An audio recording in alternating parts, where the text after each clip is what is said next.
see me or hear me?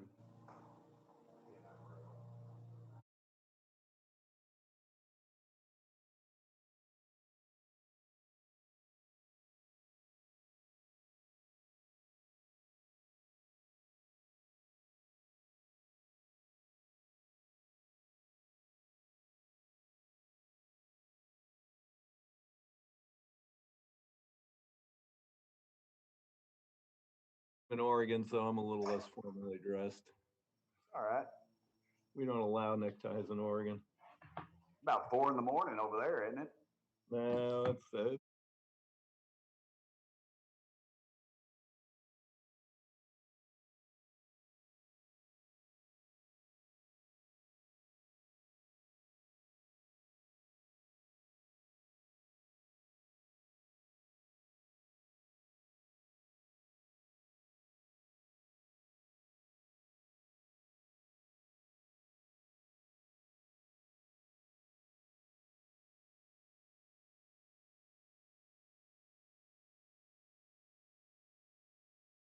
Berkshire Hathaway. I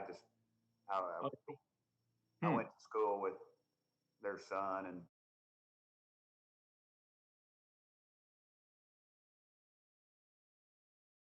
Clayton, he always gave my dad credit for keeping him in school. My dad was good at conduct. Now he's a billionaire. Oh, that's great.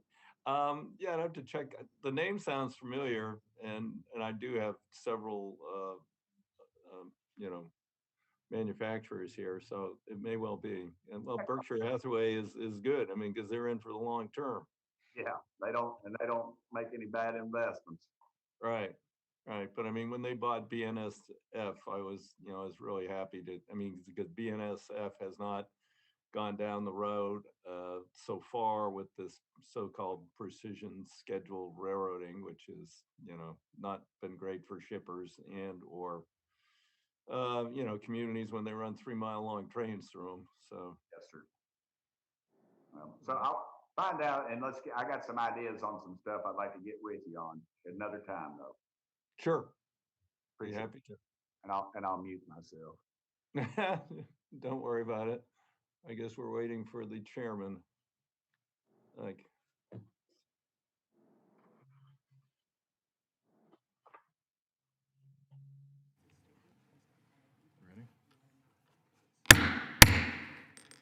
The subcommittee will come to order. I ask unanimous consent that the chair be authorized to declare a recess at any time during today's hearing.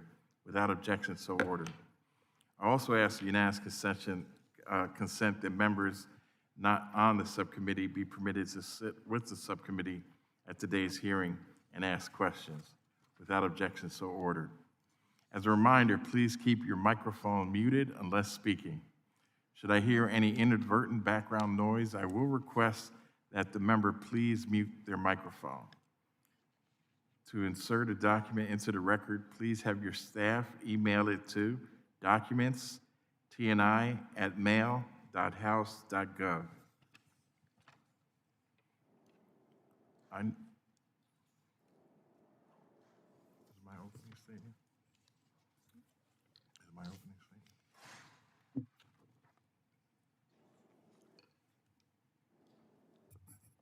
Well, good morning. And I'm excited to kick off my second committee hearing of this Congress as the new chairman. Thanks to the bold vision of President Biden, we stand at the crossroads of a once-in-a-generation opportunity to transform the nation's passenger rail network and bring it into the 21st century.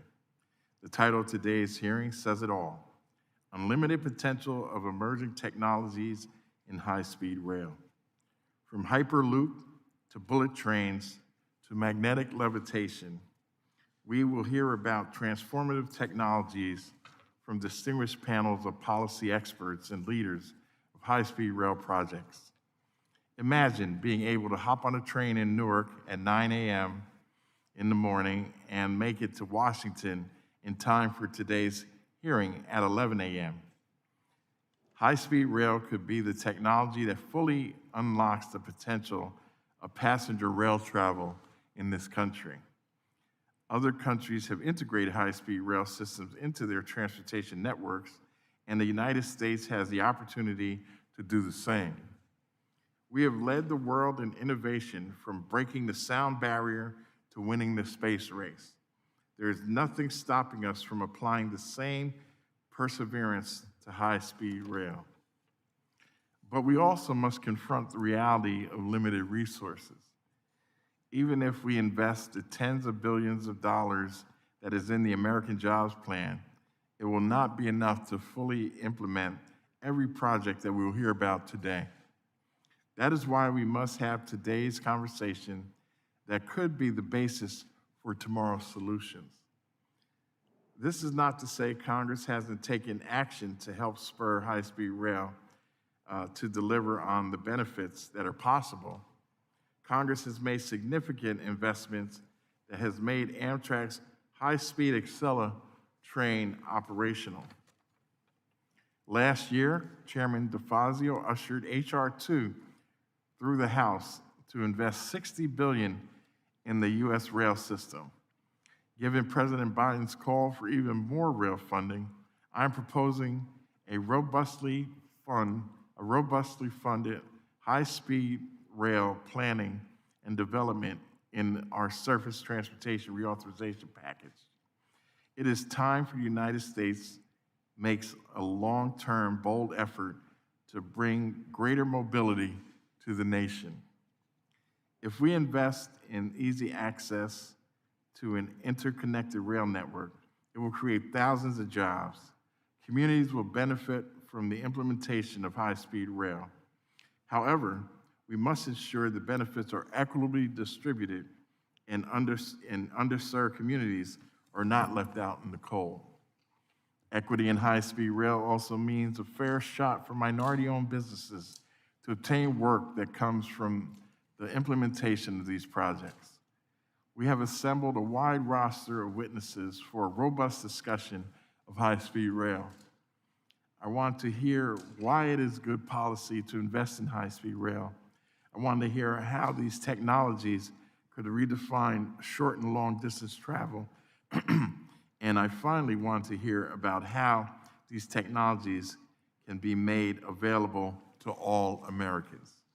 It is my hope members gain a better understanding of the promise that high-speed rail represents and how it can be a positive force for change. So I hope you will join me in this subcommittee's effort to appreciate the rail technologies of the future.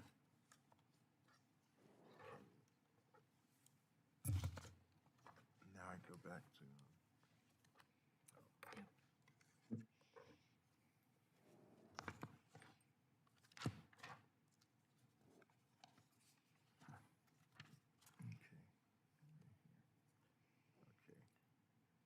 Now I call on the ranking member of the subcommittee, Mr. Crawford, for an opening statement. Well, thank you, Mr. Chairman. I appreciate you holding this hearing today, and thank the witnesses for participating as well. Today's hearing will discuss the state of high-speed rail and other emerging technologies in our U.S. passenger rail networks.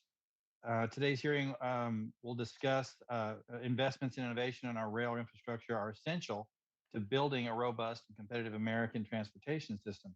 However, we must ensure that any federal policies and funding are balanced with a realistic analysis of the needs, consumer demand, and the best use of taxpayer dollars.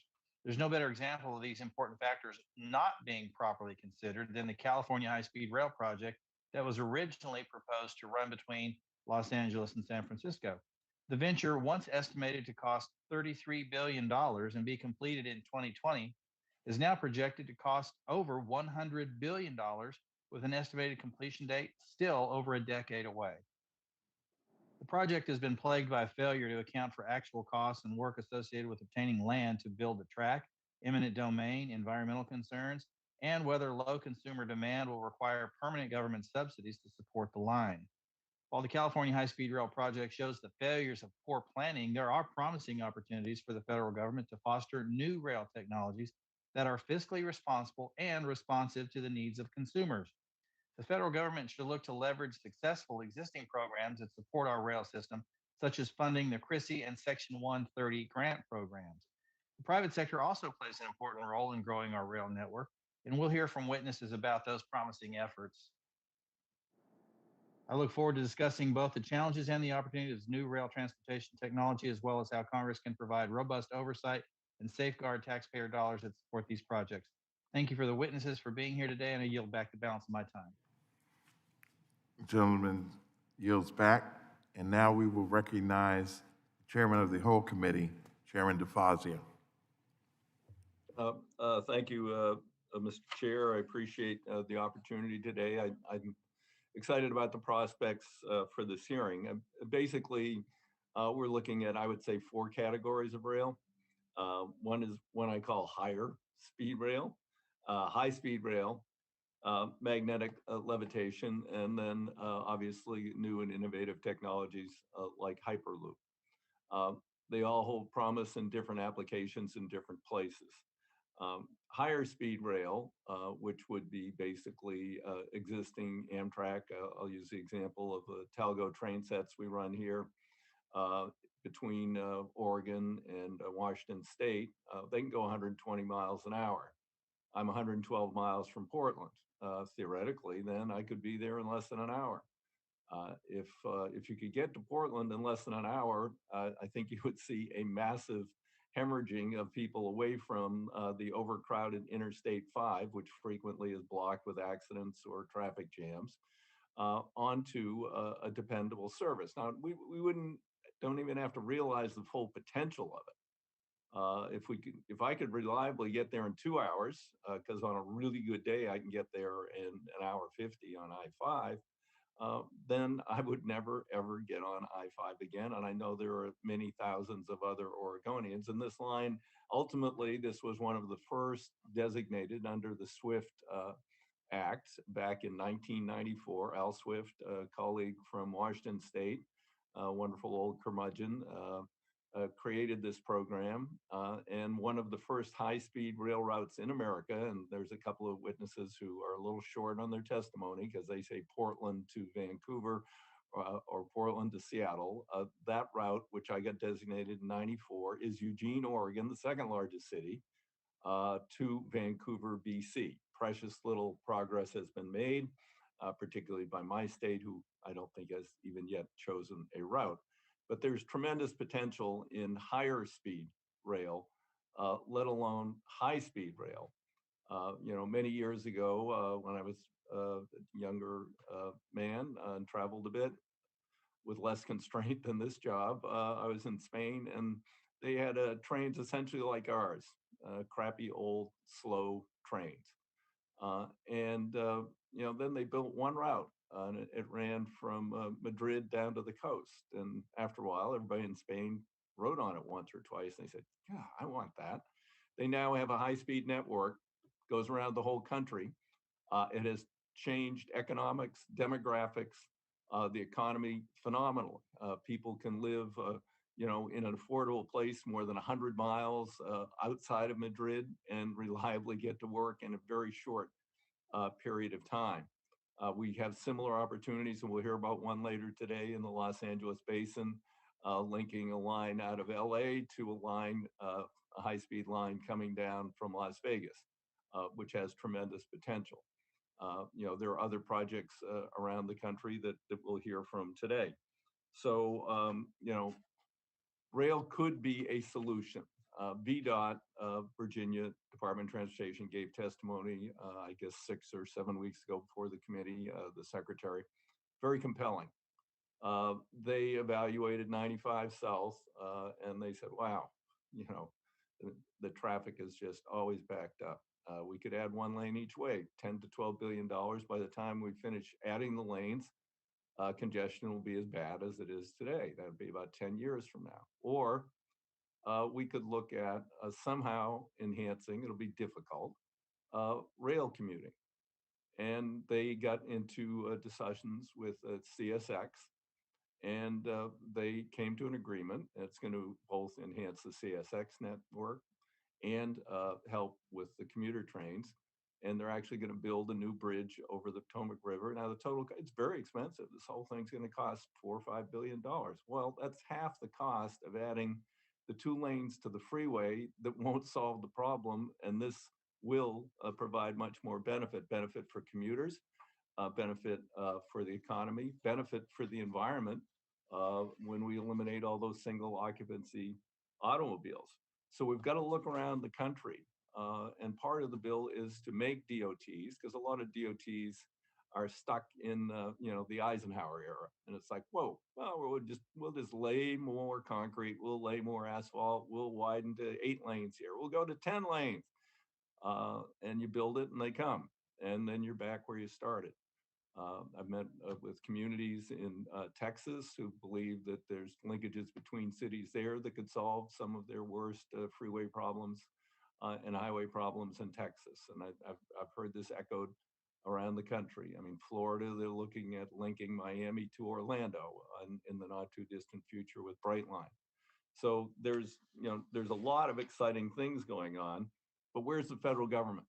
Where has the federal government been? I mean, the Chinese are investing over $100 billion a year. Of course, a lot of it's our money for their trade deficit, so they can afford it, in their rail system for high-speed rail. What are we investing? Virtually nothing. And when you invest nothing, you get nothing. So we can't say, oh yeah, well, back in the Obama era, they put up all this money for high-speed rail, and California screwed it up. Well, yeah, the Greenfield project, they did not anticipate all the problems would come with that. And they were very poorly managed to begin with. They've gotten their act together now, but there's been a lot lost there. But that should not be the example for the country, or we should say just because of one project that didn't proceed as projected, that we are going to abandon these hopes all around the United States. And investing once every other decade a small amount of money is not going to get us there. I'd like to see larger sums than have been proposed by the Biden administration in the high-speed rail category, personally. But we also need to enhance the loan programs, the TIFIA program and others, our RIF program, and so that we can look at investments in these areas. We have put aggregate with essentially post-World War II, mostly the Eisenhower program, $2 trillion into highways invested by the federal government. It's a lot of money.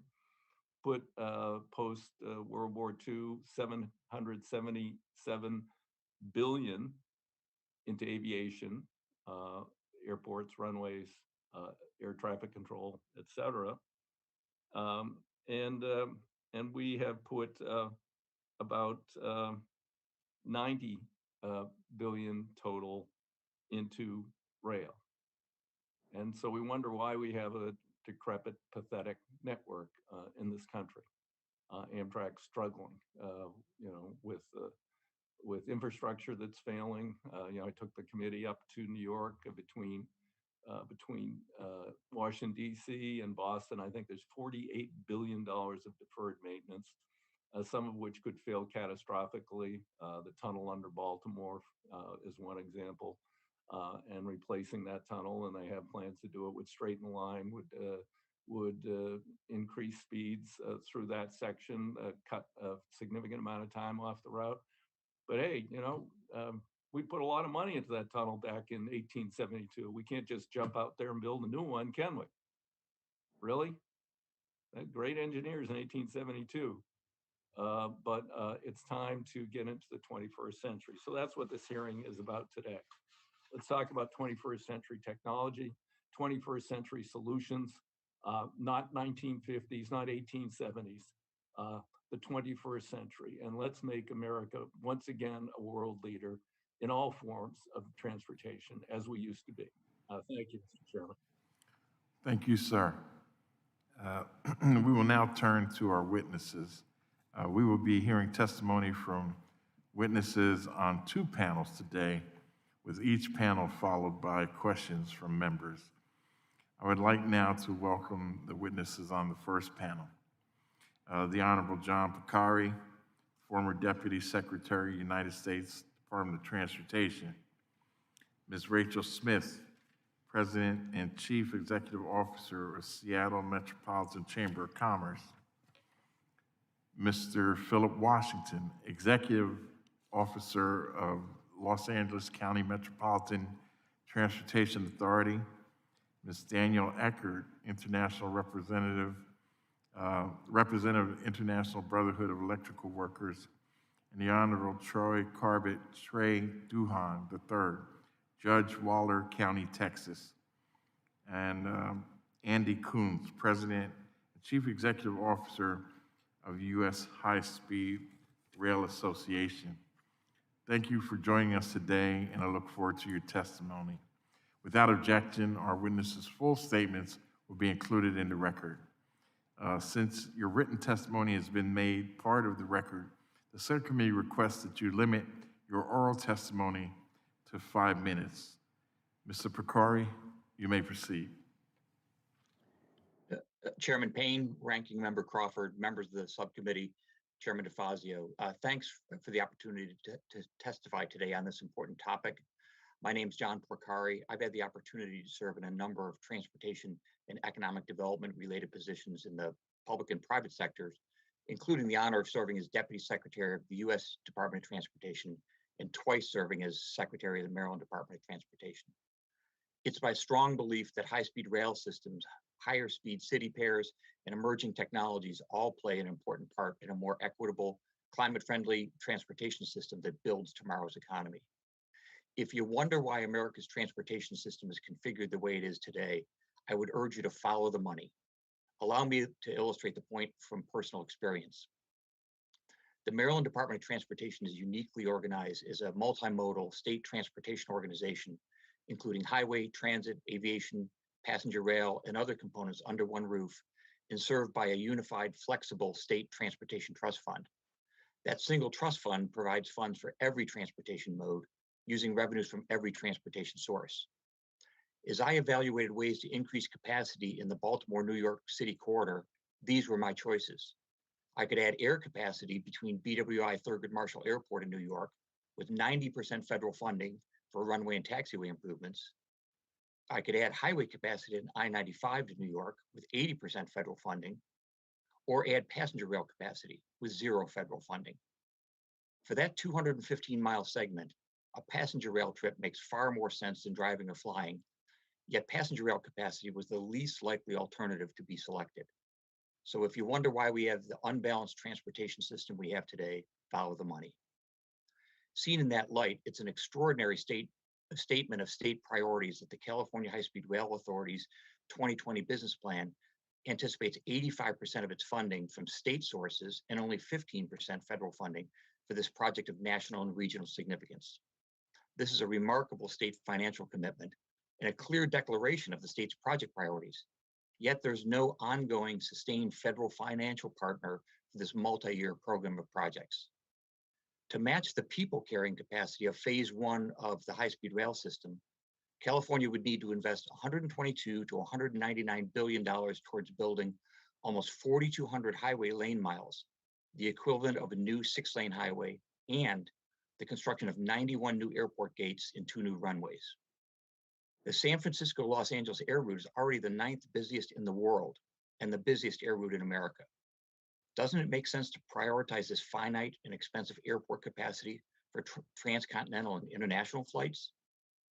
For California, the $122 to $199 billion of required highway and airport capacity as an alternative to high-speed rail is double the $69 to $99 billion cost estimate for phase 1 of the high-speed rail system.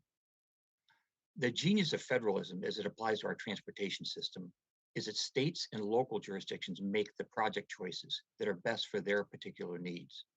These local project choices aggregate into a national transportation system. While states and local jurisdictions across the country have raised significant new revenues over the last decade, they still require a federal funding partner for any significant capital project. Providing real transportation choices at the local and state level requires the establishment of a passenger rail trust fund on par with our highway trust fund and airport and airway trust fund. A rail trust fund will solidify and encourage local decision-making and project choices for those jurisdictions that choose to prioritize passenger rail. Decades of multi-year federal funding gave America the world's best aviation system. Likewise, our interstate highway system grew from initially disconnected city pairs into today's national network only with the guaranteed financial contribution of the federal government. A passenger rail trust fund will do the same for community growth and development in towns and cities across the country while building U.S. manufacturing and technological leadership. There are public and private sector passenger rail projects currently being proposed in every region of the country. A consistent, predictable federal funding partner will jumpstart those projects, encouraging new technologies, mutually beneficial collaboration with our freight railroads, and innovations in investment, construction, and operations models. A high-speed rail network built on local choices requires a level financial playing field. Establishing a passenger rail trust fund is the way to do it. Thank you for the opportunity to testify today. I'll be happy to answer any questions.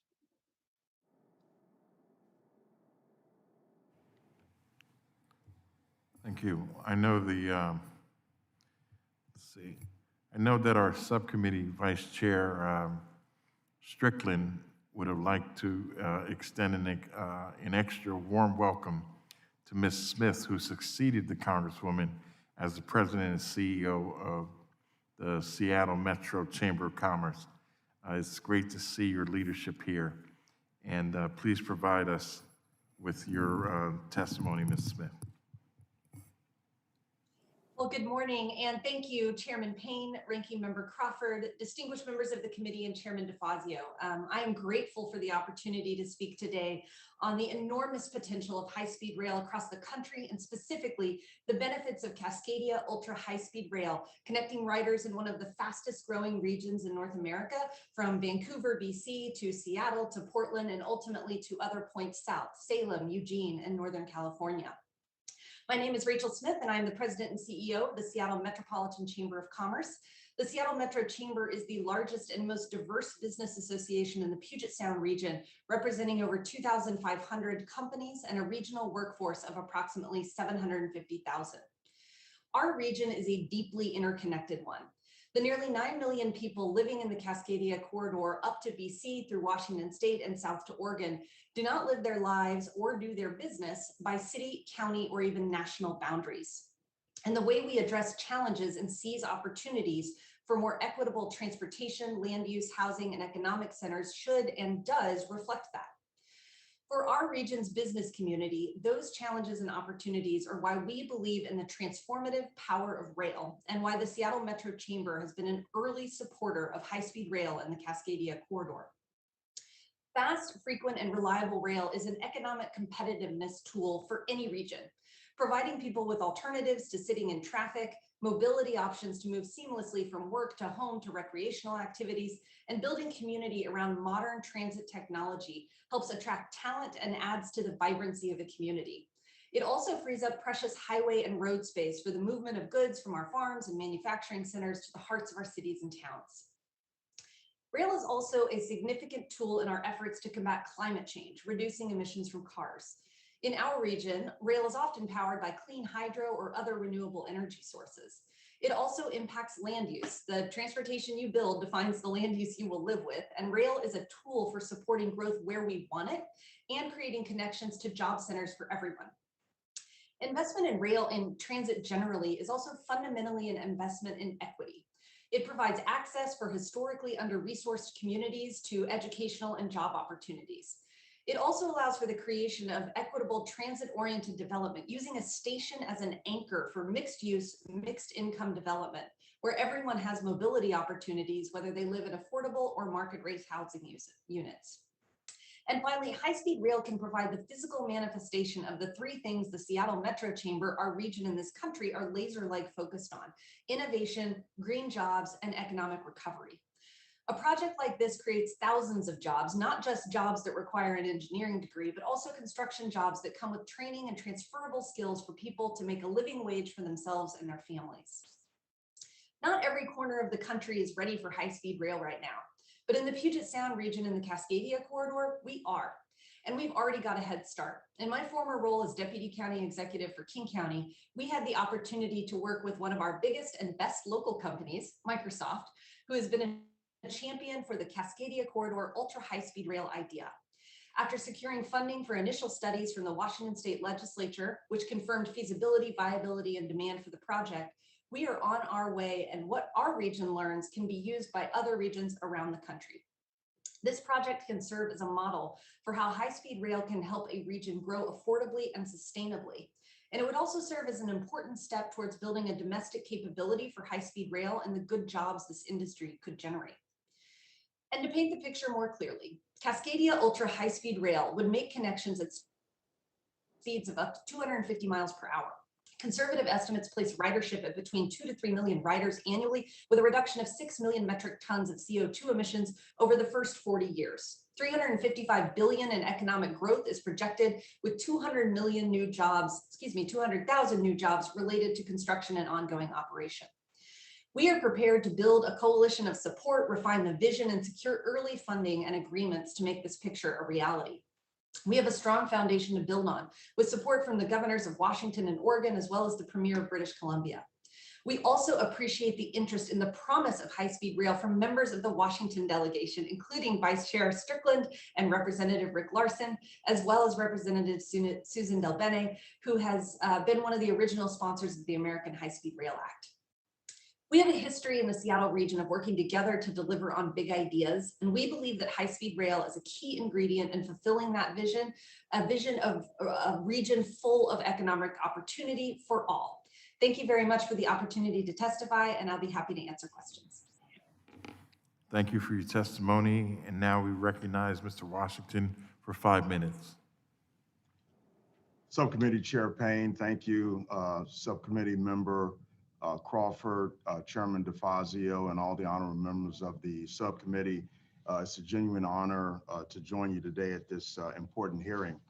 As a young man growing up in the Midwest, and specifically on the south side of Chicago, the story of the first transcontinental railroad was enough to capture my imagination of a vast America being connected for the first time by mighty rail engines, a connection that would enhance commerce, the ability of businesses and their employees to prosper from coast to coast, and also the ability for America to move across our great nation with ease and comfort.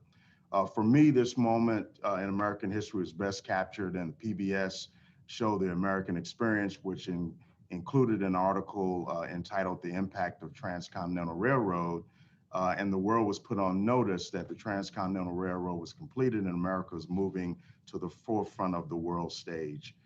With respect to the American experience with rail, whether it's light rail, heavy rail, commuter rail, freight rail, long haul rail, or short haul rail, it still has the power to move America to the forefront of the world stage and to enhance our nation in any number of ways. I say this because as the Chief Executive Officer of the Los Angeles County Metropolitan Transportation Authority, and before that, the leader of the Denver's Regional Transportation District, I've seen with my own eyes the power of rail to transform cities and bring a renewed quality of life and new business to areas once left for dead. There are 4 key benefits of high-speed rail if done right. Number 1, connecting rural areas with the urban core. Starting with the first Union Station built in 1851, major railroad stations have served to connect America and all Americans. With the advent of new technologies that offer both a faster rail system and safer rail system, high-speed rail can, and I believe will, serve to leverage the legacy of Union stations across America and renew their purpose by offering a direct connection to the jobs that are often situated in urban cores across the United States. Today in Los Angeles, our economic growth is compromised because access to jobs is sharply constrained, not because individuals do not have the skill sets needed for the job, and not because they don't have the education. It's usually because they do not have a way to get to those urban cores where the jobs are. Number 2, renewing the American dream in the form of affordable, equitable housing. I'm proud to share that LA Metro is a national leader in growing our transit system alongside transit-oriented communities. In recent years, scarce housing and limited transportation options have put the squeeze on working Americans, resulting in rising housing costs and longer commutes. The good news is that passage of Measure M here in Los Angeles County in 2016, we are building more mobility enhanced projects. The second solution, in addition to providing more mobility, Metro is also building housing around the growing system. To date, we have built more than 2,100 housing units on Metro-owned land, 34% of which are affordable. This tells me that if we have a high-speed rail system, for example, the High Desert Corridor, inner city rail project in northern Los Angeles County that can connect Apple Valley, unincorporated Los Angeles County and Palmdale with our urban core and beyond, it would offer a chance for the American dream to be reached again for a whole new generation of Americans. A high-speed rail project along the High Desert Rail Corridor would dramatically reduce commute times by connecting some of the fastest growing residential, commercial, and industrial areas in Southern California. And number three, almost 2 years ago to this date, on May 16, 2019, I testified before the full committee of the House Committee on Transportation at the invitation of Chairman DeFazio to discuss Metro's goal of establishing a rolling stock industrial park in LA County, or what I have referred to as a Center for Transportation Excellence. And in conclusion, a final point I would like to make is that if high-speed rail is done right, I believe that Congress can smartly use Hamiltonian means to achieve Jeffersonian ends. That is, we can use the power of the federal government to adequately finance these great public works projects. Thank you so much for having me, and open to questions later on. Thank you so much. Thank you, Mr. Washington, for your testimony. We'll now hear from Ms. Eckert. You have 5 minutes. You're recognized for 5 minutes. Thank you. Thank you. Chairman Payne, Ranking Member Crawford, and members of the committee, thank you for inviting me to today's legislative hearing. My name is Danielle Eckert, and I'm a representative of the International Brotherhood of Electrical Workers. Our president, Lonnie Stevenson, has asked me to speak on behalf of the IBW today. I came to my position through my service as a railroad electrician, where I lived and worked in a community put on the map and developed around the railroad industry. The IBW has 775,000 members across various sectors. Our members work in construction, building high-speed rail systems, and on various railroads throughout the US, building, maintaining, and installing infrastructure and equipment for our nation's rail network.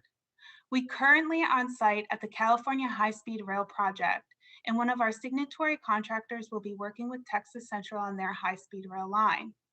We support robust investments in transportation modes, including electrified high-speed rail. We supported efforts in last year's HR 2 that would provide new passenger rail improvement grants and historic funding levels for Amtrak. And most recently, the $80 billion investment for rail in President Biden's American Jobs Plan. We firmly believe the expansion of high-speed rail is an answer to addressing several hard questions Americans face. High-speed rail can offer a cleaner alternative in the pursuit of reduced greenhouse gas emissions. It can provide access to opportunities and vital services for those in rural America who have suffered from deindustrialization. Congress must ensure that we continue to create good jobs in this industry. This can be achieved by upholding hard-fought labor protections that have been in place for almost a century, by designating providers as rail carriers with a workforce covered under railroad labor laws.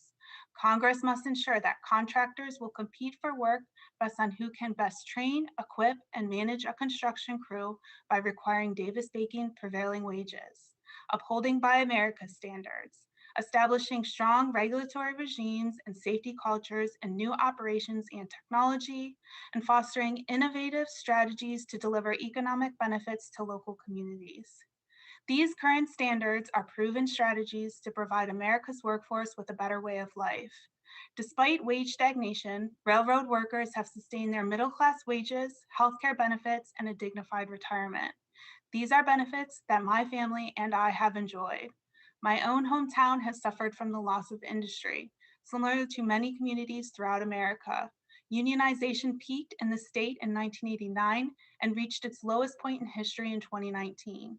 Today, the median household income in my hometown is $40,000 and the poverty rate is 23%.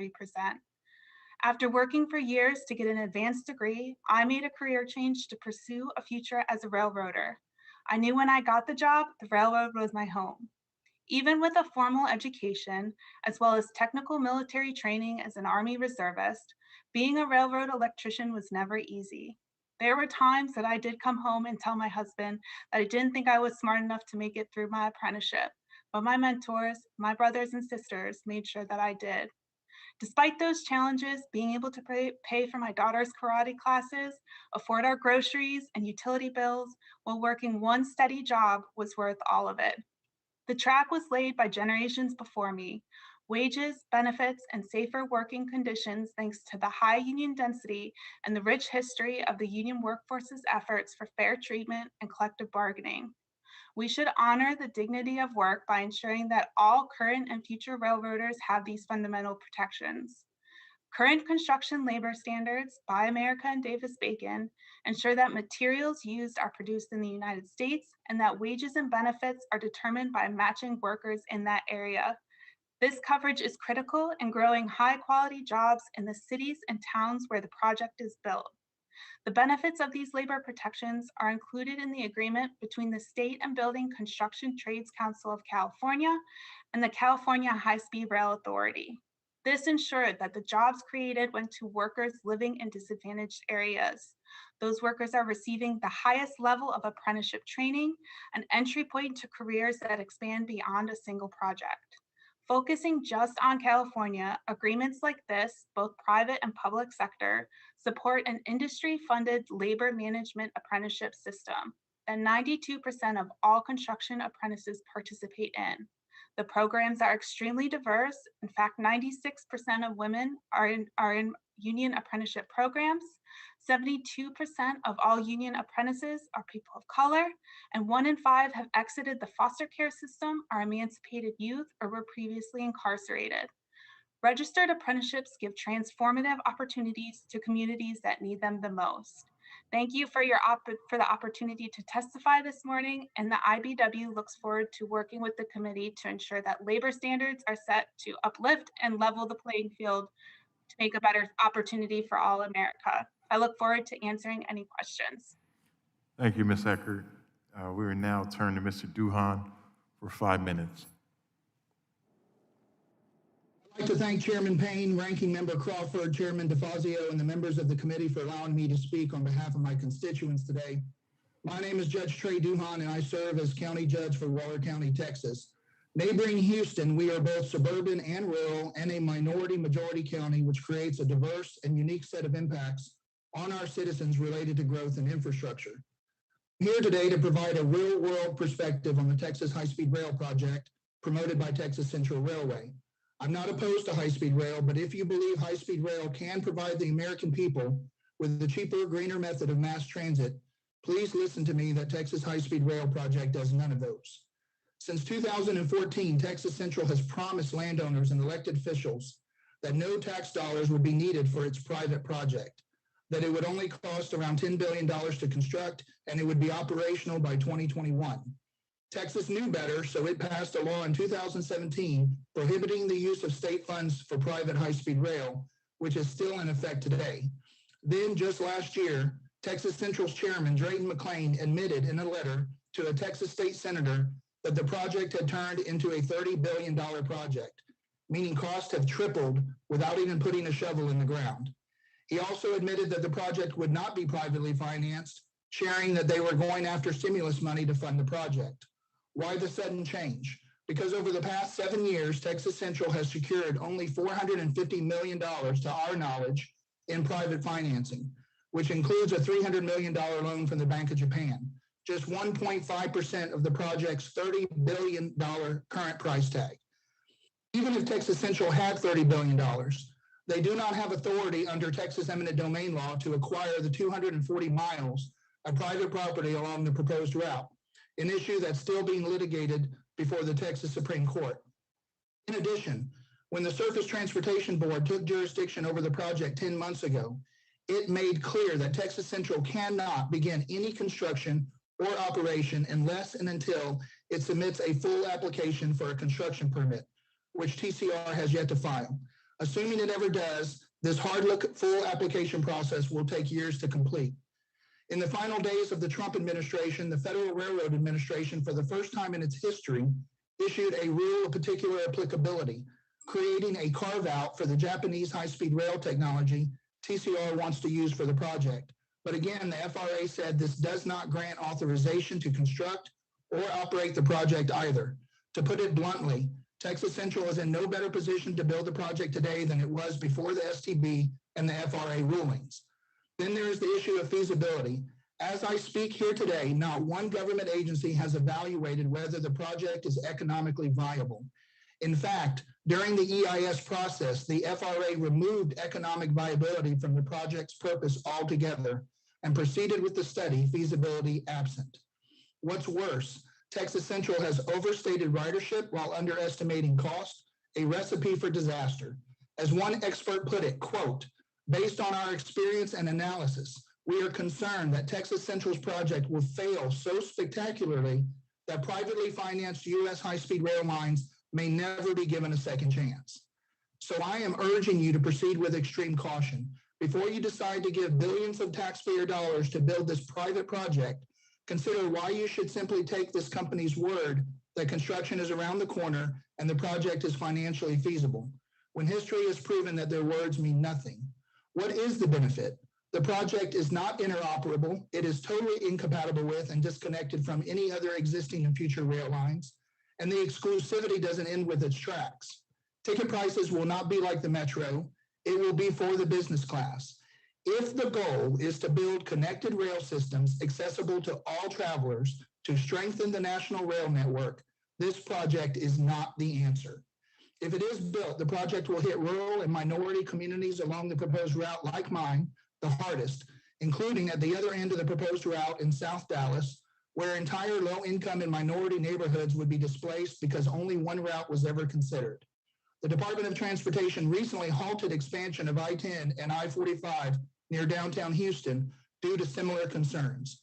In closing, I urge this Congress to invest our precious and limited tax dollars in infrastructure projects that would benefit all Americans. Have we not learned anything from the taxpayer-backed disaster in California? Texas Central promised its project was privately financed, and everything they've done to date, including the EIS, was based on that. So we say let it live or die in the free market. Invest our tax dollars in more equitable transportation solutions. We should not have to pay for another train to nowhere while having our communities destroyed by the very tax dollars that we work hard to contribute. Thank you again for the opportunity to speak on behalf of the people of Waller County. Thank you, sir. Now we will have Mr. Kunz for 5 minutes.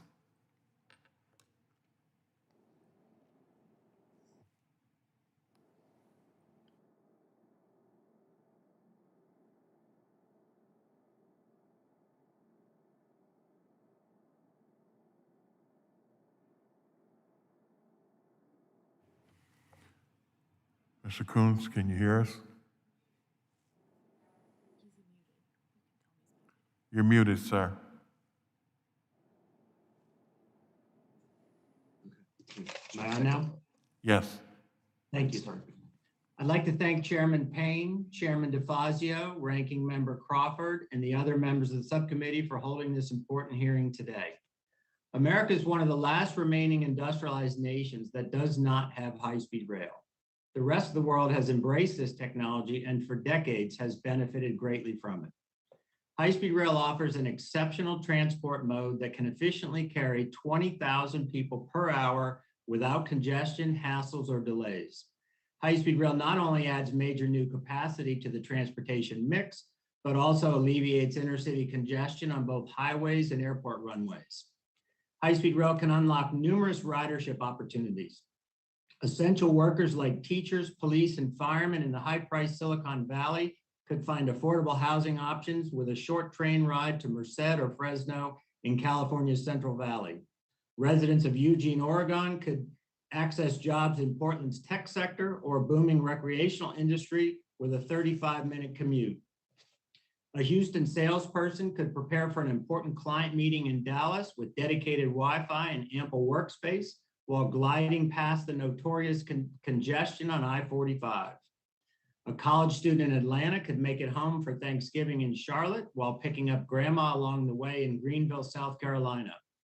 International tourists visiting Disney World in Orlando could extend their vacation with a day trip to the Gulf beaches of the greater Tampa Bay area. High-speed rail will directly create scores of well-paying, family-supporting jobs in the construction, operation, and maintenance of a modern transportation network. This will also spur a new American manufacturing renaissance centered on rail development.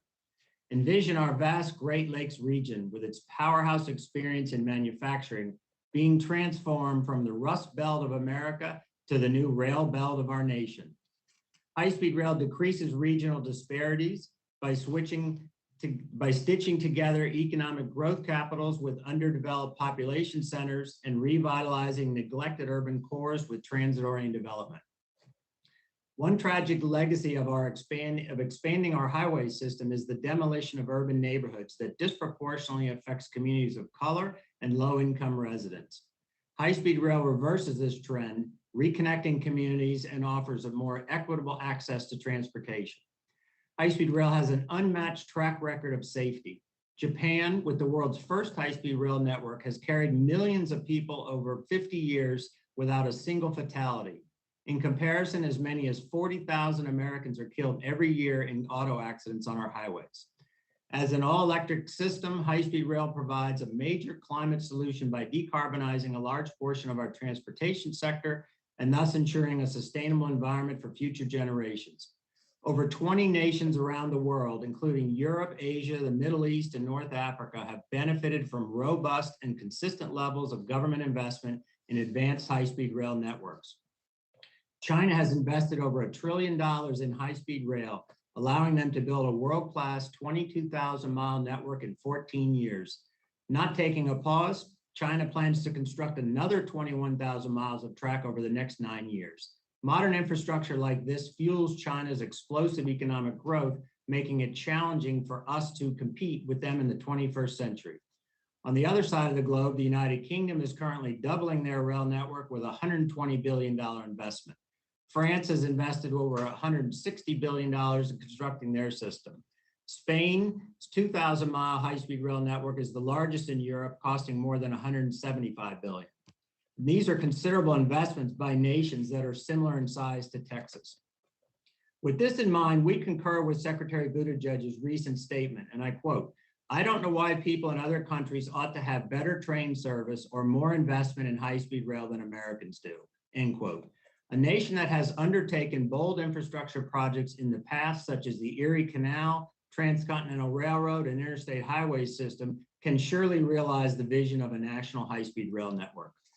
So we offer these 4 recommendations for making high-speed rail a success in America. Number 1, a national plan of action, which includes establishing a new high-speed rail development agency within DOT with the task of advancing project corridors, administering funds, expediting permitting, ensuring connectivity, and adopting safety standards.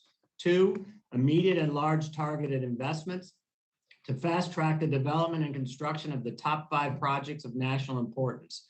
Completion of these projects will build the momentum and confidence to build out a national high-speed rail network. 3, the establishment of a rail trust fund to ensure completion of individual high-speed rail project corridors. Dedicated, robust, and consistent funding will not only reduce project costs and development timelines, but unlock sources of private capital and with a reliable federal partner. Number 4, adopt best practices, global standards, principles, and system government structures that have been proven in half a century of high-speed rail operations around the world. In summary, we believe one of our nation's greatest opportunities of the 21st century can be realized by this committee. We urge you, without delay, to invest substantially in high-speed rail and help write America's next great chapter for this country. Thank you for your time and inviting me to testify today, and I'm welcome to questions. Thank you, Mr. Kunz, for your testimony. We will now move on to member questions. Each member will be recognized for 5 minutes. I'll start by recognizing myself. Mr. Porcari, the current rail system in the United States is based on centuries-old methods of transportation. High-speed rail can dramatically change the way that Americans travel. And it really could open doors to a whole set of possibilities for regular travel and commuting that were thought not to be possible. What would be the benefits of fully integrated high-speed rail network in the United States? Mr. Chairman, it's a great question. There'd be multiple benefits from a fully integrated high-speed rail system in the United States, starting with the effect on the local economies. History has shown throughout the world and in the United States that as you build higher speed rail and build ridership in that virtuous cycle, it has local spin-off economic development benefits, not just in the station areas, but for the local economies as well. It also can connect major metropolitan regions with less populated parts of the country, enabling them to benefit from economic development as well. Finally, the U.S. manufacturing, U.S. employment, and other secondary and tertiary economic benefits are really important here as well, because we can literally build an industry that has good paying, family supporting jobs. And as you heard from Ms. Eckert, for example, skilled trade opportunities for the future. So the building the economy of the future, I believe, requires a diverse and balanced transportation system where high-speed rail is an integral component of it, and local jurisdictions have the ability to build on those plans. And given the high cost of the network and the lack of immediate identifiable source of funding, what are your thoughts on how to fund the high-speed rail quickly?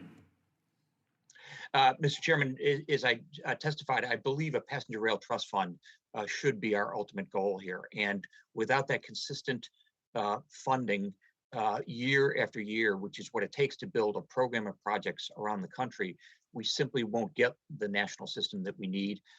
Every transportation revenue source should be a candidate for that passenger rail trust fund. Thank you. Mr. Washington, and it's good to talk to you again. I had a quick conversation with you during the transition time, a call that we had. But equity in rail is one of my top priorities as chairman of this subcommittee. Your testimony states that high-speed rail can connect rural areas to urban cores, opening the door for new innovative ways for people to travel and expanding their potential commuting range. High-speed rail has the potential to deliver serious benefits to Americans, and we must ensure that all Americans stand to benefit from such a network. How would we implement high-speed rail so that all Americans can equitably benefit from it? Well, thank you, Mr. Chair, and great to talk with you again. One of the examples that I put in my testimony was high-speed rail from rural areas. There is one of the highest poverty areas in Northeast from Los Angeles that is affordable. Houses there are $250,000, $300,000 a year, whereas in Los Angeles they are about $700,000 a year. And so high-speed rail can really play a role in bringing folks from those rural areas to the urban core. And the ridership for that is about 10 million people on an annual basis. And so I think in terms of equity and in terms of quality of life and in terms of people being able to fulfill the American dream, I think high-speed rail can do that. If you can get on high-speed rail and be from that high poverty area to Los Angeles urban core in 40 minutes, that is a game changer for families, and that is an opportunity for them to fulfill the American dream. Thank you very much, and I will yield back. And we will now recognize the ranking member, Mr. Crawford, for 5 minutes. Thank you, Mr. Chairman. I appreciate it. I wanted to talk to County Judge Duhon and get some insight from you. Judge, if you would, can you talk about in some detail the ways that the proposed Texas high-speed rail project impacts landowners and the environment? Sure. Thank you, Ranking Member Crawford, for the question. We have been trying to, for many years now, trying to have a very substantive conversation with the Federal Railroad Administration regarding a lot of the impacts that this project could have on our community in Waller County. The list, it's probably too long to really go into detail here, and I've got materials in my appendix. But for example, if this is built on a berm through Waller County, it's going to severely impact drainage and flooding in this area of the county. This part of the county has been impacted. We've had 4 FEMA floods in this part of the county in the last 4 or 5 years. Our emergency routes for our emergency response, our bus school routes, we've raised public safety issues. There's a natural gas compressor station that will be just a few hundred feet from this high-speed rail line that periodically releases gas into when the line becomes overpressurized. And that's just a few feet away from a high-speed rail line with an overhead electric line. And these are just a few of the examples where we have tried to sit down with the FRA numerous times to have these conversations and be treated as equal partners. And we have been refused at every step. And that's why we have a very serious issue with the process that's been used with Texas Central Railway. I would encourage anyone on any project going forward, please don't use the same process that's been used in Texas Central Railway, because our communities are being disregarded. Take the insight, Judge. I have one more question for you. Do you believe there's consumer demand to support Texas high-speed rail project? Do you think it would be self-sustaining, or would it need government? Mr. Crawford, we can't hear you.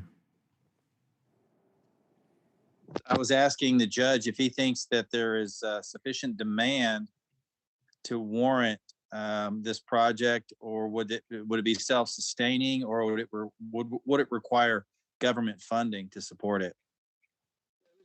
There's no doubt in my mind this project will have to be subsidized. I mean, look, let's just be honest. There's very few high-speed rail lines in the world that run in the black, and the 2 that do are very heavily subsidized.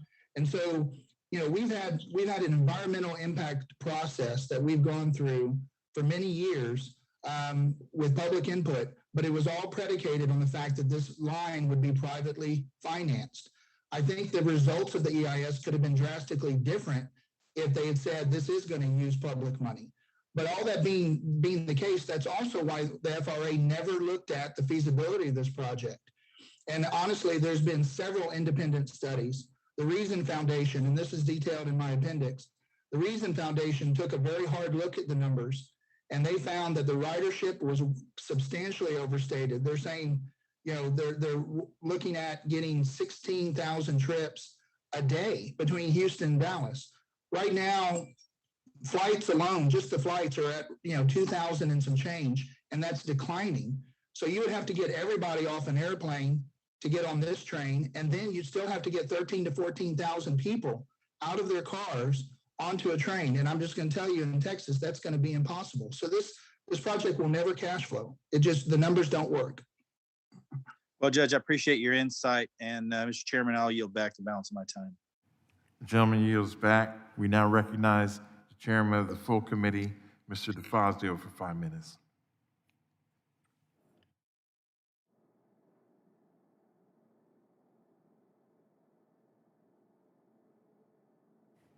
You're on mute, sir.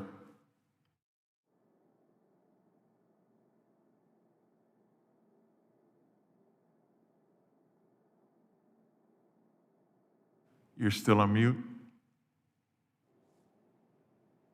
There we go. All right. I didn't mute myself, so you guys must have muted me. Thank you. To Mr. Porcari, I mentioned the example of Virginia DOT looking at not high, but a higher speed rail connection in lieu of an expansion of 95, which had a more than a 100% cost saving. and they figure they can get even better, more efficient throughput.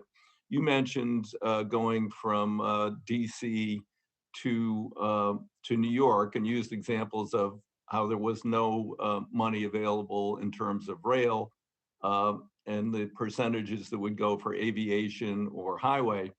But has anyone costed out what it would actually cost to expand adequately highway capacity from DC to New York, the way VA did, Virginia Dot did from Richmond to DC, and or I don't know where the heck you'd get the airport capacity. I don't think you can't land any more planes at LaGuardia, and Kennedy obviously is a bit distant. Has anyone, could you cost that out? Did you compare it? Mr. Chairman, for the Maryland portion of I-95, we did at the time take a look at some preliminary costs, and there were some environmental hurdles in a prospective NEPA process that actually at the time led us to abandon that process. It would also require the kind of multi-state cooperation, which is very difficult in the best of times, and a series of coordinated projects between multiple states, between Maryland and New York in that example. By contrast, what we have today in the Northeast Corridor passenger rail system is cooperation among the Northeast states. We have a well-established pattern of increasing service, whether it's commuter rail or mainline Amtrak service. And the Virginia example that you cite is, I think, a very good one and very instructive in that you have a partnership of CSX, the Commonwealth of Virginia, and Amtrak that actually came to an agreement on badly needed improvements that will serve both the freight and the passenger rail network. And it's a bit of a misnomer at this point to call that the Northeast Corridor when it's being extended through Virginia, and there are projects right behind that in North Carolina. So I think the pattern has been set in a positive way for cooperation on core multi-state corridors like that. What we're missing is the consistency and predictability of multi-year funding and a federal partner if the states are willing to put up their share. Yeah, got that. There's been criticism of high-speed rail or even higher speed rail once constructed or novel will require subsidies. Are you aware of any high-speed rail project in the world that isn't government subsidized? I know Virgin in Great Britain says, well, we make money. Yeah, you make money. You don't have to maintain the rail bed. The government does that. All you do is put a train set on it and run it. Yeah, that's a really important point, Mr. Chairman. The virtually everyone that I'm aware of in the world has had a very big public investment in the infrastructure itself. The operation by a private operator can be very profitable. I would point out that that is no different conceptually from our airways system, for example, where federal taxpayer investments make possible the operations of our airlines, which in turn are profitable. And no different than there are very profitable trucking industry in the US, which is enabled by the public infrastructure investment of the highway system itself. Great. To Mr. Washington, the high desert rail corridor you're talking about, obviously that California high-speed rail, for whatever reason, started in the valley instead of going into the urban areas on either end or out of the urban areas on either end. I've never understood that. How are you going to get out of LA and get, do you have right of way for that? And then what's the potential for connecting to the private project projected out of Las Vegas? You're muted, Phil. They muted you. Yeah, there you go. Thank you. The potential is very, very good to make that connection with the private railroad. And actually that is the plan. And we are working with that private railroad right now to do that. And that connection with the help of some twin bore tunnel will allow train speeds to be at anywhere from 180 to 200 miles an hour, getting from that high desert corridor to Los Angeles. And so it's a huge a huge effort. It links up with high-speed rail from the north as well, with the link up coming into Union Station as well. So I think the potential to link up both of these are very, very great, and we're working with both entities. And what about the right-of-way issue? Do you have right-of-way for the LA section? Yes, we have some of the right-of-way, and we're working on some of the other. But I think the high possibility of acquiring what we don't have is very possible. Okay. All right. And then one other thing you've talked about previously, you didn't get much chance to talk about, and this will be the last thing because I'm going to run out of time, would be the Center for Transportation Excellence. I mean, I want to see the value added and the manufacturing jobs here in the United States of America. You know, we're trying to get rid of the Chinese communist government-owned CRRC and the very, very heavily subsidized BYD. What tell us a little bit about the Center for Excellence and the prospects there? Well, one of our ideas very quickly is right now we have, as you know, Mr. Chairman, assembly plants all over the country. What we are proposing is a soup to nuts, all included manufacturing outfit in this country that manufactures trains from the ground up, forging steel, all of those things. So we have proposed an industrial park with suppliers on site as well to actually build, again, from the ground up, passenger rail car vehicles and locomotives. It is the return of manufacturing to this country as we see it. We can be that. We can be the center of transportation excellence in the largest county in America and bring in people, low income, foster care kids is what we're thinking about to help educate them to build trains in this country. We have the land, we have the willingness from our elected officials to do that. There is a great demand for rail cars in this country, as you know. And so we're leaning forward in the foxhole to stand up an industrial park in this country. Great, thank you. Thank you, Mr. Chairman.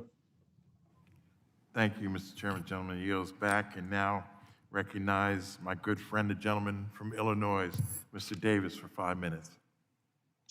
Thank you, Chairman Payne, and always great to see you, even though we're halfway across the country right now with, you know, an expensive high-speed rail system. Maybe one day we could get back and forth from DC to Illinois in a very fast and effective manner. But right now, we've got to look at the reality of how do we build any of these projects that my colleagues have been talking about and the witnesses have been talking about without investing in new technologies in high-speed rail. Look, I've got the high-speed rail corridor between Chicago and St. Louis that runs right through my district. We've used it as an opportunity to combine tracks and combine opportunities so that some of our urban areas aren't cut off by multiple rail lines within the same community. And given your background, Mr. Porcari, with DOT, is there anything from a policy perspective that we can do to encourage adoption of newer technologies when it comes to high-speed rail? Yeah, it's a great question, Congressman Davis. And the short answer is yes, there are things that we can do to encourage it. The federal research enterprise, the R&D investments that are made by various federal agencies, including the Department of Energy, can be valuable parts of this. And the transfer of manufacturing technology through the Manufacturing Extension Partnership in the Department of Commerce and other parts of the federal enterprise can be an integral, vertically integrated pipeline, if you will, to take this technology, pilot manufacture it, and then make sure that we have a private sector industry that actually manufactures it here in the US. We have never, in an integrated way, tried to capitalize on the economic potential across the board, including manufacturing and R&D, and that's clearly an unrealized potential of high-speed rail. Well, great. I'm glad you agree. You know, I learned before I even got to Congress when I worked on projects, rail projects along that corridor as a congressional staffer, that even some of the underpass projects that we needed and overpass projects that we needed implemented that were tertiary to the operation of the rail system, they were more costly and more delayed because of a regulatory environment that encouraged long and cumbersome environmental reviews. Mr. Porcari, this is why I introduced the One Federal Decision Act that would limit all of the environmental reviews and other what I consider the paperwork processes to 2 years. Now, as we look ahead and we talk about high-speed rail projects that will hopefully get to the speeds that we've witnessed over in other countries, but how does that regulatory process, from your experience at DOT, how does it slow down the ability to actually achieve the goals that are being discussed here today versus just talking about them in perpetuity into the future? The regulatory process, Congressman, can clearly be a burden and get in the way. It puts a premium on front loading the process, on thinking right up front about how you do that. One example is actually California high-speed rail, where the delegation of the NEPA process to the state level, it's the first time it's happened with a rail project, from the federal level, has resulted, in my opinion, and I think if you look at the numbers, in a much more streamlined process with better environmental outcomes. So this is not an either or issue. There had previously been highway projects where the NEPA process was assigned to the state level from the federal government. It has now been done for the multiple EISs and EAs that are required for the California high-speed rail project. And I think that should be a model for the future, because one of the things that you do as part of that process is you get all of the environmental review agencies around the table in day one, not sequentially, but concurrently. No, that's a very good point. I agree with you. I certainly hope that all of us on this committee realize as we look ahead at policy proposals that we take what's been successful, like you just mentioned, and then not have it as an exception. If it's working as an exception, then why in the world wouldn't we make every state and every project eligible for the same thing? So I look forward to working with you in the future, Mr. Porcari, and the rest of the witnesses too, and my colleagues, to implement some good policy, just like you mentioned. And I yield back the balance of my time.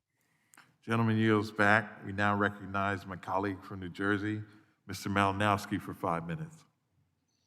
Thank you, Mr. Chairman. Thanks to our witnesses.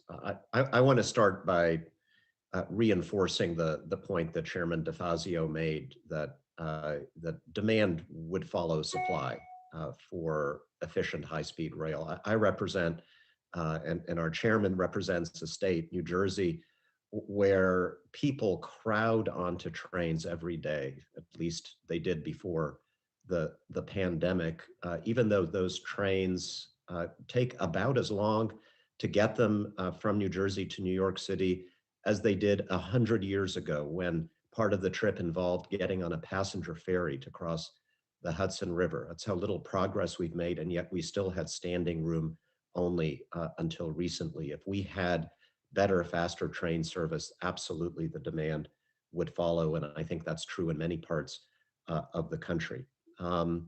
So to understand the problem, as you said, Mr. Porcari, we have to follow the money.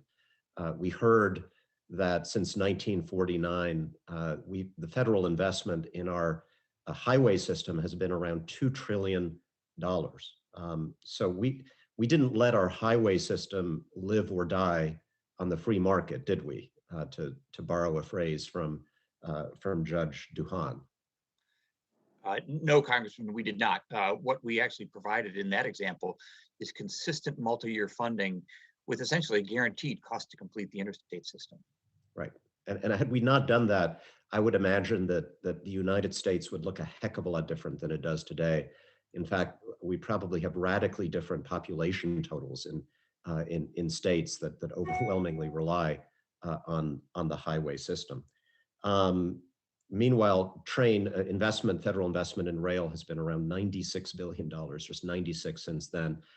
Compare that to China, where in just the last 14 years, you've had about $1 trillion of government investment in building up a high-speed rail network. The United Kingdom, my understanding is that they're investing about $120 billion just now in expanding their existing network. So just now, a current investment in the UK that is greater than the sum total of all of our investments since 1949. Let's talk a little bit about the brass tacks of how this works on the Northeast Corridor, which of course you know very well. We have Acela trains, of course, that theoretically can run up to 150 miles an hour. In reality, that would be still pathetic compared to France and Germany and China, but in reality, we don't come close to that.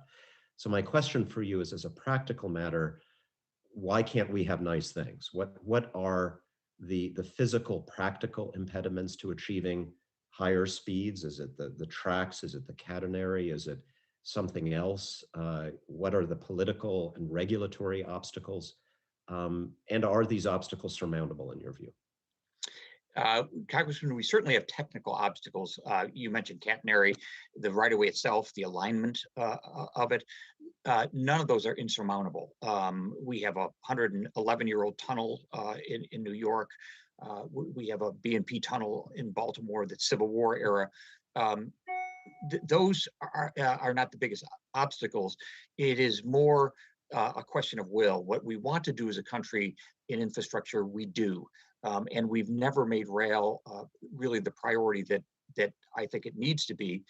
And we've never provided meaningful choices for the states to select rail and build a multi-year rail program because we don't have the funding part of it. There are other regulatory and other issues, but I would say that the passenger rail system in the US is moving from a survival mode to a growth mode. And I think that's a very healthy thing for the country, whether you're talking about our cross-country service, one of the coastal corridors, or the Midwest service. All of that is really important. And just the same way we built the interstates, city pairs aggregating into a national system, we can really do that with the passenger rail system if we have the will.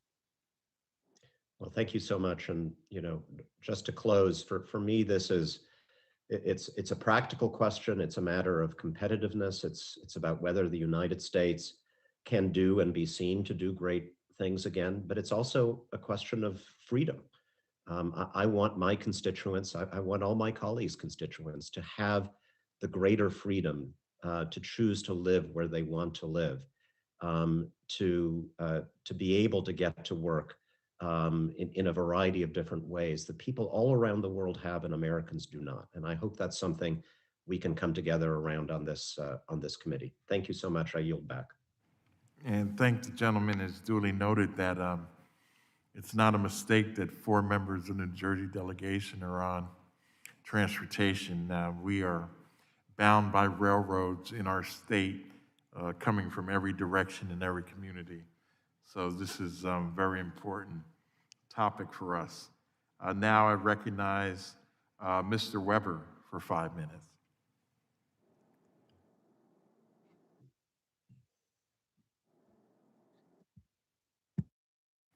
Believe you're muted, sir.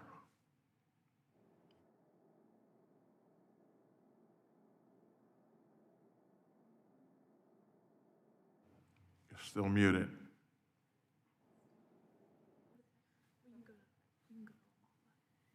Okay, we will move on.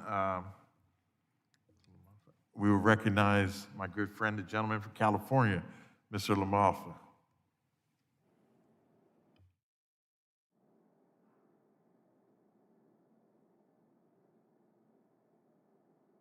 I believe you're muted, sir.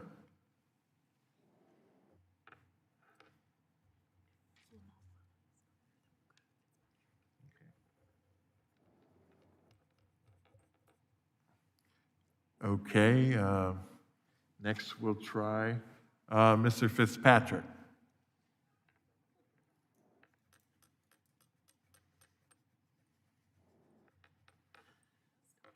Okay, we'll move on to Mr. Stauber.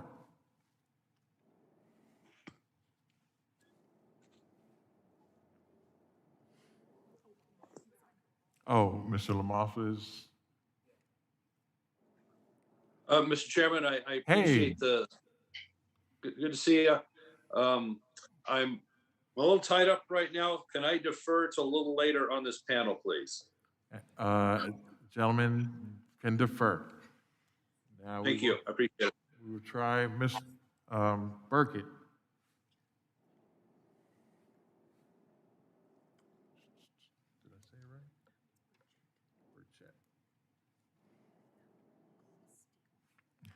Ms. Steele. Thank you, Chairman Payne All right. and Ranking Member. Yes. I am here. Please proceed. Thank you. Thank you, all the witnesses today. The original price tag for California high-speed rail, I've been talking about California's high-speed rail, was supposed to be $33 billion. Over the past decade, price has exploded to more than $100 billion and keep going up with no deadline for completion. This project is unpopular in California, and Governor Newsom has stated that there simply isn't a path to get from Sacramento to San Diego, let alone from San Francisco to Los Angeles. As mentioned by Judge Trey Duhon in this hearing, this is taxpayer-backed disaster with no expectations of it working today, tomorrow, or next year. The failed project has also replaced farms, small businesses, and houses with help-built train tracks, and has ruined rural and suburban communities. In 2019, the Department of Transportation stopped payment of $929 million to California and ended its agreement with the state for high-speed rail because of their continued failures on the project. When Secretary Buttigieg testified before this committee, and I raised these concerns, he said, "We have not had the type of resources or commitment that other countries have. $100 billion is a lot of resources. My constituents are already taxed enough with California state and local taxes, and skyrocketing gas prices making it unaffordable to live. I just came back from Texas. Their gas price was $2 something, and we are paying over $4 in California. We must preserve our local economy by lowering taxes, not raising them. And we must not continue throwing tax dollars into a high-speed money pit." As I stated this, Judge Duhon, like you, I have a question. I'm not opposed to high-speed rail. California's high-speed rail has failed, and the Texas high-speed rail project is supposed to be privately funded. I am concerned about taxpayer subsidies going to this project if it continues to follow California's track record for mass delays and cost overruns. What are some of the lessons we learned from both these projects? It is fair to compare Japan's successful high-speed rail system to this project we're talking about in the United States today. Since I've been riding these high-speed rail in Japan, I was raised in Japan.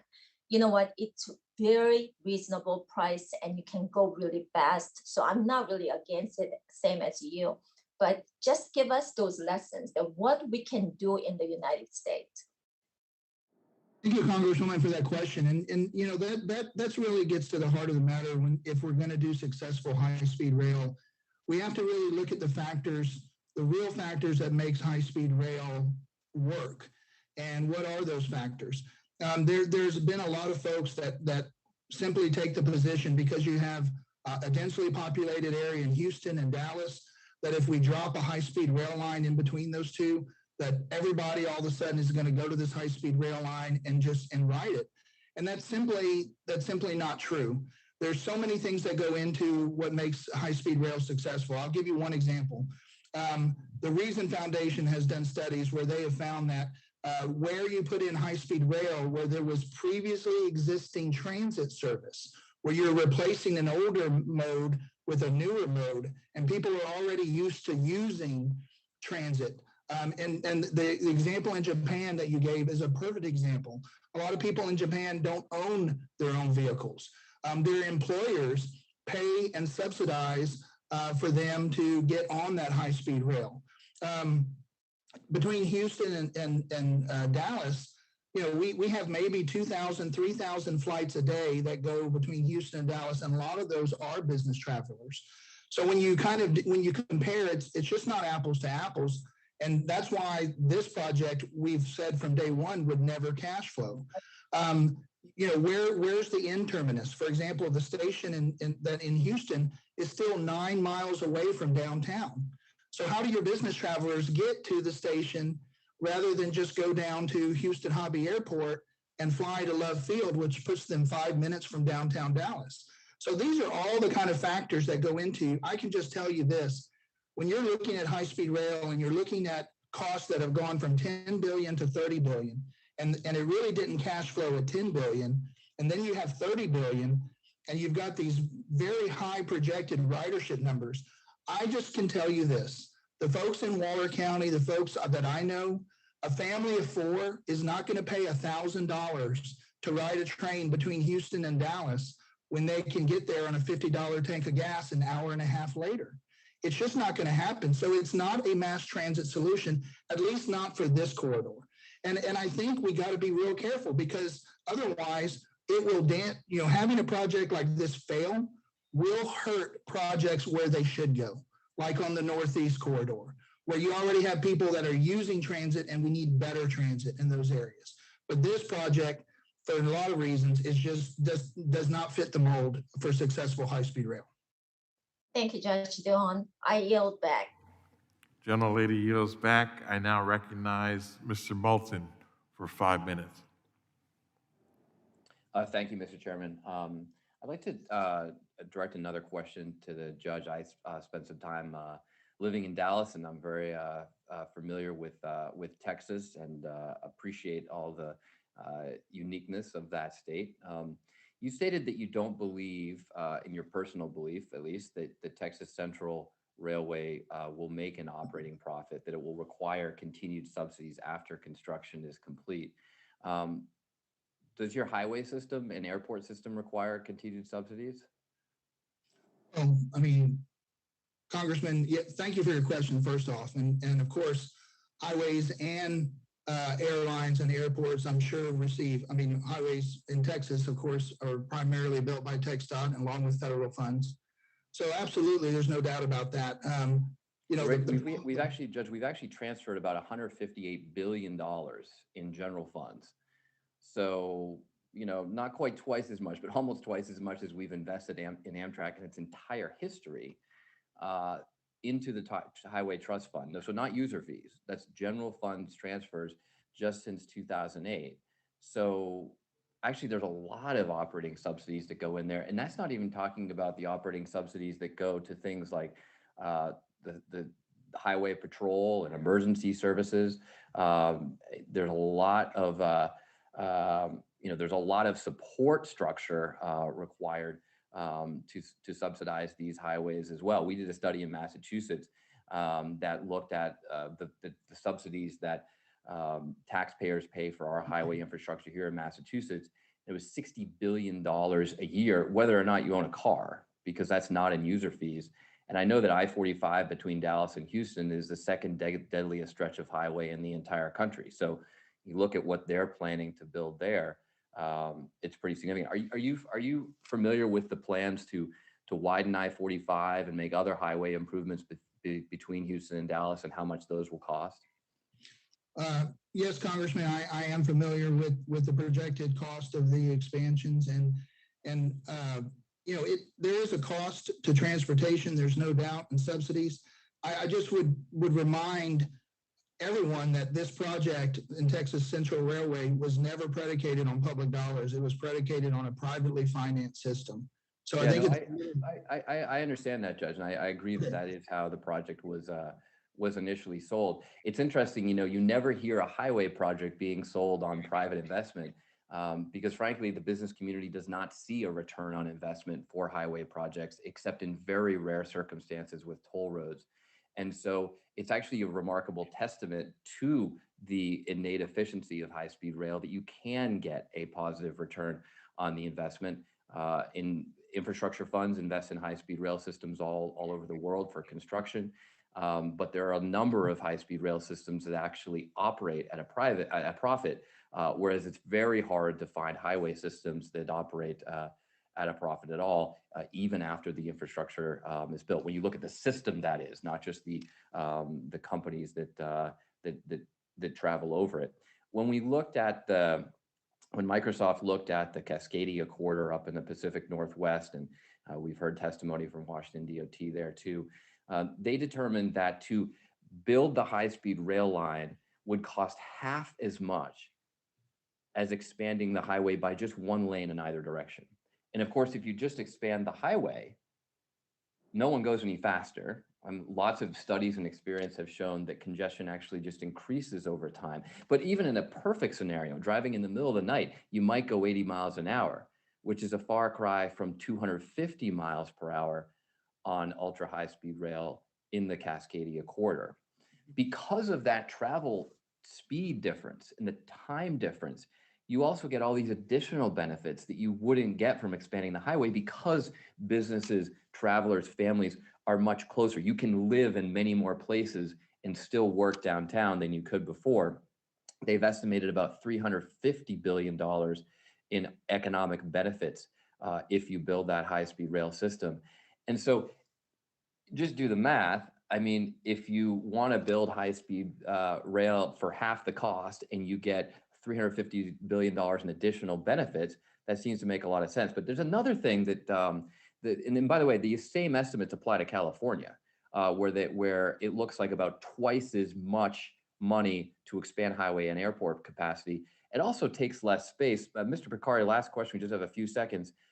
How much do you have to expand highway lanes to accommodate the capacity of a single high-speed rail line? In other words, how many highway lanes does it take? In the California example, Congressman, it's 6 lanes and 91 airport gates and 2 new runways. Okay, so that's going to take a lot of space and Yes, a lot more farms and houses, as my colleague from California was mentioning, than building high-speed rail. That's Mr. correct. Chairman, I yield back. I thank the gentleman, and after I recognize the next member on the other side of the aisle, Mr. Moulton will take the gavel for a set period of time. I now recognize Mr. Burchett for 5 minutes. Thank you, Mr. Chairman. I appreciate you very much allowing me to be here. My first question is for Mr. Washington.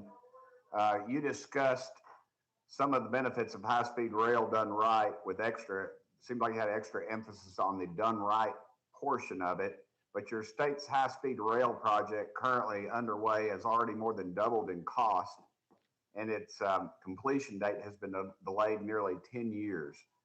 And I'm wondering, how is this an example of what you would consider to be a high-speed rail done right? Well, thank you for the question, Congressman. I understand the concerns and the reservations that some members of this body have with California high-speed rail. The best I can do, though, is speak on behalf of my agency, which has jurisdiction over rail across the largest county in America, that is LA County. But we're confident that if given the appropriate resources and the best practices that we have employed, that we can dramatically improve the lives of people in our county. And some of those are, property acquisition done right, limited change orders, decentralizing decision-making, partnering with the contractor and the various cities. This template has worked for us, and I think it can be replicated around the country. And I think that doing it right, and I had an emphasis on doing it right, that includes the things I just mentioned, I think we can build high-speed rail all over this country. Okay. Secretary Porcari, you talked about the need for us to create a passenger rail trust fund, much the same as our current highway trust fund. How do you propose generating revenue for that? And can it be done without raising or creating new taxes? Congressman, thanks for the question. A passenger rail trust fund should be funded from, should be eligible for every transportation revenue source that we currently have. And there are ones on the horizon that potentially may raise revenues as well, like highway-based user fees. But the real point is that any form of surface transportation should be on a level playing field for federal funding, whether it's rail, highway, or other, and let the local jurisdictions decide what is the right mix for them. Okay. Judge, let me ask you, many of the high-speed rail projects seem to favor the urban areas over the rural areas of America. And based on your experience, what do you think we can do at the federal level to make sure that taxpayer dollars are being wisely spent on projects that will benefit everybody? Is that even possible? Thank you, Congressman. I really do appreciate that question, because that is the one thing that has struck me, having dealt with the proposed project between Houston and Dallas for several years now, and having interactions with the Federal Railroad Administration. You know, we just ask that local communities be treated as equal partners. That is the biggest thing I can emphasize, to have meaningful and substantive conversations where we can talk about how this will impact our community and how can we either work around that or work through it. You know, the city of Waller, which is partly in Waller County, they have been working for decades to build the city center. It's really going to be a beautiful concept. The high-speed rail line just blows right through the middle of it and completely destroys it. We wanted to sit down and have some conversations. Maybe can the route be adjusted? Can they look at other routes other than the one that was pre-selected? And the FRA would really refuse to engage with us. And it was so disappointing. I was also president of the Waller County Subregional Planning Commission. This was a group we put together for the purpose of engaging in coordination with both federal and state agencies. We could not get anywhere with the FRA. We requested to coordinate with Texas Department of Transportation because they are a state agency. They are also required to coordinate. And they met with us once, and we went through and told them all the impacts that this could have, and please give this to the FRA. Please make sure they are aware of these. And then when we tried to have a second meeting with them, they refused, and they refused because they were being instructed by the FRA not to meet with us. If you can believe that, they were instructed. That's what they said. We are being told not to meet with you. What does the FRA stand for? Federal Railroad Administration. Okay. I was making sure it wasn't some Texas deal. Okay, I'm sorry. That's all right. I'm from Tennessee. We know about TVA and okay, I got you. The IRS and the rest of those. We had to sue TxDOT in state court. We won. We had to take it up on appeal. We still won. And then when they sat down with us and we said, okay, so tell us what's going on with this project, they said, we're no longer a co-lead agency and we're not in the loop anymore. So it was almost a concerted effort to keep us from engaging and having any input in the project. So please, any successful project has to have meaningful engagement with the local communities that you are going to substantially impact when you bring a project like this through the middle of their community. That's what I would ask. I appreciate you saying that. I think it goes back to what Mr. Washington had said about the template that you have in place. You have to get it up front. A good lawyer friend told me one time, good fences make good neighbors. And that's true. Y'all didn't have the good fences. I've seen 25 years. I can say that is absolutely true. Right on. Chairman Moulton, I yield the rest of my time back to you, brother, and it's good seeing you, my friend. Good seeing you too, sir. Thank you very much. Thank you for serving our country, brother. And you too. Great to have you great to be on the committee here with you. So next we're going to go to Congresswoman Newman of Illinois. Well, thank you, Chairman, and there we go. Thank you, Chair, and thank you, Ranking Member. Today, this has been a very informative day, really all over the place around higher speed rail and high speed rail. And I have some macro questions, and then if anyone wants to elaborate behind them, and they're focused at Mr. Porcari, Mr. Washington, and Mr. Kunz, because I would like a macro level look at it, but also perhaps Mr. Washington could give us a more of a micro level look at it. And so it's fairly simple. So in my district, well, ironically, I have more lines of track than any other district in our nation. We have several transportation deserts. It's fascinating, right? And they have to do with connecting commuter lines so people can get from point A to B. There are these big gaps where shift workers have to walk for several miles across counties or string together bus, rail, walking, and other. And we've come up with some unique solutions. There's some public transit on demand ideas, what have you. But what would solve that is some higher speed rail programs that were very short in nature, like less than 20 miles of a stretch. And I can think of 2 or 3 areas where literally thousands of folks go from point A to B that are shift workers that would really benefit from high-speed rail.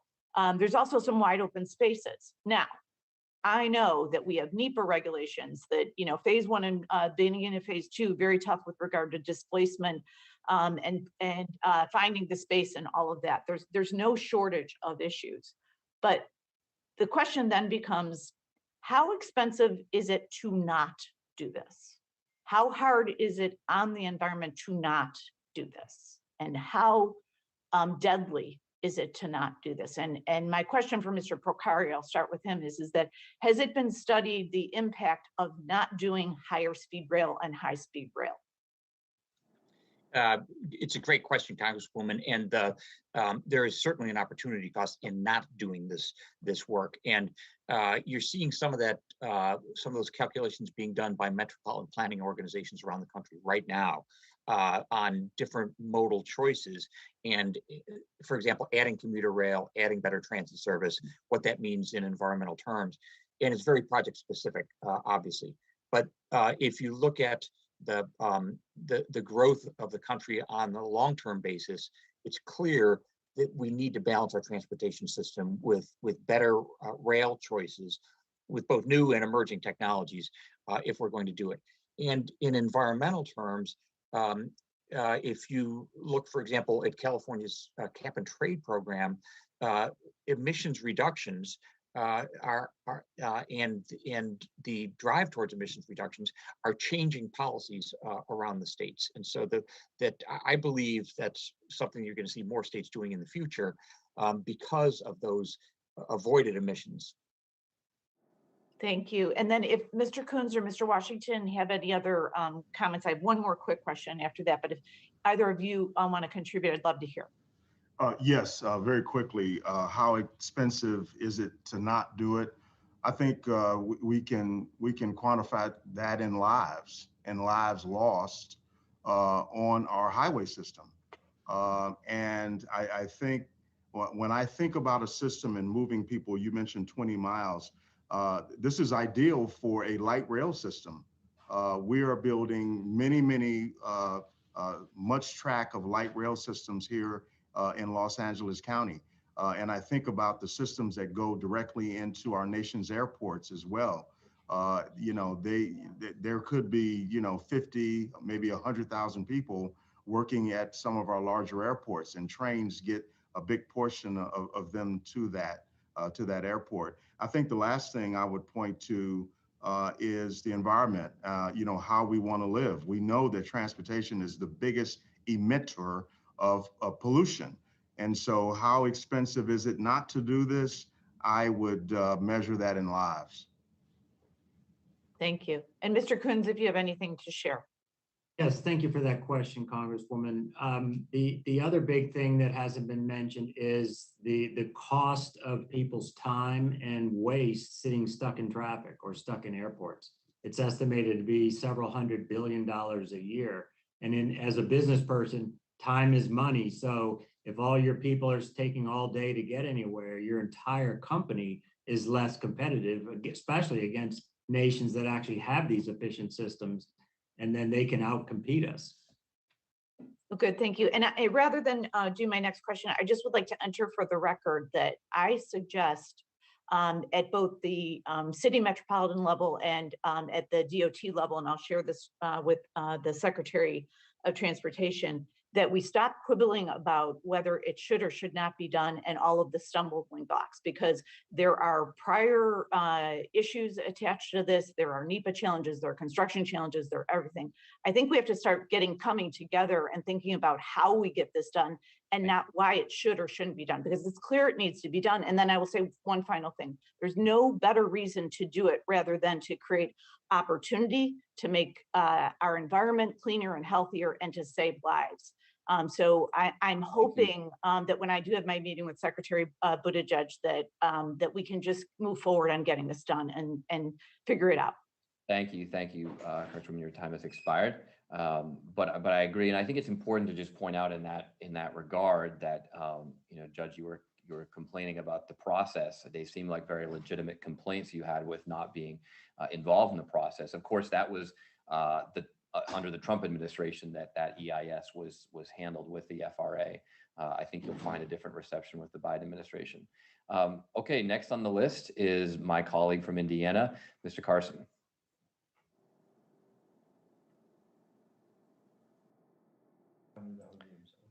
Mr. Carson, are you here and unmuted? Yes, sir. Can you hear me? Yes, sir.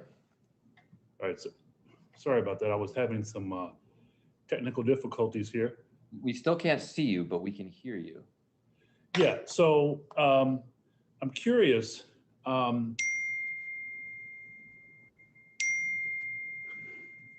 So the need for federal government, essentially the need for, I'm sorry, I'm having a problem with this camera. Okay, I'm sorry. So the need for federal investment, this is for everyone compared to other industrialized nations. In terms of the United States, our passenger rail investment falls far behind many of our allies. Now, as you all know, opponents of more federal investment, some on the committee, argue that private investment is more important than federal investment. What would you say to rebut those views? Yeah, if I may, Congressman, the two are not irreconcilable. So there are many rail systems that are privately operated with an operating profit that are built on a governmental investment that built the infrastructure. So and public-private partnerships are an established model that have worked around the world for rail operations. But again, I would point out that it's taken a public funding component to make those happen in every case. And I would add to that, if I could, Congressman. I think the need to build and rebuild infrastructure in this country is so great that we need what I call the three-legged funding and financing stool. The first stool is the federal government. That is one of the legs. Currently, that leg is wobbly. And then you need local investment, like we have here in LA County, Measure M. We went to the voters. And then finally, the private sector. That three-legged stool is what we need to build and rebuild infrastructure in this country. The private sector equity, they want to invest in infrastructure. We know that leg is strong. The local initiatives, the last 2 or 3 years, there's been a 70% success rate on local initiatives. And that stool is strong. The wobbly one is the federal. If we get that right, I think we can build and rebuild the infrastructure in this country. Yes, sir. Thank you. Chairman, I yield back. I thank the gentleman. And just so everyone knows, there are several Republicans who said they would like to come back. If you do come back to the hearing, please just let the committee staff know and we'll get you on the list. But for right now, we're going to go to the next Democrat on the list, who is Ms. Wilson from Florida. Ms. Wilson, you're recognized for 5 minutes. Thank you. And to Mr. Chairman and to Chairman Payne and Ranking Member Crawford for today's hearing. In the early 20th century, the arrival of Henry Flagler's railroad put Miami on the map. My grandfather migrated from the Bahamas to build the railroad and helped to incorporate the city of Miami. As we build back better, Congress must invest in this industry to increase our country's rail capacity. This investment will create high-paying jobs, union jobs, and will help rebuild our middle class. In addition to high-speed rail, we need to provide increased funding for heavy rail projects. For decades, I've fought to construct heavy rail on the 9-mile North Quarter project in my district to connect my community to more opportunities. I thank the witnesses for appearing today, and I have a few questions. This question is for Ms. Eckert. My mantra in Congress has always been jobs, jobs, jobs. Can you speak on how the California High-Speed Rail Authority small business policy, coupled with the Buy America standard, have spurred the state's economy, generated jobs, and supported more than 600 small businesses? Sure. Thank you, Congresswoman, for the question. So the California High-Speed Rail Authority and the California State Construction Trades Council have a community benefits agreement. And in the agreement, there are certain targeted hire provisions. A certain percentage, about 30% of the workers in the area should be making about $32,000 to $40,000 annually. And 10% of those workers should be comprised of people who are facing traditional barriers to employment. This has created an opportunity and a road for those individuals to participate in high standard registered apprenticeship programs and work under proper worksite safety standards, give fair compensation, and then a road to the middle class that would follow them to more projects than just the California High-Speed Rail project. So their skills are transferable. Okay. In your testimony, you spoke about the California High-Speed Rail's project's community benefits. Please highlight how this agreement helped disadvantaged workers and workers facing traditional barriers to employment. So just from my last answer, it's a targeted hire program. So that ensures that people in the disadvantaged community have access to the apprenticeship programs that are in that area. So those individuals, people who emancipated youth, previously incarcerated individuals have the opening point to participate in the gold standard apprenticeship programs and then work on the California High-Speed Rail project. Thank you so much. Mr. Kunz, in your testimony, you emphasized the role of the federal government in spurring investments in high-speed rail. Please elaborate on the benefits that other countries are receiving from their robust government investment into infrastructure, specifically high-speed rail. Thank you for that question, Congresswoman. Every country that's built high-speed rail has benefited numerous ways. It's created jobs, it's created access, it's brought economic development to depressed areas, it's enabled people to be efficient with their time, it's enabled them to find affordable housing, affordable transportation, to get home quickly, to be with their families. The benefits are just numerous, and every nation that has built this has all experienced those same benefits. And we are definitely set to experience all the same here in this country, because a lot of our lines have the exact same perimeters of the city pairs, the population densities, and the mobility of a population. Thank you. I yield back. Thank the gentlewoman for yielding back. And with no Republicans showing up so far, I will go to my colleague from Washington on both this committee and the Armed Services Committee, Ms. Strickland. You have 5 minutes. Great. Thank you, Chair and Ranking Member Crawford. It's my honor to be here today for my first hearing as Vice Chair of this subcommittee, especially as we look forward to the future of high-speed rail and how this is going to increase our competitiveness, equity, and economic development. So I'm thrilled to start with Rachel Smith of the Seattle Metro Chamber of Commerce to speak to high-speed rail opportunities in the Pacific Northwest and Washington State. Now, as you've noted in your testimony, Ms. Smith, the Cascadia Ultra High-Speed Rail Corridor line could result in the reduction of 6 million metric tons of CO2 over the first 40 years of operation. So from an environmental perspective and for the economic development of the metropolitan Seattle region, it's clear that this investment will do a lot of work. They only have Democrats here now. So Ms. Smith, How's the Pacific Northwest, through Cascadia or otherwise, uniquely poised to implement high-speed rail spurred by federal investments? Well, thank you, Congresswoman, so much for the question. Our region is poised in so many different ways to take advantage of robust federal investment in ultra high-speed rail. First of all, we have the coalition. So as I mentioned in my testimony, we have elected officials from the highest levels of government in our state and nationally, all the way down to local elected officials who have said they support high-speed rail being developed in our community. So we really have robust coalition support to do this.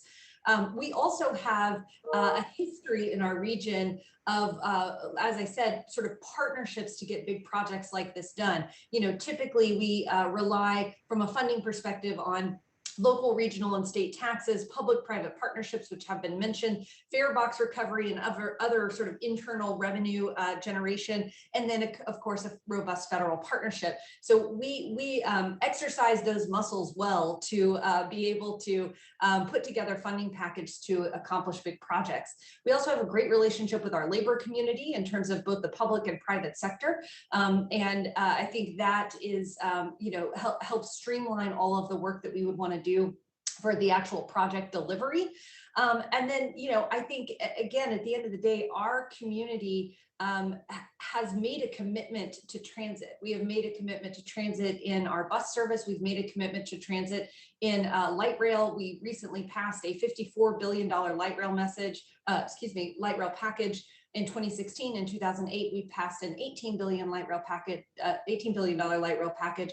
So our community has made those commitments to transit, and we're starting to see the benefits of that. So I really think that we are poised in every way, from coalition to funding to partnerships with labor to a commitment to this kind of technology and this kind of growth in our community. Great. And I have one other question for you. We know that congestion on Interstate 5, I describe as soul crushing, whether you're trying to get from Seattle to Tacoma down to Joint Base Lewis McChord into the state capitol. And this has everything to do with access to jobs. It has to do with readiness for our troops at JBLM, the largest military base on the West Coast. And we know that we often say to folks, well, let's just add another lane of highway. And I'm sure this was touched on already, but can you talk again about what the Secretary of Transportation for the state has said about the cost of adding a lane of I-5 on the same corridor versus investing in ultra high-speed rail? Absolutely. I mean, the bottom line is there is no way to meet the capacity to move people through the highway system as there is on transit. Every rail line that we add is exponentially more people. And when we really think about, the efficient movement of people and goods, there is absolutely a need for our highway and road system to work. As I said in my testimony, to carry goods from our manufacturing and farms into our communities, cities, and towns. But for the efficient movement of people, we really need to have robust investments in transit and rail, that sort of reliable, grade separated rail, again, exponentially moves more people and does it at a cost lower than a new highway lane in our region or in any region. Thank you, Ms. Smith. I yield back, Mr. Chair. Thank the Danielle for questions. And I would just add, if we build high-speed rail, no one's going to force you to take it. You have that freedom of choice that Americans don't have today, and yet travelers all around the world have. I don't understand why travelers in China should have so much more freedom than we do today in America. High-speed rail would rectify that. I now turn to my colleague from California, Ms. Napolitano. You have 5 minutes. Thank you very much, Mr. Chair. I'd like to first address my question to Phil, a good old friend. How are you, sir? Great. Can you talk about the Union Station improvements in the Santa Fe Springs, Rosecrans, and Marquardt grade separation in my area, funded by the high-speed rail, and why are they important to my community? I know Marquardt and the overcrossing is going to be a tremendous help, but can you expound on that, please? Yes, and great to see you, Congresswoman. First on Marquardt, this is the deadliest grade crossing probably in the country, definitely in the state of California. And high-speed rail money is providing a grade separation at that most deadly area in the country. And I think it will save lives. I know it will save lives. And it will be very, very efficient. Union Station will be the hub for high-speed rail when it comes down. Also, it is the hub and the link to Southern California for Amtrak, for our commuter rail service, MetroLink, and our great system here in LA County. The improvements that high-speed rail has funded is in the neighborhood of $423 million to develop a flyover, if you will. Union Station is a stub-in station, meaning trains come in and they have to leave the same way. They have to back out. And so the efficiency of a run-through track on here in Los Angeles and other historic train stations make it very, very efficient. Trains do not have to idle, sometimes up to an hour before they leave out. So those improvements, both at Union Station and Marquardt, are very, very needed and will save lives and also make things more efficient. Thank you very much. I look forward to learning more about the benefits it's going to bring. Mr. Porcari and Mr. Kunz, in seeking federal investment for high-speed rail from all taxpayers, how can we ensure that the low income can afford the tickets to high-speed rail? Congresswoman, it's a great question. And one of the ways that we can do that is through a fair structure that recognizes ability to pay, through working with employers to encourage employer contributions towards the cost of using the system, and making sure that in general the affordability for everyone of the system is a paramount concern. Any operator of the system, if it's a private operator, that should be part of the contractual arrangement where affordability is considered. Mr. Kunz. Thank you, Congresswoman.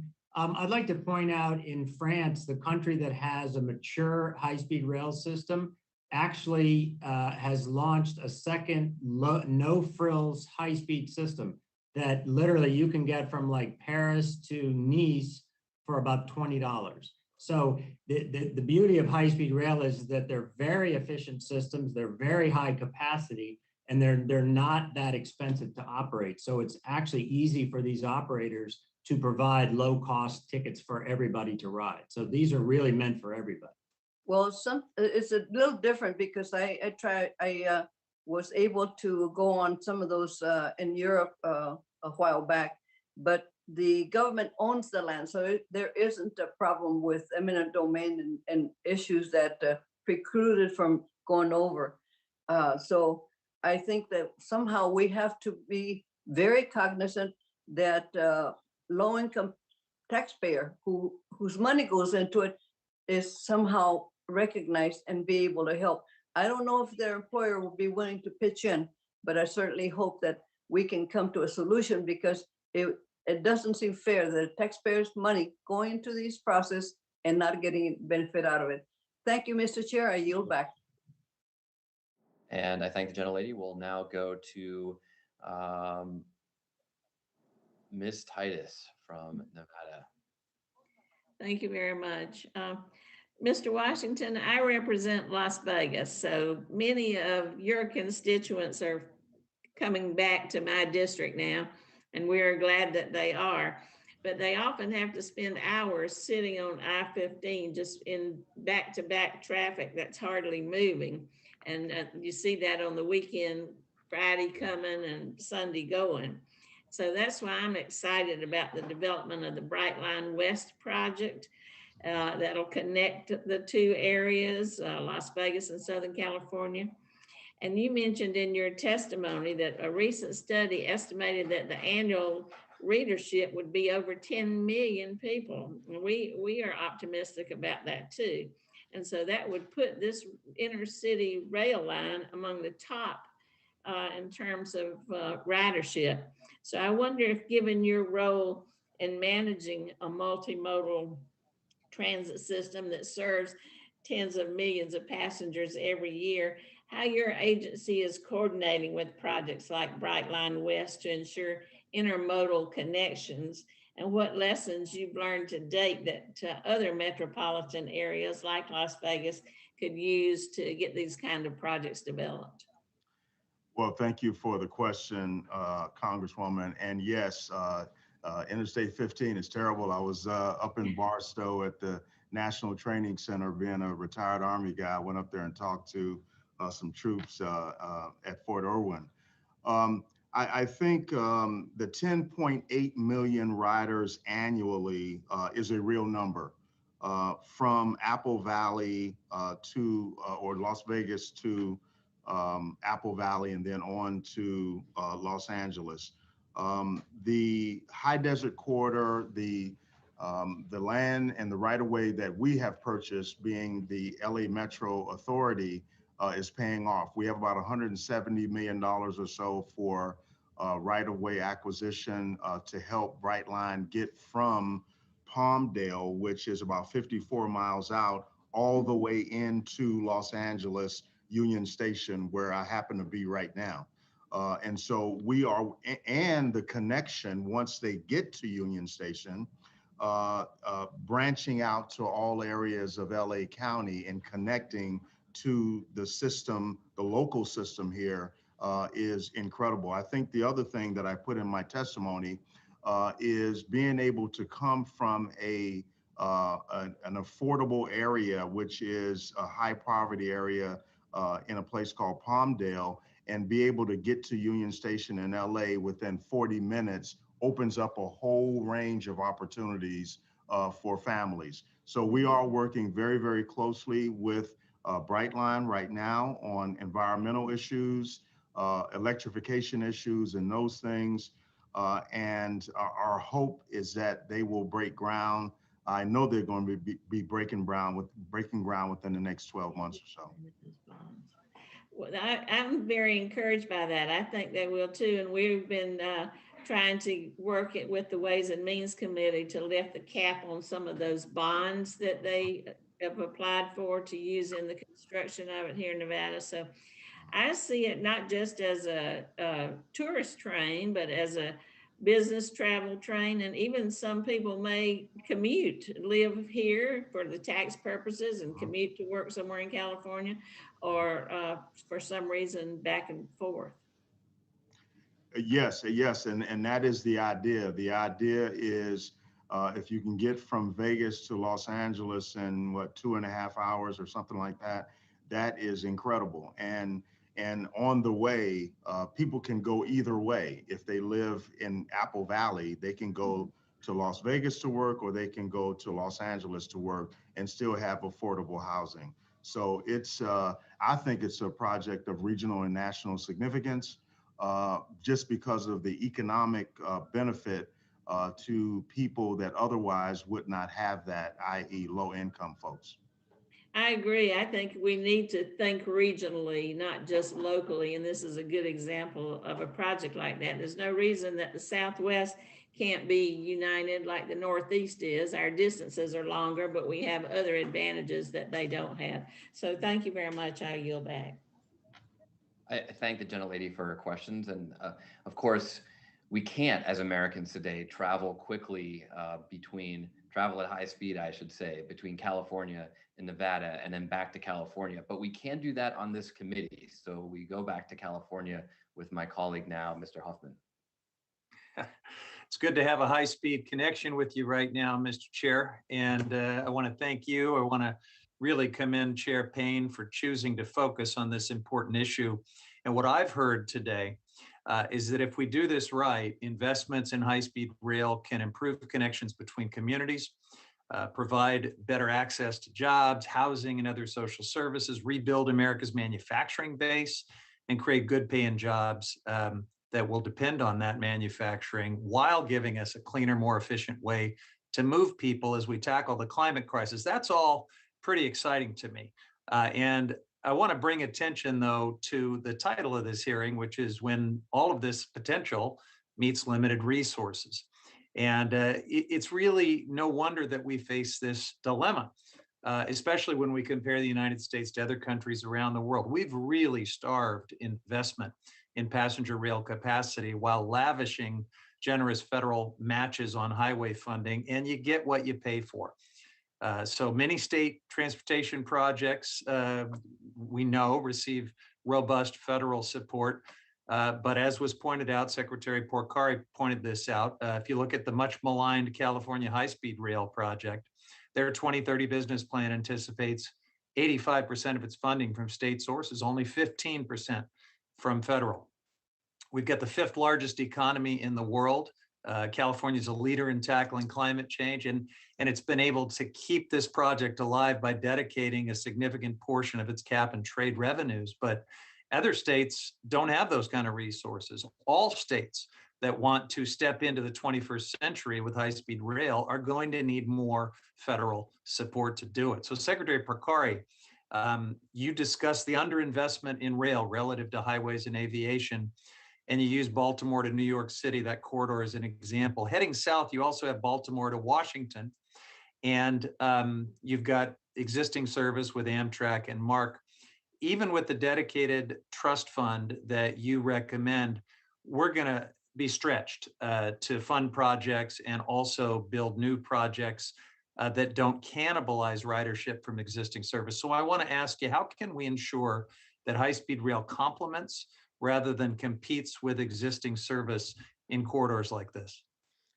It's a great question, Congressman. And first, the service characteristics of high-speed rail versus, say, commuter rail are very different. So the high-speed rail service would typically be over longer stage lengths with fewer intermediary stops. But in practical terms, states today are required to make those difficult financial trade-offs that you talked about. And one of the early activities they would likely engage in is to make sure that they're not cannibalizing their existing service in the planning process by making sure that any investments are net ridership increases and in both environmental and equity terms are actually a plus for the communities as well. That's part of the philosophy and certainly the purpose behind the NEPA process to begin with. It's also a fundamental tenet, I think, of good interaction in community planning. And you can codify that through a community benefits agreement where the local communities know exactly what they're getting in terms of benefits, whether it's local employment or better commuter rail service in return for that investment. All right, I appreciate that. Mr. Washington, I would love to hear a little more about this manufacturing hub that you described. That's an incredible vision about building these systems entirely here in the United States and all of the good jobs and other benefits that would be associated with that. Can you tell us a little more about where this would be, what it would look like, and what we would get out of it? Well, what we envision, Congressman, is an industrial park with suppliers on site, with a test track on site. Usually, when you get rail vehicles, they have to be tested, and it takes long to get into the testing queue in Pueblo, Colorado. And so that takes a lot of time.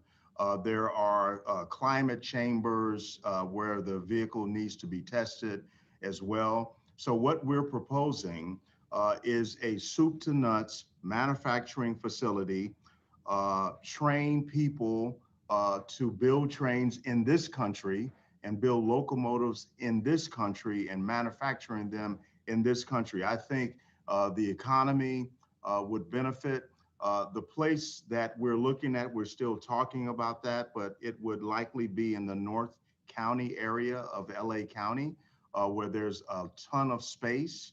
There's room for a test track.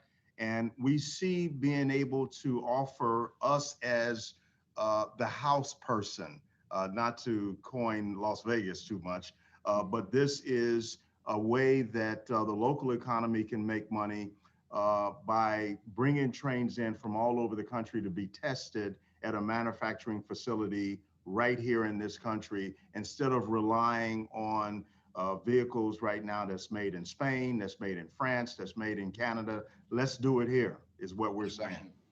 I thank you. Thanks so much. I yield back. I thank the gentleman, and we are now going to go to Massachusetts, where my colleague, Mr. Auchincloss, has been a great addition to the community. You know, Mr. Washington, you were earlier talking about changing Los Angeles Union Station from a terminal into a station by making through tracks. That's a project that we've been trying to do here in Massachusetts to connect our two stations in Boston that are only a mile apart, but have always been disconnected. Doing so would finally complete the Northeast Corridor from Virginia to Maine. And it's a project that was originally delayed by the onset of World War I. So we talk about the consequences of not investing in rail over the past century. There's a great example. In that intervening time, we have literally built two entire highways in that short space, in that short span. We built a highway in the 1960s. We tore it down and built another highway since then. Those stations still remain disconnected. Mr. Auchincloss, over to you.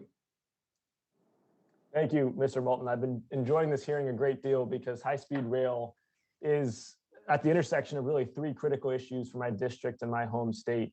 One is housing affordability. 60% of extremely low-income individuals in Massachusetts are paying more than half their incomes on rent, and home prices in Massachusetts are skyrocketing, up 11% since 2019. We've got a huge congestion crisis. Pre-COVID, it was very bad, and unfortunately, it's coming back as the economy reopens. The average driver in Greater Boston is spending more than $2,000 a year in the cost of congestion. And of course, we've got a climate crisis, and the transportation sector in Massachusetts accounts for about 40% of our net carbon emissions as a state. And high-speed rail can be a part of resolving all three of those crises in conjunction with other transportation policies like complete streets and mobility as a service and investing in buses. And for that reason, I've been and will continue to be a strong supporter of my colleague, Mr. Moulton's high-speed rail vision, which has really been a substantive and I think compelling vision for how we can do high-speed rail as a country. The challenges that we've had, of course, have been how to pay for this effectively and how to overcome issues with land use entitlements and regulations that can obstruct it along the way. And there are a couple of different approaches to that in the form of national infrastructure banks that have been circulating around Congress. There's one version in Financial Services Committee on which I sit, another led by Chairwoman Belloro. And they all have slightly different takes, but overall, they take public sector money to then leverage private sector investments. They politically insulate decisions about how to invest in strategically important national infrastructure projects. And they work with state infrastructure banks to provide them the technocracy and tools that they need to make good investments as well. And so high-speed rail to me sounds like a great example of where a national infrastructure bank could be very helpful. And I'd like to ask Mr. Porcari, as well as Mr. Kunz, who represent sort of the public and private sector dimensions that might both be at the table in a national infrastructure bank, to discuss, if you were in the room as we were chartering this institution and it was going to be investing in high-speed rail, what would you feel like you needed to have guaranteed and part of the charter and of the way that the National Infrastructure Bank would operate in order to be confident that we could be investing in high-speed rail and getting it built on time and under budget? And Mr. Porcari, maybe you could start. Congressman, it's an excellent question. In addition to the characteristics of a national infrastructure bank that you described, I would say above all, consistency and predictability. One of the downfalls of the public-private partnerships that we've had in the U.S. is everyone is bespoke. We don't have a kind of a standardized template. As a consequence, you can't price the political risk of that kind of partnership in America. If we look to our neighbors to the north in Canada, UK, Australia, and other countries, while not perfect, where they've used those kinds of public-private partnerships, it's a much more tightly defined system where the community and elected officials obviously have input early and often, but there's also an endpoint to that where you have some certainty and the financial markets understand that certainty. Pricing political risk, a very good way to put that. Thank you. And Mr. Kunz? Thank you for that question, Congressman. I think you're on the right track there. We do need a structure where there is substantial funding available to the tune of several $100 billion. We need to be focusing on key projects and getting them to completion, not spreading the money all over the country. And then we need to enact structures to run the system so that you have you can have private competition on them. You leverage the value capture that the station areas create, feed that back into some of the funding sources, and also setting up coalitions to work with the local communities as these systems are developed, where the stations go, where the routes go, those kinds of things. So it's really a comprehensive program. And like I said, prioritizing the important projects to make the case and get those to completion so that the public can ride them and see them. And then that really opens up the sort of the floodgates for the rest of the country. Reducing political risk and prioritization. I want to, in any balance of time that I have, also allow Ms. Eckert to weigh in here as well, because we need to make sure that unions are at the table for these projects as well. Sure. Thank you, Congressman. 10 seconds, so try to be 10 seconds. Oh, I just wanted to add that new and novel technologies should also be covered under the Railway Labor Act, and therefore those workers the appropriate labor standards to the workforce that they have had for the last century. All right. Thank you for being so concise, and I thank my colleague and friend from Massachusetts. And we're now going to go down to Georgia for Mr. Johnson. You have 5 minutes, sir. Thank you, Mr. Chairman. And this is a very important hearing, and it's apt that you, Mr. Chair, are sitting in the chair for part of this meeting. I support the Seth Moulton High-Speed Rail Plan, and also support the American High-Speed Rail Act. And you've been a real champion, and I want to commend you for that. Mr. Kunz, thank you for being here today. It's a pleasure to hear from the High Speed Rail Association on the need for a bold, transformative investment in high-speed rail in America, a network. And there's been some hesitancy surrounding high-speed rail that comes from concern about the lack of capital.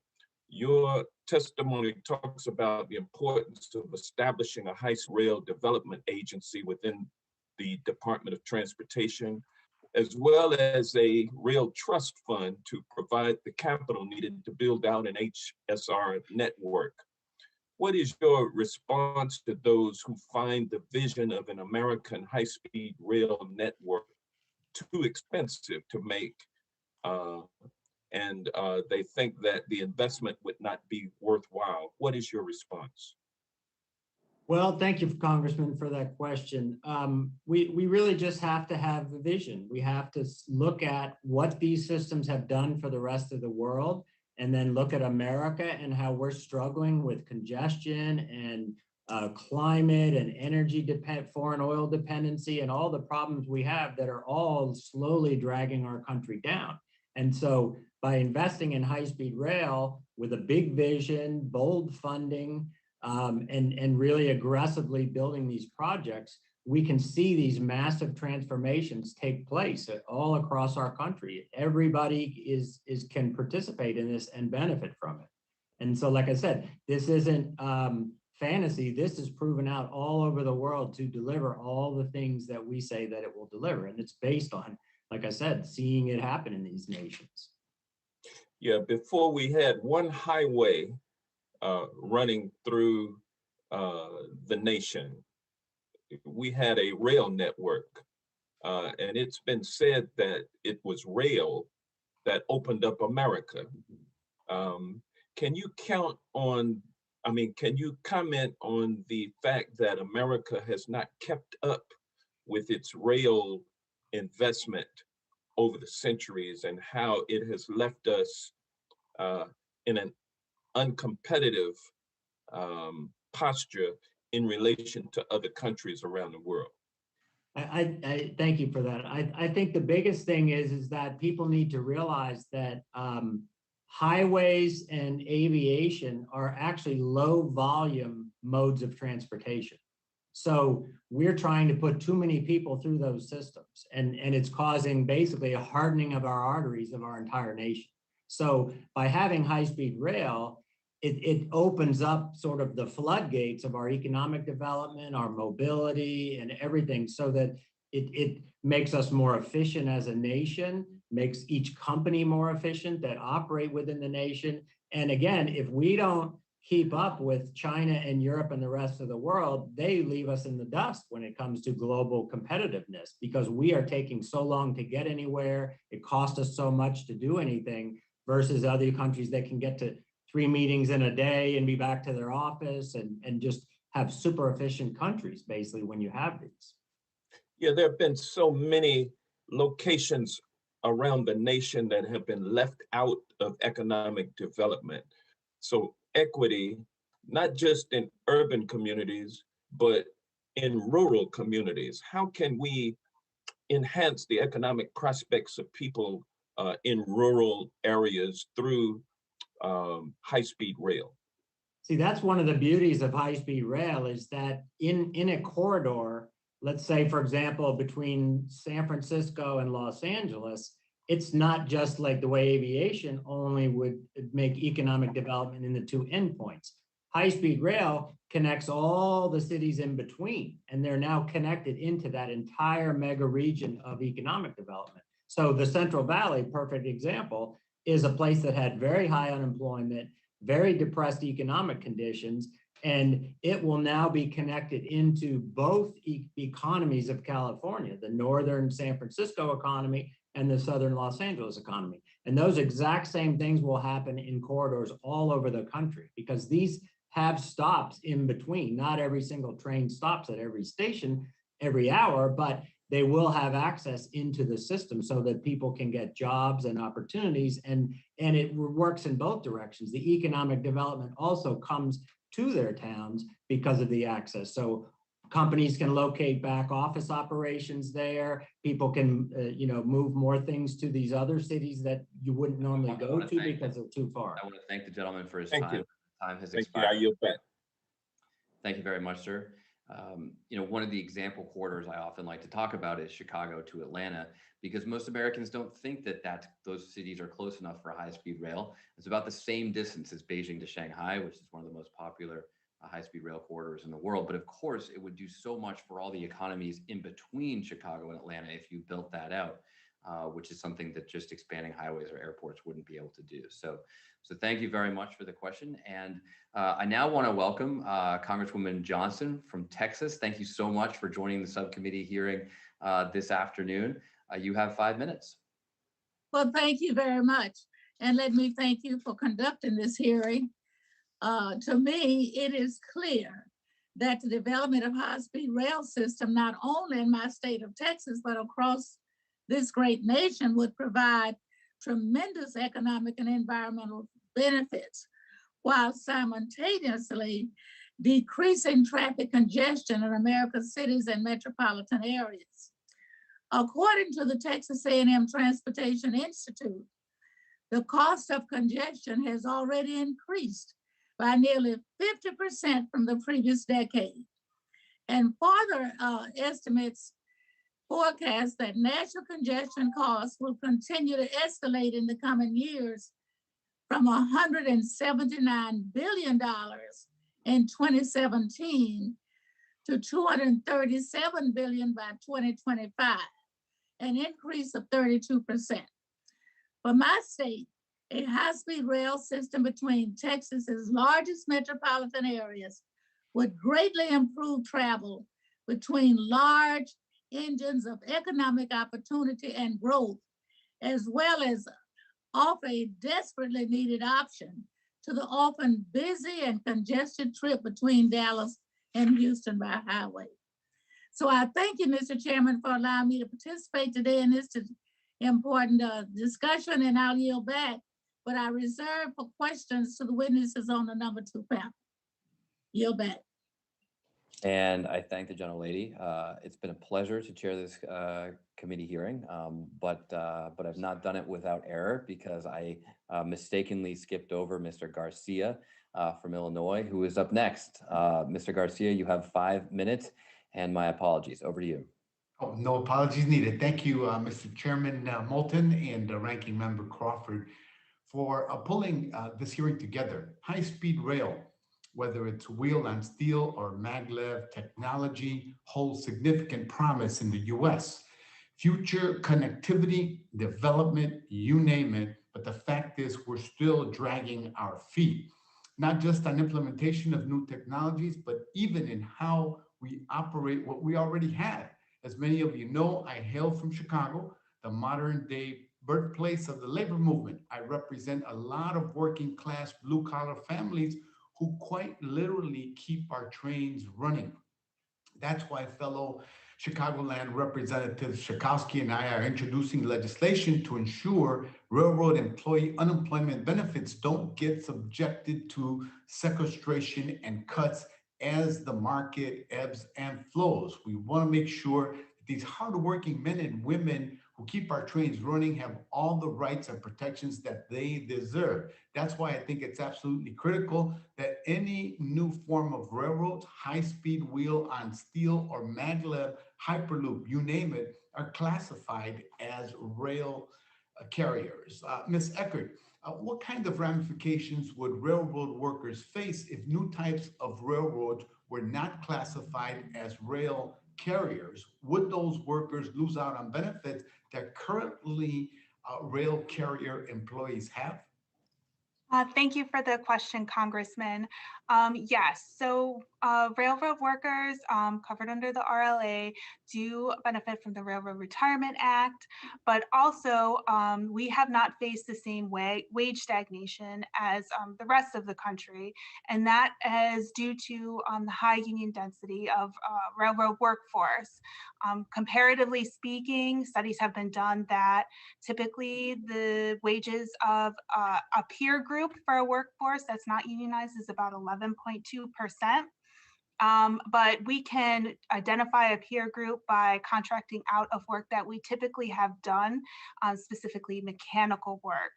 And then with that data set, we could see that what people performing duties similar to us or even the same duties as us, but not covered under the RLA, make about $16,900 less than we do a year. So in areas like where I come from, $16,900 is a lot of money. And also you are not guaranteed the same retirement benefits as you would if you were covered by the Railroad Retirement Act.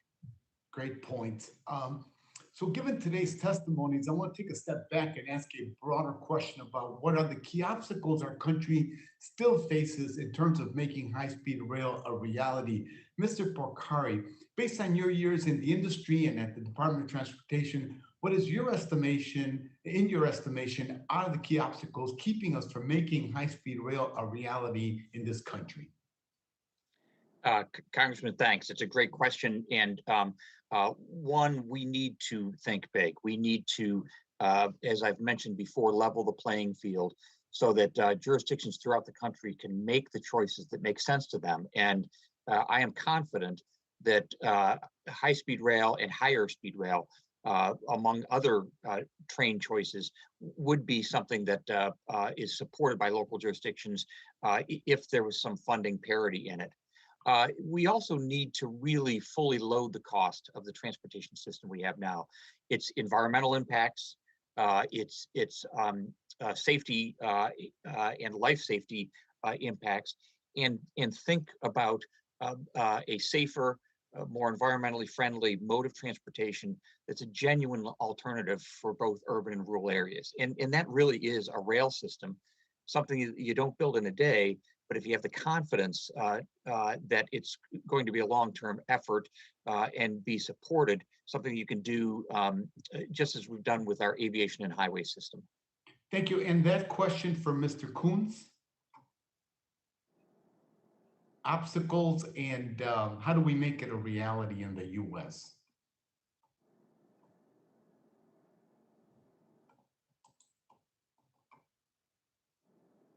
Mr. Kunz, are you there?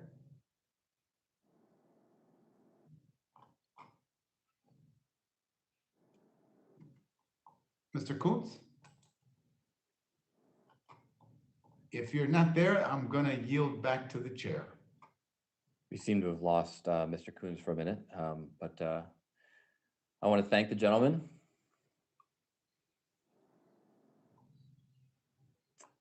Mr. Garcia, are you going to yield? Are you going to yield back? Yes, I yield back to you, sir. Okay. Thank you. I want to thank the gentleman very much for his questions and for all the members of this panel for participating. We've learned a lot, and I know we opened this panel with a critique from my colleague, the ranking member of California High-Speed Rail. It reminds me that just 10 years ago, when I was at Harvard Business School, I did an in-depth financial analysis of California High-Speed Rail. And we came to some interesting key conclusions. One, the project was going to cost more than they were saying at the time. And of course, that's been proven true. And it certainly had its fair share of missteps and poor leadership along the way. I think things are in much better hands now. But another conclusion we reached is that even at a much higher price tag, it still costs a lot less than expanding airports and highways to meet 2050 demand. But when we talk about that capacity piece, the fact that one high-speed rail line has the capacity of 6 to 10, some people even estimate 12 highway lanes, the other conclusion we showed is that in 2050, while the expansions that you would have to do to airports and highways to meet demand would just get you there, if you build high-speed rail instead, you'd be able to go much beyond 2050 to meet future demand as well. And we talk about this generational opportunity to invest in infrastructure with the American Jobs Plan. I think it's critical that we not squander this generational opportunity by investing only in the last generation's infrastructure. So I've learned a lot from this panel, and I want to thank everybody who's participated. We are now going to go into a short recess before the next panel. So if you would all please rejoin us in just about 5 minutes. The subcommittee shall stand in recess subject to the call of Chairman Payne.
The subcommittee will come to order.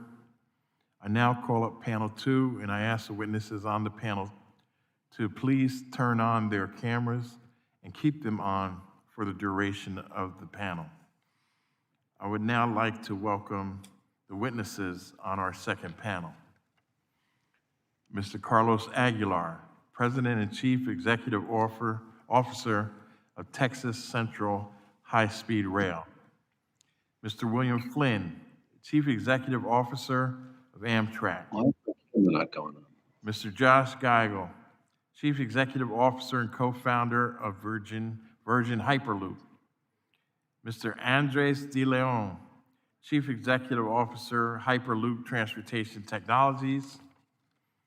Mr. Michael Reininger, Chief Executive Officer of Brightline Trains. And Mr. Wayne Rogers, Chairman and Chief Executive Officer of Northeast Maglev. Thank you for each of you being here today, and I look forward to hearing your testimony. Without objection, our witnesses' full statements will be included in the record. And as with the previous panel, since your written testimony has been made a part of the record, the committee will request that you limit your oral testimony to 5 minutes. Mr. Aguilar, you are recognized for 5 minutes.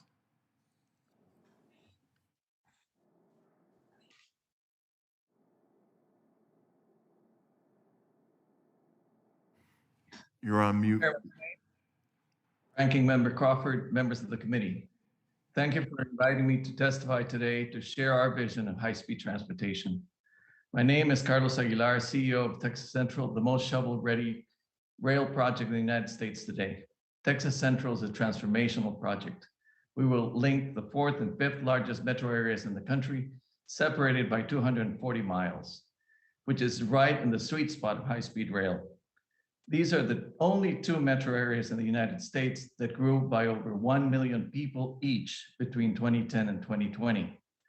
Most travel between them is an I-45, a congested road with the highest fatality rate per mile of any highway in the country. We need solutions, and we need them now. Texas Central is a traveler safety program. We will save at least 800 lives during the life of the project, moving passengers to our train and taking thousands of cars off the road. Our technology has transported over 10 billion passengers without a single accident or fatality. Texas Central is a jobs program, generating over 17,000 craft jobs in Texas and 20,000 supply chain jobs across 37 US states. At the core of this is the Business and Workforce Opportunity Program, our version of Build That Back Better, created 3 years ago to develop small, rural, minority, women, veteran, and disabled individual-owned businesses. Every contract we sign sets specific inclusion targets, the highest ever attempted in heavy construction in the United States. Texas Central is a climate change program. It will eliminate over 8 million tons of CO2 emissions during its lifetime, the equivalent of shutting down 7 large power plants for a full year, reducing air pollution near roads that impact communities of color most. We will also use less land. In fact, our 205 mile per hour train requires 28 times less than a new highway. Texas Central is a global competitiveness program to leapfrog past China and other countries in high-speed transportation by bringing the safest, most efficient rail technology to America today. At the same time, we will support American suppliers to build a new industry, injecting over $12 billion into American jobs and products. For example, we will buy 1,100 miles of rail and a total of over 1 million tons of American steel. Texas Central is focused on all Texans, connecting 2 vibrant metro areas, but also bolstering rural communities by creating high-paying jobs, expanding first responder and healthcare capabilities, and providing new services such as broadband internet. Our investors have contributed $700 million so far with no federal or state money. Funds from 22 Texan families looking to leave a positive legacy for the state, other American investors, and our close ally, Japan. This is paid for the permitting and de-risking of the project. We have obtained major regulatory approvals. completed ridership studies, advanced engineering, and attracted expert companies to execute the works and operate the system. We have secured the station sites and other land for the project. This is why we're ready to get shovels in the ground to help transform American transportation and to fulfill the promise of high-tech jobs for the new economy. The direct cost of construction will be $24 billion. Total cost will depend on funding sources, interest rates, risk premiums, and other factors. The funding plan includes participation of banks from Japan, Italy, and Spain, alongside potential support from USDOT, which we aim to secure. At Texas Central, we're honored to have bipartisan support of mayors, legislators, and other elected officials, including Houston Mayor Sylvester Turner, Dallas Mayor Eric Johnson, Fort Worth Mayor Betsy Price, to name a few. Without the vision and strong bipartisan support of leaders like Congresswoman Eddie Bernice Johnson, Congresswoman Kay Granger, Congressman Colin Allred, and Congressman Seth Moulton on this committee, this project would not be ready to go today. On behalf of the entire Texas Central team, I would like to thank this committee for its efforts to assist projects like us in accessing the RIF program and other high-speed rail initiatives. We look forward to working closely with all of you, the USDOT, and the Federal Railroad Administration to make this a reality. Thank you very much. Thank you. Next, we will hear from Mr. Flynn for 5 minutes. Good afternoon, Chairman Payne, Chairman DeFazio, Ranking Member Crawford, and members of the subcommittee. I'm proud to represent Amtrak's 17,000 hardworking employees and have the opportunity to discuss Amtrak's critical role in advancing high-speed rail in America. As America's only high-speed rail operator, Amtrak strongly supports development of high-speed rail in all markets where it makes sense. This includes in the Northeast Corridor, the NEC, where we stand ready to advance President Biden's vision of making our existing high-speed service much faster, and in new or existing markets which have the population levels and other attributes that make such services successful. Building high-speed rail and expanding overall intercity passenger operations require a strong federal commitment and substantial and reliable federal funding through a trust fund-like structure. This is the most important lesson we can learn from countries with successful high-speed networks. There's simply no substitute. If we funded highways the same way we funded intercity passenger rail to date, we'd still be driving on dirt roads. High-speed rail must be part of a much broader rail strategy. Our goal shouldn't be to develop high-speed rail lines in only a few corridors which take years to yield benefits. We should develop a modern, efficient, trip time competitive intercity passenger rail network that includes high-speed rail. Every high-speed system in the world relies on a foundation of high-quality, conventional intercity rail that allows passengers to connect to high-speed services. The development of such systems has generally been undertaken by the nationally owned railroad to ensure effective service integration, economies of scale, and uniform standards. Amtrak is well suited for the job, created with the legal authority and having the fleet, the core systems, the trained employees, and the experience necessary for the job. We are transforming the Northeast Corridor into North America's only 160-mile-per-hour operation. And given that high-speed rail lines take many years to develop and construct, an average of 16 years according to a 2018 European Commission study, we should start right away by continuing to develop the NEC and initiating conventional and higher speed services in the many corridors that we've identified for improvement or expansion in our recently released Amtrak Connects Us vision.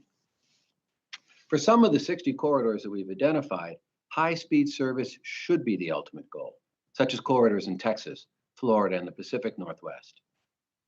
Many other corridors have opportunities to achieve 110 or 125 miles per hour in the near term, such as the Richmond to Raleigh segment of the Southeast High-Speed Rail Corridor. Pursuing such a strategy will give us a realistic, achievable, scalable plan for a network of expanded intercity and high-speed passenger rail service throughout our nation. Our Northeast Corridor operations demonstrate the success of this model. Our Acela service dominates in certain segments, such as Washington to New York. Years of investment have improved all levels of service and allowed high-speed trains to benefit from the connectivity and access provided by regular intercity and commuter trains. With additional investments, we can deliver much faster service, generating enormous economic benefits. With funding to replace ancient infrastructure on the NEC, such as the 148-year-old 30 miles per hour B&P tunnel south of Baltimore, and additional investments costing less than $50 billion, Amtrak could significantly reduce trip times. For example, a trip between Washington and New York City would take only 2 hours. Washington to Baltimore would take just 21 minutes. Investments like these would create thousands of jobs, enable faster and more frequent commuter rail service, and contribute directly to the fight against climate change. Taking an Amtrak train on the all-electric NEC produces 83% fewer greenhouse gas emissions than driving, and 73% fewer than flying. Our nation needs a comprehensive network of high-quality intercity passenger rail service that includes high-speed rail. And Amtrak's ready to deliver that. Deliver that in partnership with the federal government, states, and private entities such as Texas Central and Brightline. If intercity rail is going to meaningfully contribute to the president's goal of reducing greenhouse gas emissions by 50% by 2030 and help create the expanded mobility, greater economic opportunity, and enhanced equity we desire, we need a broad program anchored by a federal commitment and dedicated funding. Thank you for your time and your support, and I look forward to your questions. Thank you, Mr. Flynn. We appreciate you being here. And now we will hear from Mr. Giegel for 5 minutes. Thank you. Chairman DeFazio, Chairman Payne, Ranking Member Graves, Ranking Member Crawford, distinguished members of the subcommittee. Thank you for the opportunity to testify about the critical work that we are doing to bring our transportation network into the 21st century. I'm Josh Giegel, CEO and co-founder of Virgin Hyperloop, the first new mode of mass transportation in over 100 years. In the same way that highways and transcontinental railroad reshaped America, Hyperloop would once again shrink distances across the country in urban and rural areas alike. In 2014, I co-founded this company in a garage when Hyperloop was just an idea on a whiteboard. By late 2016, we began construction of our first full system test site, DevLoop, north of Las Vegas. To date, we've completed over 500 tests of our system. Several members of this committee have visited DevLoop on congressional delegations, including Chairman DeFazio and Ranking Member Sam Graves, in addition to a number of senior DOT officials. Today, we have approximately 300 employees and are the leading Hyperloop company in the world, and the only company to have had passengers travel safely in a Hyperloop. Hyperloop is a high-speed surface transportation system. Travel occurs within a low-pressure enclosure equivalent to 200,000 feet above sea level in a vehicle pressurized to normal atmospheric conditions, much like a commercial aircraft. This, along with our proprietary magnetic levitation engine, allows us to reach and maintain airline speeds with significantly less energy than other modes of transportation. Not only is Hyperloop fast, it's a high-capacity mass transit system, capable of comfortably moving people and goods at 670 miles per hour with 50,000 passengers per hour, per direction, on demand, and direct to your destination, meaning no stops along the way. That's the equivalent of a 30-lane highway. The benefits of our system are significant. Trips that take hours today could take minutes, providing businesses access to more extensive labor and consumer markets, and providing individuals and families with a wider range of opportunities for employment, housing, healthcare, and other services. We achieve all of this on a fully electric system with no direct emissions. Hyperloop transportation is not just about improved mobility of people and freight. It means new jobs, supply chains, environmental and energy efficiency benefits, enhanced safety, and US international leadership in an emerging technology. I believe it's important to bring these benefits into reality promptly. So we've worked with the Department of Transportation and several congressional committees of jurisdiction on the establishment of the Non-Traditional and Emerging Transportation Technology Council, Net Council for short. The Net Council improves agency coordination on innovative transportation technology and has been critical to helping move Hyperloop forward in the United States. We commend this committee for including its codification in the Surface Transportation Bill it developed last year. Because of this, the U.S. Department of Transportation's guidance issued last summer that Hyperloop is subject to FRA safety jurisdiction. Legislation should make clear that Hyperloop is eligible for funding programs on the same terms as rail projects. Given Hyperloop's promise to transform U.S. transportation, additional federal funding should be provided to accelerate its deployment to enhance U.S. competitiveness in an increasingly interconnected world. Federal funding supporting Hyperloop is a down payment towards a cleaner, more efficient transportation system, not only for the next decade, but the next century. Beyond the enormous benefits I've outlined, we believe our narrow right-of-way profile with lower land requirements will allow us to avoid costly issues faced by other systems.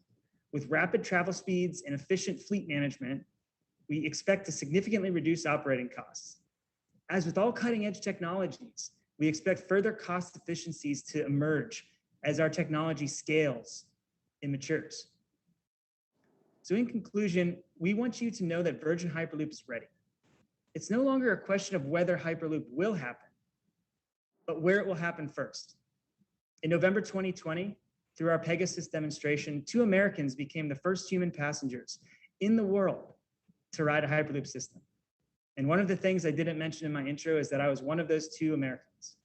I can personally attest to the safety of the system and the exciting potential that this carries to transform the way that people travel. It's time to build back better, smarter, safer, and cleaner. And Hyperloop will help the country do just that. We look forward to continuing to work with this committee, Congress, and the Department of Transportation as we bring our vision to reality. Thank you for the opportunity to appear today. Thank you very much, Mr. Giegel. Next, we will hear from Mr. De Leon for 5 minutes. Thank you, Chairman Payne, Chairman DeFazio, Ranking Member Graves, Ranking Member Crawford, and members of the committee for the invitation to testify before you and share the progress that Hyperloop has made toward realizing the first transportation breakthrough in over a century. Over the next 5 minutes, I will provide an overview of our history and technology, share insight into our Great Lakes Hyperloop project, and describe the role the United States government can play to advance the adoption of commercial Hyperloop systems. In 2013, Hyperloop was founded in Los Angeles as the first company developing the Hyperloop, a new mode of ultra-high speed transportation with passenger, cargo, and defense applications. Over the past 7 years, we have built the world's largest Hyperloop company, uniting 800 contributors, 150 full-time employees, and 50 corporate partners working across 40 countries to create large-scale infrastructure innovation and secure over 50 patents for Hyperloop operations. How does Hyperloop work? Hyperloop technology levitates pressurized capsules in a near frictionless environment to safely and efficiently achieve airplane speeds with 0 emissions.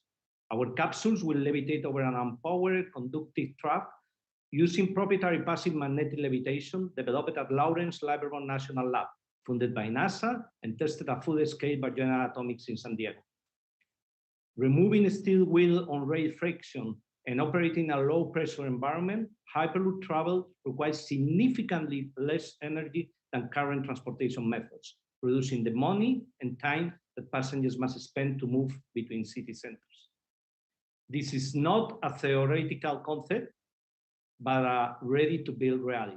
We are optimizing our technology in partnership with Hitachi Rail, Capgemini, and other top leading companies on a full-scale test track with more than 120 engineers. We're in discussions with infrastructure and transportation operators for commercial deployment, and we have released a comprehensive feasibility study with Ohio Metropolitan Planning Organization, NOACA, for our Great Lakes Hyperloop project.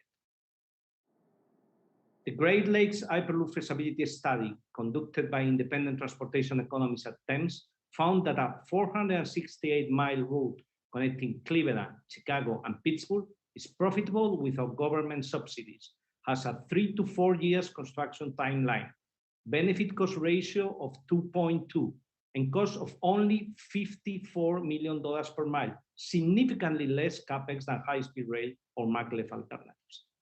Economically, over 25 years, the region would experience a $74.8 billion increase in property value, a $47.6 billion increase in income, and a $12.7 billion tax base expansion, with a total development cost of about $25 billion. Environmentally, the region would experience a replacement of 143 million tons of CO2 over 25 years, equivalent to carrying almost half of Cleveland's annual emissions or removing over 1 million cars from the road every year.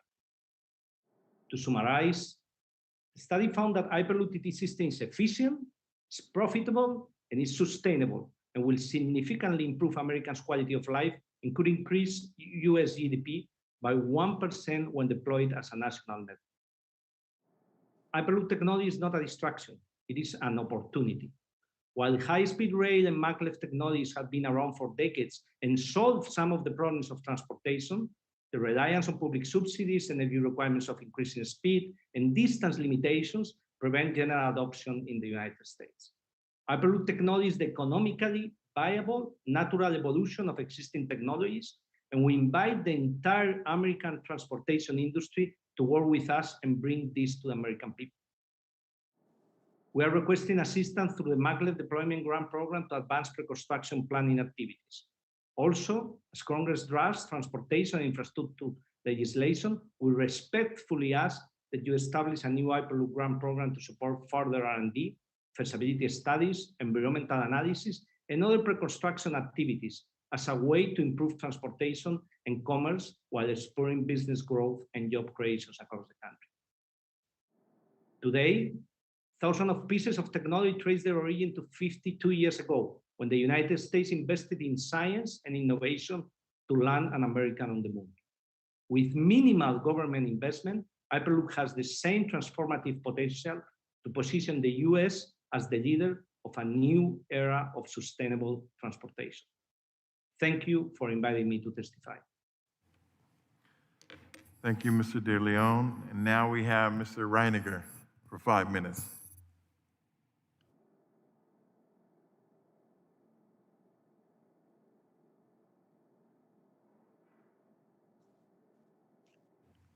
Thank you, Mr. Chairman. Oh, there we Ranking are. members. Can you hear me now? Okay. Yes. Thank you, Mr. Chairman, ranking member, and members of the subcommittee.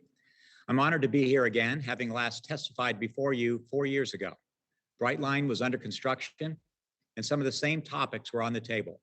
Since our 2018 launch in Florida, we operate the only private high-speed system in the US, showcasing the potential of American high-speed passenger rail. We carried more than 1 million passengers in our first full year and learned a lot that is worth sharing from the investment of over $4 billion over the last 10 years. From the perspective of our experience, we see multiple opportunities to again break free from the inertia that has historically restrained high-speed rail in the US. Along with the current discussion around the potential of high-speed rail, we also hear the voices lamenting the lack of advanced train systems that exist in many competing global economies. We see immediate ways to forge meaningful progress towards realizing the potential we are discussing and encourage this committee to enlist the private sector to multiply the effects of public sector investments. We have developed an approach which applies American ingenuity to the successful models observed from around the world. We carefully select travel markets that are too short to fly and too far to drive, and where introducing passenger rail presents a clear consumer value proposition. Changing current habits requires offering a better option. We use existing road alignments and infrastructure corridors to leverage previous investments, reduce environmental impacts, lower costs, and speed execution as a basis for profitability. We continue to build every day, and in 2022, we will complete the extension into the Orlando International Airport, making our total route 235 miles, linking 4 of the largest cities in America's 3rd largest state. 400 million annual trips occur between these cities today, 95% of them by car. By upgrading a freight railway first built in the 1890s and building along an express highway, we leveraged 130 years of previous investment to support our 21st century service. Brightline is on track to carry 9 million annual riders. Brightline West will connect Las Vegas to Los Angeles, where today 50 million annual trips and over 100 daily flights occur. Traveling on trains capable of speeds of 200 miles an hour, using the I-15 corridor, but cutting the drive time in half, Brightline West's better option expects to serve 11 million annual riders. We integrate with other systems to fashion a multimodal network that is diverse and convenient. Miami Central connects all local transit systems with ride sharing, bike sharing, and even e-scooters to connect our customers to their ultimate destinations. Integration requires interagency investment and innovation, but also offers real opportunity to enhance the appeal of train travel in America. Cooperation is key to advancing priorities related to jobs, climate, and equity, so the many benefits that accrue from the introduction of high-speed rail are unlocked. Revitalizing Miami's Overtown neighborhood, equitable access to transportation, and new employment opportunities are just a few of the benefits, in addition to the $6.4 billion in total economic impact Brightline has already produced in Florida.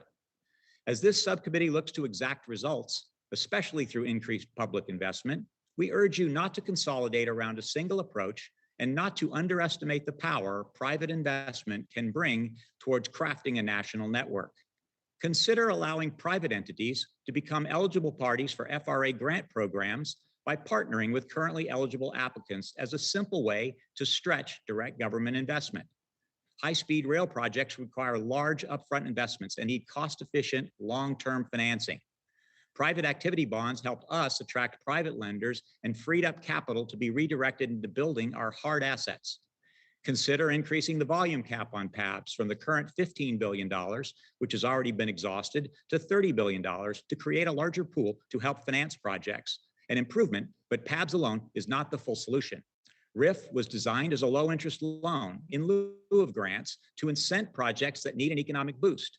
We vigorously pursued RIF, but ultimately found it ineffective for projects such as ours.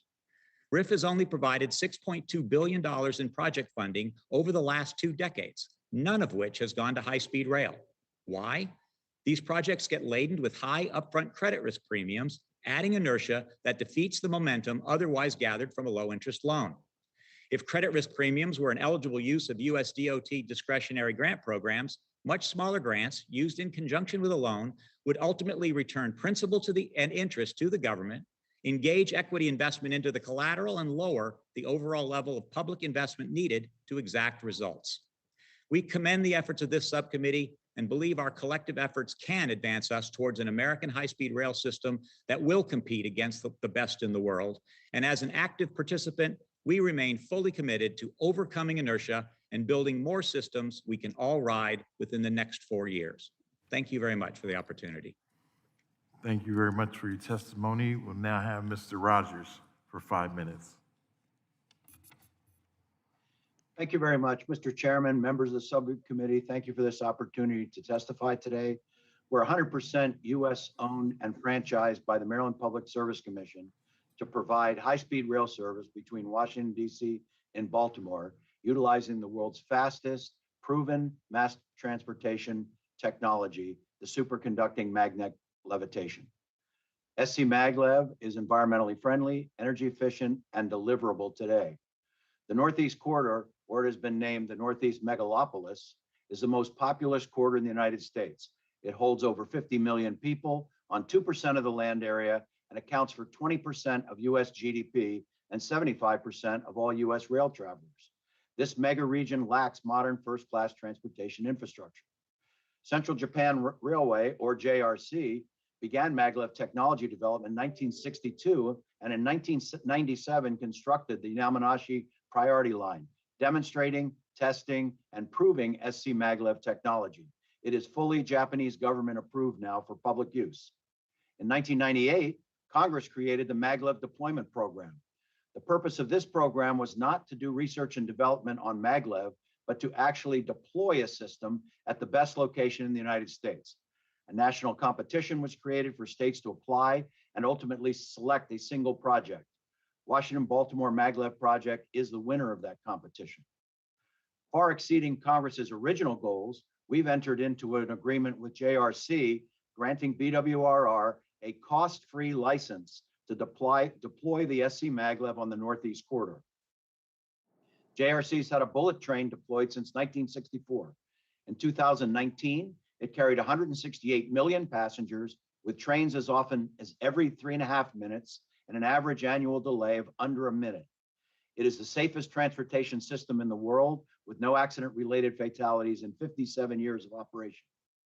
SC Maglev in Japan does not replace the bullet train. It is an addition to existing high-speed service. We anticipate the same with the US deployment of SC Maglev.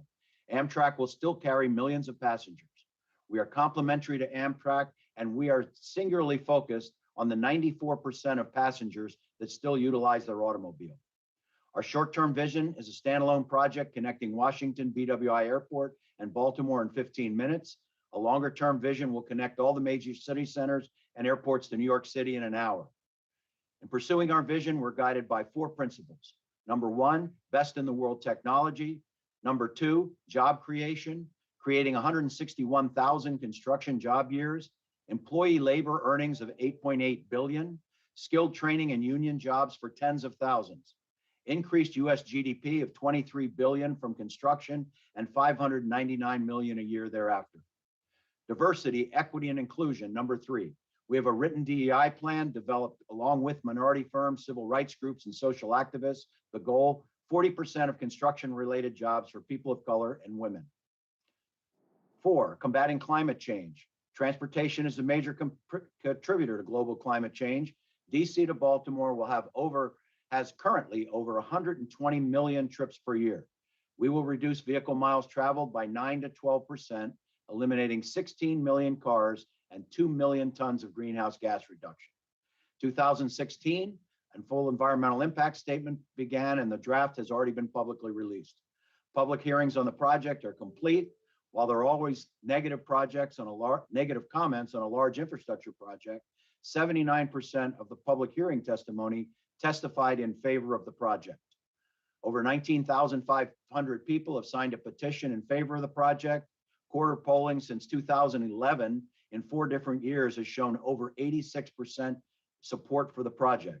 For example, in April 2021, polling in Prince George's County, a majority minority community, showed 72% of African Americans in favor of the project. The private sector has invested over 120 million in the BWRR project. The Congress should replenish funding already authorized in the MDP. The government of Japan has stated a willingness to provide significant financial support for the cost between Baltimore and Washington, D.C. This precedent-setting combination of no-cost technology transfer, mobilization of financing from the private sector, offshore financing, and technical support multiplies the effect of U.S. government funding to deliver 21st century infrastructure. Thank you very much for this opportunity. Thank you. Gentleman yields back. We will now move on to member questions. Each member will be recognized for 5 minutes, and I will start by recognizing myself.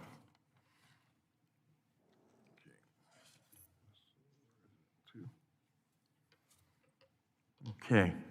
Mr. Flynn, I know that Amtrak currently operates its Acela high-speed rail service on the Northeast Corridor, which was the way I got here last night. The Acela service helps to transport many of my constituents up and down the Northeast Corridor.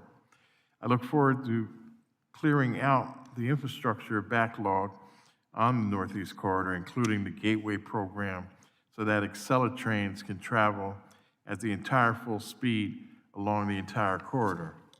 Can you elaborate more on where you see the Acela service and Amtrak service in general fitting in with high-speed rail? Thank you for your question, Mr. Chairman, and thank you for riding the Acela down here to Washington the other evening. And I know many members in the North are. As I mentioned in my comments earlier, we do operate high-speed rail. That high-speed rail is the Acela. And the constraints that we have near term in terms of increasing speed and reliability isn't true. A former CEO of Amtrak used to say that the way to go faster is to not go slow. And so to increase speeds in the near term on on our right of way, on our alignment, we have a substantial state of good repair backlog in track infrastructure, and as you know, certainly with tunnels and bridges along that right of way, which is why I called attention to the Baltimore Potomac Tunnel, which has a operating speed right now of 30 miles an hour. So we're operating the Washington to New York segment at an average speed of 80 miles an hour today. We can achieve top speeds of 135 miles an hour. But with improvements such that I've suggested earlier, we believe we can get the Washington to New York segment up to or down to 2 hours, a savings of 50 minutes or so, operating at an average speed of call that 113 miles an hour, for example. And on the north end of our Northeast corridor, we can make substantial improvement in our New York to Boston which the route, which is currently at about 3 hours and 40 minutes, and get that down more than an hour to 2 hours and 28 minutes with state of good repair investments and ultimately the investments that are required in the infrastructure.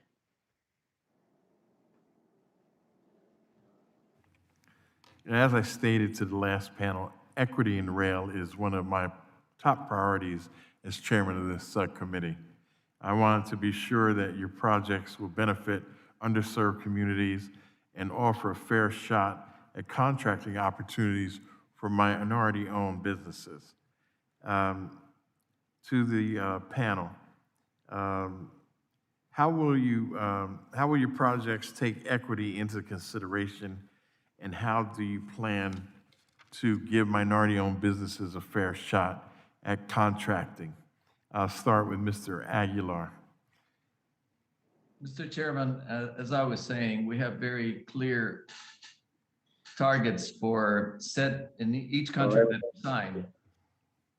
And these are very specific. They are coordinated with the city of Houston for the southern part of the alignment and the city of Dallas for the northern part of the alignment.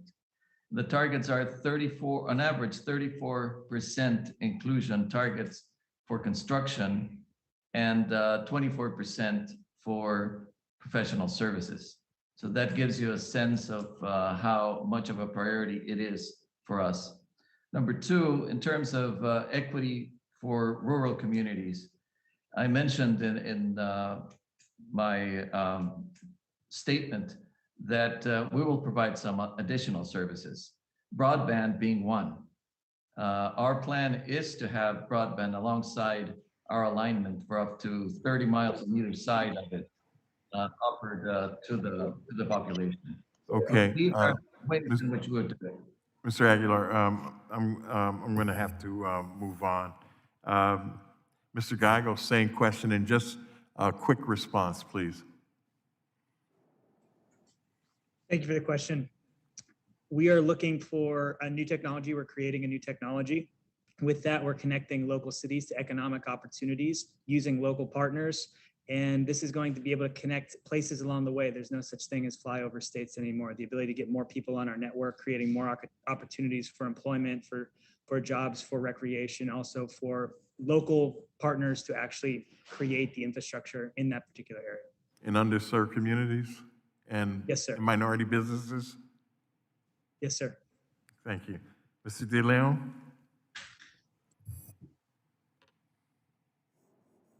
You're muted.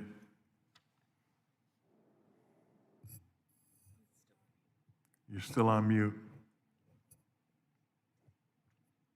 Mute. Sorry, I was saying that the way that we have built the Hyperloop TT company has been by radical collaboration with the environment. We are a technological company that collaborate with technological partners, small companies, big companies, a startup environment, and also with the communities. We don't know to do the job in other way. You know, that's the way that this company has been done based on our crowdsourcing effort. Mr. Reininger? Yes, thank you. So for our construction effort in the state of Florida, we modeled the entirety of our program after the targets that were set by the Florida Department of Transportation for the same sorts of topics. And I'm happy to say that we have consistently met and exceeded those, the achievement of those goals throughout the construction of our process. And as to equity, through the creation of the multimodal system at Miami Central, we have dramatically increased equitable access to a number of transportation systems through this network that we've been able to craft right in the center of the downtown area of Miami. Thank you. And what were those goal numbers? There were 10% total for MBEs and WBEs in participation in the construction. Okay. Mr. Rogers, very quickly. Yes, we worked with civil rights groups and activists from the beginning, providing them a seat at the table from the start of the project. As we outlined, it's one of our 4 pillars of the project itself. We set open and transparent goals, 40% of the work going to minorities, people of color, and women. We're working with unions on training programs within underserved communities. There's lots of union apprenticeship programs for minority communities. We're working with them, and our partners sitting at the table are groups like National Action Network or Black Chamber, the Hispanic Chamber, the Women Chamber, and they're all growing together, all of us working together as an integral part of developing this project. Thank you. I yield back and now recognize Mr. Crawford for 5 minutes. Thank you, Mr. Chairman. I appreciate it. I'm going to start with Mr. Flynn. Amtrak announced plans to expand its routes, including to several small cities where there doesn't appear to be enough demand or population to warrant those new lines. Can you guarantee that those new routes will be self-sustaining and turn a profit, or will they lose money? Thank you for the question, Mr. Crawford.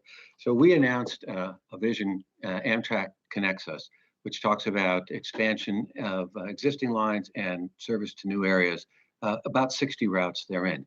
The other key point that we mentioned there, Congressman, was that we would open these routes, initiate either new service or expanded service in consultation with the states and with the other authorities, be they municipal authorities, departments of transportation, et cetera. So that vision is indicative. We had a great meeting and press roundtable with representatives from the state of Colorado and Oklahoma just the other day, really a few weeks ago, where there's a huge excitement about that kind of expansion, given the massive congestion that exists on the I-45 corridor and the 5 million people that live along that front range. So we'll be deliberate. It'll be in consultation with states and communities to ensure that there's a level of ridership that will grow and can support those routes. But you're not in a position right now to say whether or not that will be self-sustaining, and that it would, or that it would indeed require a high degree of subsidization? I'm not in a position to say that it'll be self-sustaining. I do believe that it would require support, but that support will be largely borne by the states because these routes are in the state-supported network. And so it's really, that's why we work closely with the states, because they've got to and sign up for that economic contribution. I got you. All right. Thank you, Mr. Mr. Giegel, I want to turn to you now. You and I have had opportunities to talk in the past about how companies like Virgin Hyperloop can provide opportunities to communities outside of the major metropolitan areas. Could you discuss how your company plans to use this technology to connect more rural or heartland communities? Yes, Congressman, thank you for the question, and thank you for your work with Chairman DeFazio last year on the codification of the Net Council. So speaking a little bit on your area, like looking at Little Rock, a reasonably smaller town compared to some of the bigger cities, being able to connect to places like Memphis and into Texas, what we see is being able to reduce those connection times from hours to minutes, providing significantly more economic opportunities, but also diversification of employment opportunities for local constituents and then also companies. And so we view this as recreating the interstate network just at a substantially higher speed with a substantially reduced economic and environmental footprint. So this would give the opportunity for cities typically that are too far flung to be able to become merged together, being able to get from Memphis to Little Rock faster than you can get across uptown Manhattan. That's the power of this technology to bring to the heartland of America. Thank you. I look forward to that. I like the idea of connecting Little Rock to Memphis in 15 minutes or Little Rock to Dallas in 30 to 40 minutes. So it would be interesting to see how this develops. And I appreciate you being here. Thank you to all the panelists, and I yield back. Thank you, sir. The gentleman yields back, and now we will go to Mr. Moulton for 5 minutes. Thank you, Mr. Chairman. We're learning a lot today, and it's a great hearing, so thank you so much for bringing it together. My first question is for either of the gentlemen for Hyperloop. Perhaps we'll start with Mr. De Leon. Hyperloop promises unrivaled travel speeds, very impressive. But of course, you don't have operational systems yet. So what current hurdles do you face to demonstrate your technologies for the purposes of federal funding, and what's the timeline? Mr. De Leon? Yes, yes. Well, first of all, thank you for the question. Hyperloop technology is ready to build, but of course, it would not make sense, to start just building it with the most aggressive strategy. Okay, we think that we need to go to a progressive strategy and to grow in the speeds, to grow in the headways, and in all Right, this. I understand that, sir, but could you just tell us what is the timeline? The timeline is basically we would be ready to build the first, as soon as we have the funding available, we will be ready to build the first commercial prototype that is 5 kilometers. It's a project that we are now analyzing to be built in different parts of the world. And from that, we expect that during that 3 years of construction, in 3 years from now, we would be able to move people, in a real commercial prototype, showing that Hyperloop works every day. Mr. Giegel, your company has safely carried passengers during tests. You're one of them. What are the fastest speeds you have achieved during those tests? Thank you for the question. We have achieved on our 500-yard long facility in Las Vegas, top speeds of passenger tests were about 110 miles an hour. Top speeds of the system test were approximately 240 miles an hour. And so what is your timeline for achieving 670 miles per hour with passengers? We really need the length to be built out. So to have a system that is approximately 20 miles long or so would give us the opportunity to reach some of those higher speeds. To build that out from a timelines perspective, a couple more years of technology development, commercialization, I would say. And then towards the latter part of this funding cycle, we'd be able to start building those projects and definitely applying for them over the coming years. Okay, great, thank you. Mr. Aguilar, Texas Central is developing a Shinkansen system in the style of the Japanese bullet trains. Just give us a few points on why you've chosen that technology over some of the technologies that we've heard at the hearing, including Hyperloop, which sounds magical. Yeah, the main reason why is the proven track record of the technology and the fact that predictability and safety is our main focus. We want to be the first in the United States. We have to show how it works, ensure it's the safest in the world and the most efficient. That is what the Shinkansen technology brings.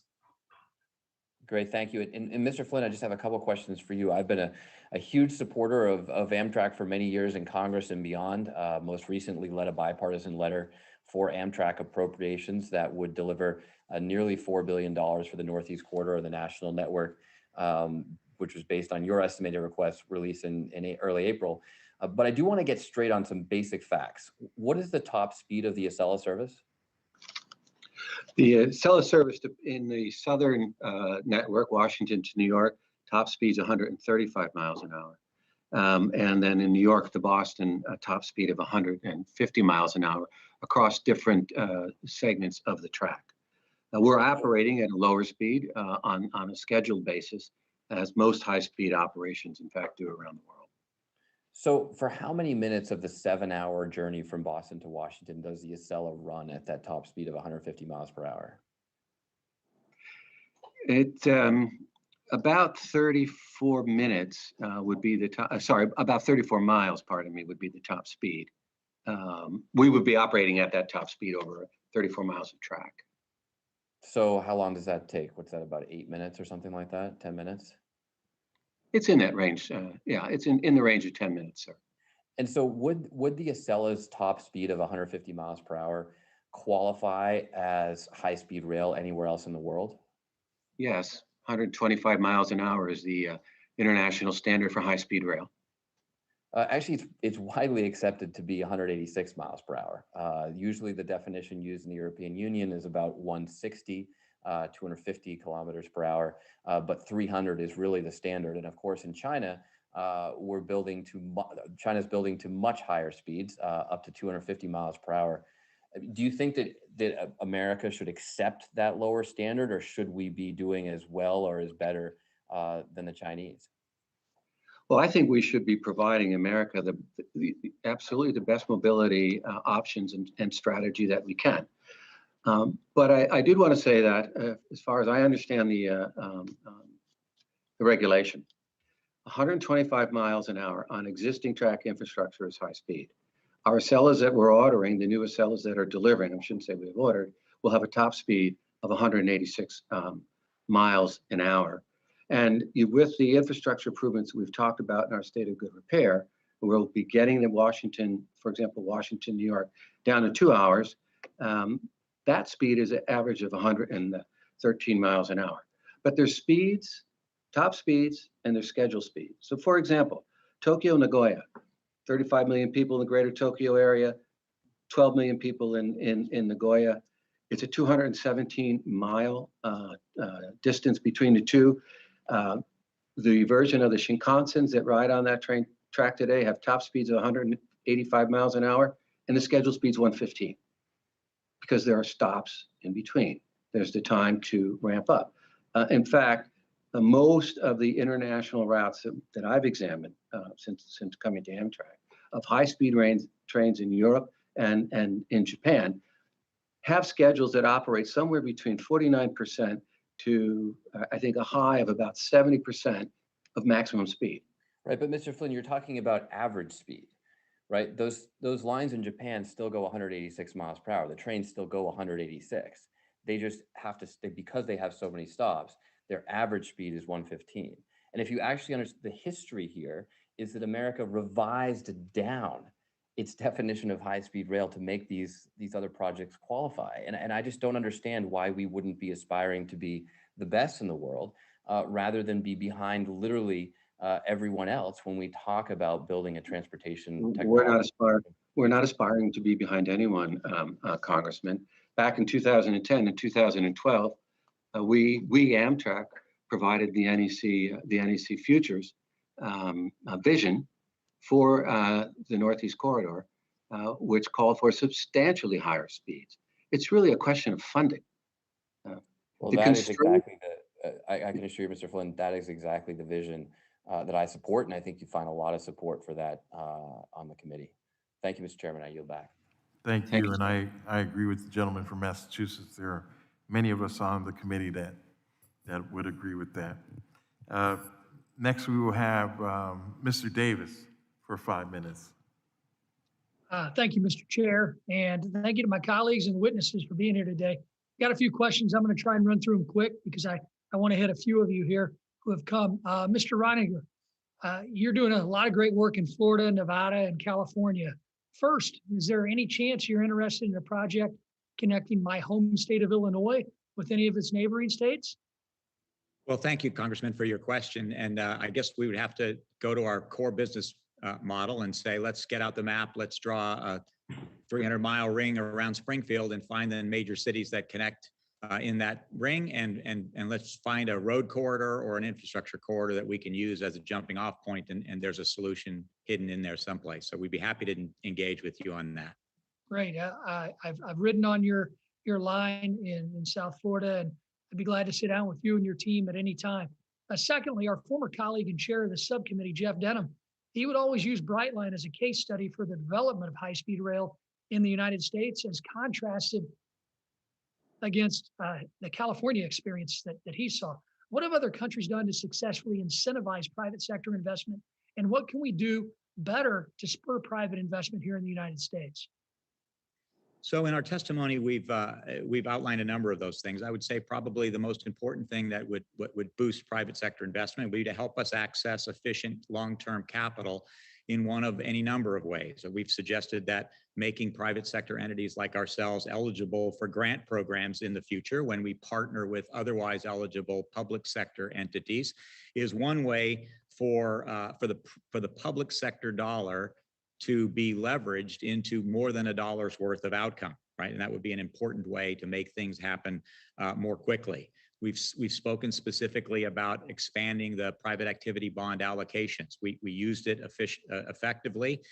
It will help, but that alone isn't going to be the total solution to accessing capital because that capital market has simply limited overall liquidity within it to sort of help broad-based numbers of projects like these. We've also talked about utilizing low-cost loan programs like the RIF loan in a more efficient way, where it can actually be an incentive in the way that it was designed to be to get some of these projects over the economic hurdles that they face to become viable and self-sustaining of their own right.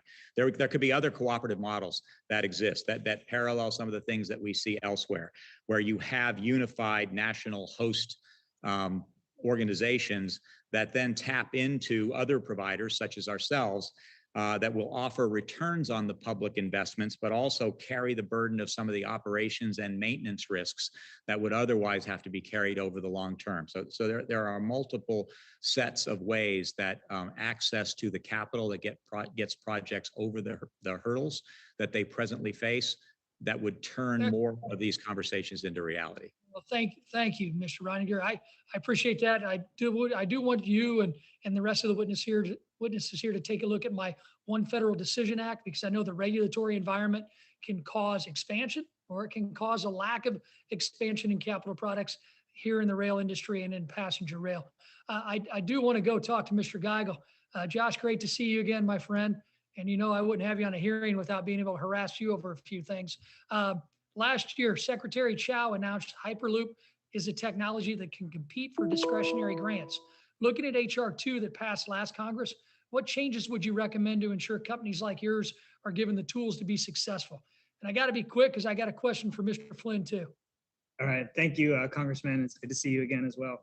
Too. I think short answer is that we would like to be eligible for the same things that other modes are. I think we've heard, some of the limitations of other types of technology, and we want to reinvest. If we're going to reinvest, we should be reinvesting in technology that has substantially lower wait times, higher speeds, substantially higher level of service with lower levels of emissions than anything else. So in terms of what the committee could do for us, I think ensuring that we're eligible for all those same pots.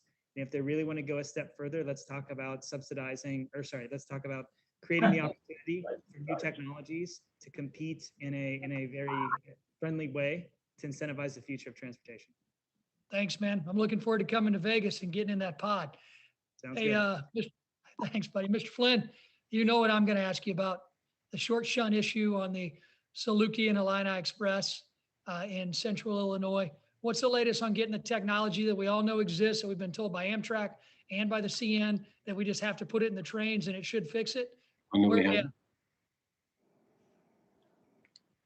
Good afternoon, Congressman Davis. It's great to see you again. We're continuing to work on that with the CN. We're experimenting with different types of cars, railway cars, that could address that shunt issue, and we'd be happy to come by and visit with you and give you some more detail on that. I would. I told you guys last time, and I've said this to the CN too. My patience is wearing thin. We can't get. There's no way to talk about high-speed passenger service if we don't have reliability on the lines that we have now. And this one is abysmal. You guys know that it was long before you took over. I get it, but we got to get the technology. We've got to address this short shunt issue. Otherwise, a lot of technological advances that we're talking about here are going to either overcome the technology that Amtrak currently uses, or we're going to be able to work with Amtrak. So I do want to sit down with you, sit down with CN, and let's get this thing fixed before the next hearing so I can say thank you next time. Well, we are testing a short shunt device now, and we will make it a point to come over or virtually brief you, depending on what's allowed. Thank you. Come on by. I'd love to see you in person. I'd like that too, sir. I yield back. The gentleman yields back, and now it's my honor to recognize the gentlelady from Washington, the vice chair of the committee, Ms. Strickland. Thank you, Mr. Chair.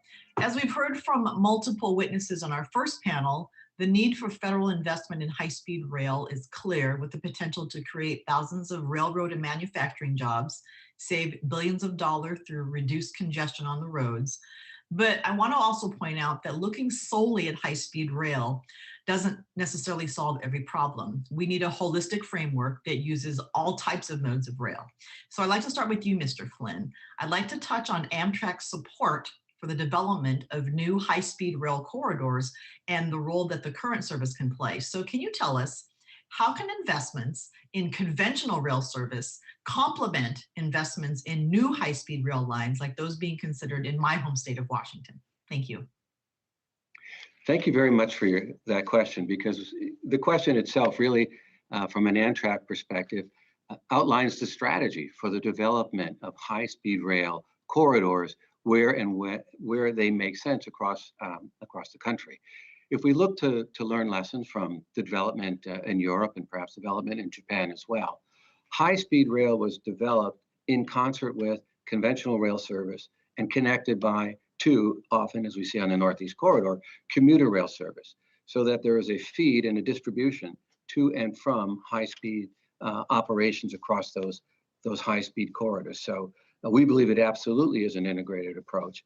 And why in my remarks and in my written testimony that we've submitted to the committee, we've talked about not developing one-offs, but developing the integrated approach and building more reliable, higher speed conventional services at 110 miles an hour or approaching 125 miles an hour in new corridors or expanding current corridors with more frequency. We're building that passenger base.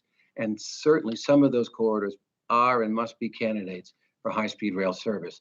And that approach, that developmental approach, is really what we've seen in Japan, in Germany, in France, in Spain, really where we see successful high-speed rail. Great. And then one other question about this topic. As the Biden administration and Congress pursue this aggressive agenda to mitigate climate change, in addition to obstacles around time frame, what do we lawmakers need to actually keep in mind on the interoperability between conventional rail and high-speed rail? Well, I think one thing for us all to keep in mind is really time, the time dimension, because the president has set ambitious goals to achieve a 50% reduction by 2030. High-speed rail development, as I noted in my comments, at least the European Commission has identified it's a 16-year kind of development on average once the approvals are in place. That's after we have approvals.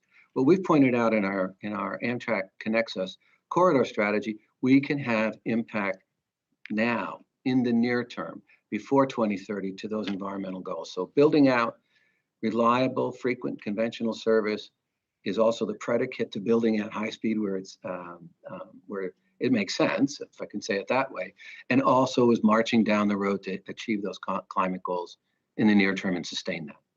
Great. And then one more question while I have time still. You know, we talk a lot about equity, and that means affordability and access. So what are we going to be able to do to ensure that families at all income levels are going to be able to take advantage of these technologies, for example, in high-speed rail? Thank you. Well, I'd like to just talk a little bit about Amtrak itself. We're a government corporation. 42% of Amtrak employees are ethnically diverse, and we have a long record of diversity in Amtrak employment, and we serve the cities. Our rail network serves the cities and often inner cities. And in many cities, the Amtrak services really are the only accessible inner city travel options that many people have. And so we are committed to equity in transportation. We think Amtrak has a demonstrated track record there, but we certainly have more to do, and we have a path to do that. So I'm asking specifically about high-speed rail. Do you think there's a way for us to ensure that that's going to be accessible and affordable? Yes, I do. In fact, I had a conversation with Chairman Payne about that several days ago. And if we think about our corridor in the Northeast, that certainly is accessible. Corridors in and out of a Chicago hub, for example, whether it's down into Illinois, into Missouri, across through to Michigan, building out higher speed services, the 110 to 125 mile services in many parts of the country where we simply do not serve today, I think absolutely do bring accessibility to good quality services that customers want to take. Great. Thank you very much. I'm out of time. Thank you. Thank you. Gentlelady yields back. Now we will have Mr. Fitzpatrick for 5 minutes. Thank you, Mr. Chairman. Mr. Flynn, thank you for attending this hearing today. The Northeast Corridor runs right through my district. SEPTA's commuter rail line is essential to my district. And I understand that the Northeast Corridor Commission has established a goal of switching from essentially a but-for liability provision and instead adopt a what's known as a no-fault liability provision so that each party takes responsibility for their own equipment, their own employees, and their own passengers. Currently, the but-for liability provision, we believe, unfairly penalizes SEPTA. No fault is already being used with most commuter rail lines across the NEC.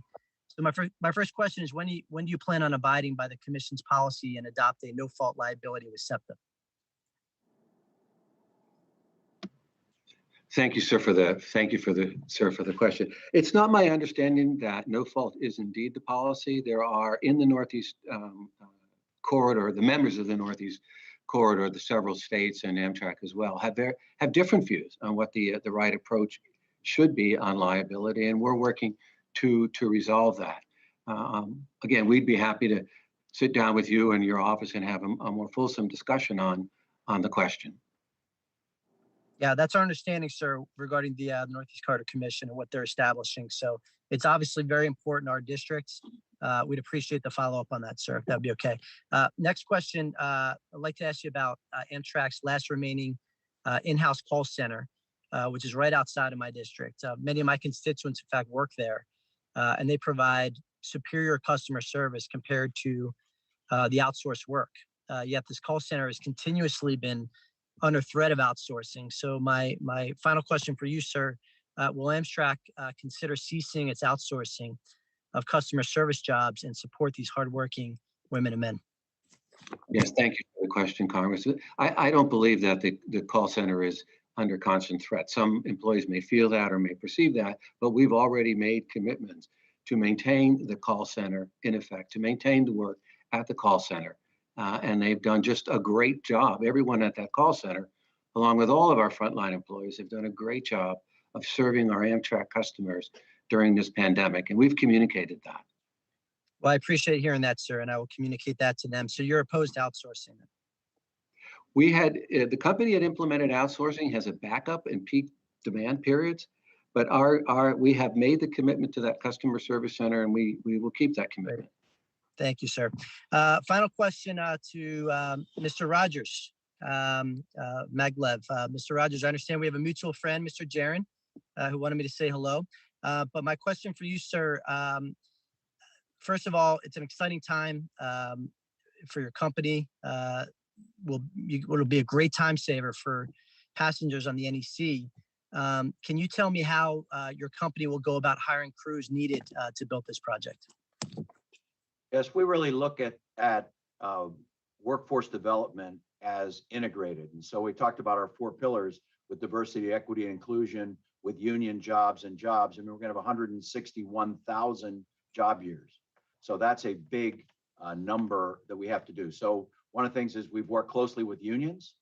2017, we signed an agreement with the National Association of Building Trade Unions to build the project under a project labor agreement. We've been working with the various unions that would be creating training centers in diverse communities. So that's part of it as well. And so that means that the unions, as well as business groups and civic groups, are all working together because of the large nature of this opportunity. And so we've been endorsed not only by the Building Trades Union, but also the Carpenters, the Laborers Union, DC Metro Building Trades. So we think we really try to approach all these things: climate change, diversity, jobs, workforce development, and union participation as really one, and working it all with everyone sitting at the table. Thank you, Mr. Rogers, and thank you for your commitment to PLAs. Very, very important as far as the quality of work and therefore safety issues. So we appreciate that. Mr. Chairman, I yield back. Thank you, sir. Next, we will have Ms. Titus for 5 minutes. Thank you, Mr. Chairman. I just addressed my question to Mr. Reininger. You know, I'm a big fan of the project Bright Line West. I've been working to try to get some kind of speed train, passenger train service between here and Los Angeles for many years. So I'm excited that it's coming. I think it'll bring more visitors to my district and help the economy during these difficult times, take cars off of I-15, improve air quality. But anytime we talk about infrastructure, we also have to focus on jobs. This is going to create some jobs and high quality jobs as you construct this project. So I would ask you, as you move closer to the construction phase, what are your relationships with labor? How are you talking to the workers who are both going to build this and operate it once it's finished? Congresswoman, thank you very much for your question, and certainly thank you for all the support that you've provided us along the journey that we're underway with. You're exactly right. The investment that we're planning on making in Bright Line West is going to create an enormous amount of job growth and activity in your area. Some 40,000 construction jobs we think will be generated by the investment that we're prepared to make there. With respect to labor, I think there'd be a couple of important points that I would make. First of all, we're in the midst of negotiations of construction contracts to be able to initiate the construction work that we just spoke of. And in the course of those negotiations, our preferred contractor is also in the midst of discussions with labor around a project labor agreement that would be put in place. Our understanding is from both sides that those discussions are going very, very well. We're very supportive of those discussions and anxious for that to come to an amicable conclusion. In addition, we made a recommendation as a part of the testimony here that private sector entities be allowed to be eligible applicants for some grant programs in the future. Without any specific regard to a particular idea, we put that forward as a general idea. But before we did that, we explored the idea with organized labor, and we have found them to be supportive of that proposed legislative action. And in fact, we've shared the correspondence that we've received from them with the Railroad Subcommittee staff here of this committee. So we've been engaged from the beginning here, and we understand the importance and the priorities that you're describing here. Lastly, I would tell you that our Florida operation, our first phase of our Florida operation, was built in complete compliance with the FRA's Buy America program, despite the fact that we didn't receive any federal funding that would have otherwise mandated those requirements. So we're respectful of and supportive of the sort of the initiatives that you're referring to. That's great. You know, just to carry this a little further, you mentioned some things that we can do to better assist with the financing. You mentioned these grants. We talked about the bonds. Is there anything this subcommittee needs to be doing additionally to make that financing easier, to be sure this project gets underway sooner rather than later and we start to build back better? Sure. The specific recommendations that we put on the table, you know, regarding eligibility for grants, the expansion of the PABS program, some revamping of the application of the loan programs are all going to be very direct, very actionable things that this subcommittee would be very helpful in.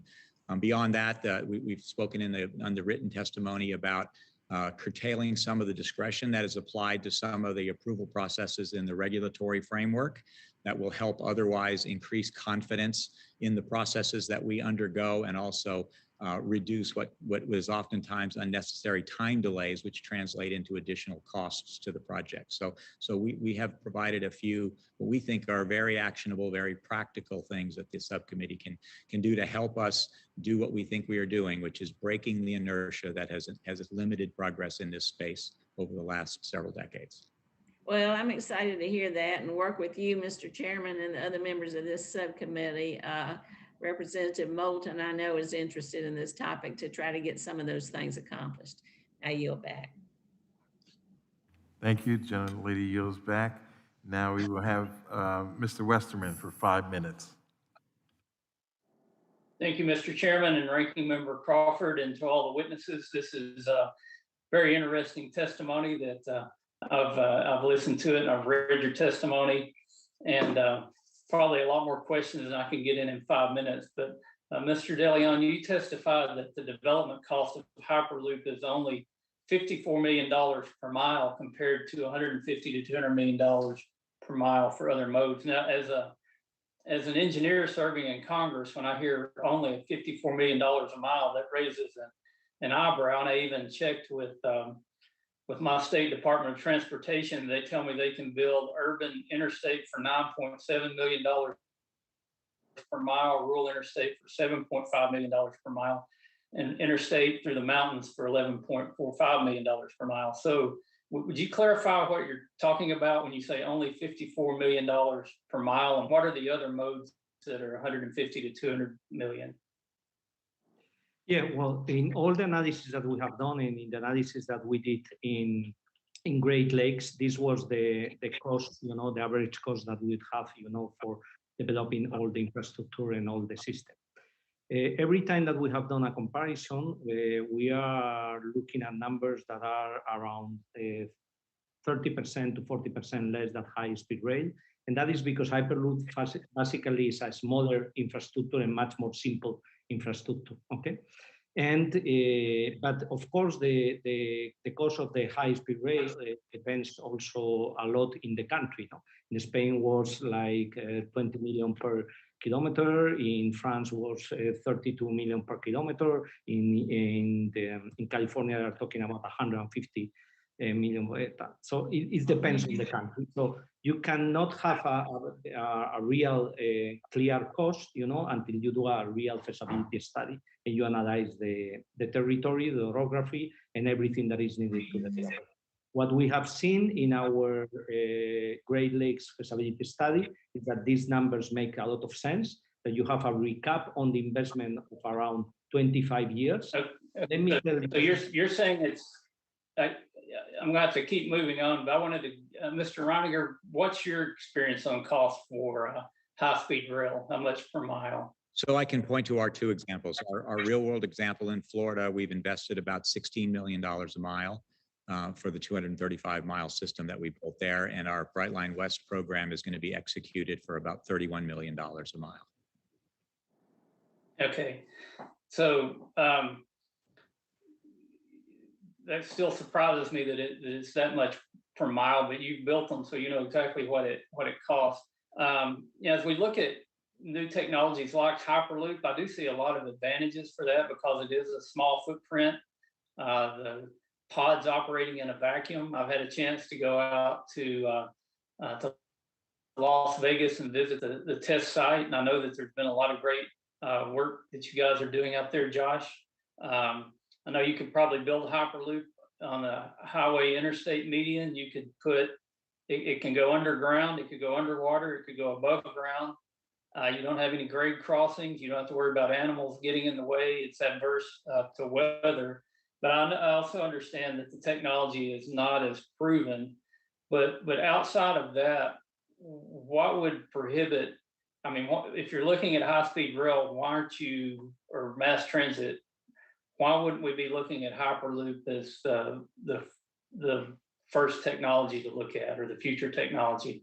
Mr. Aguilar, you might take a shot at that, and Mr. Flynn as well. Excuse me, the question is for me or for Ms. Giegel?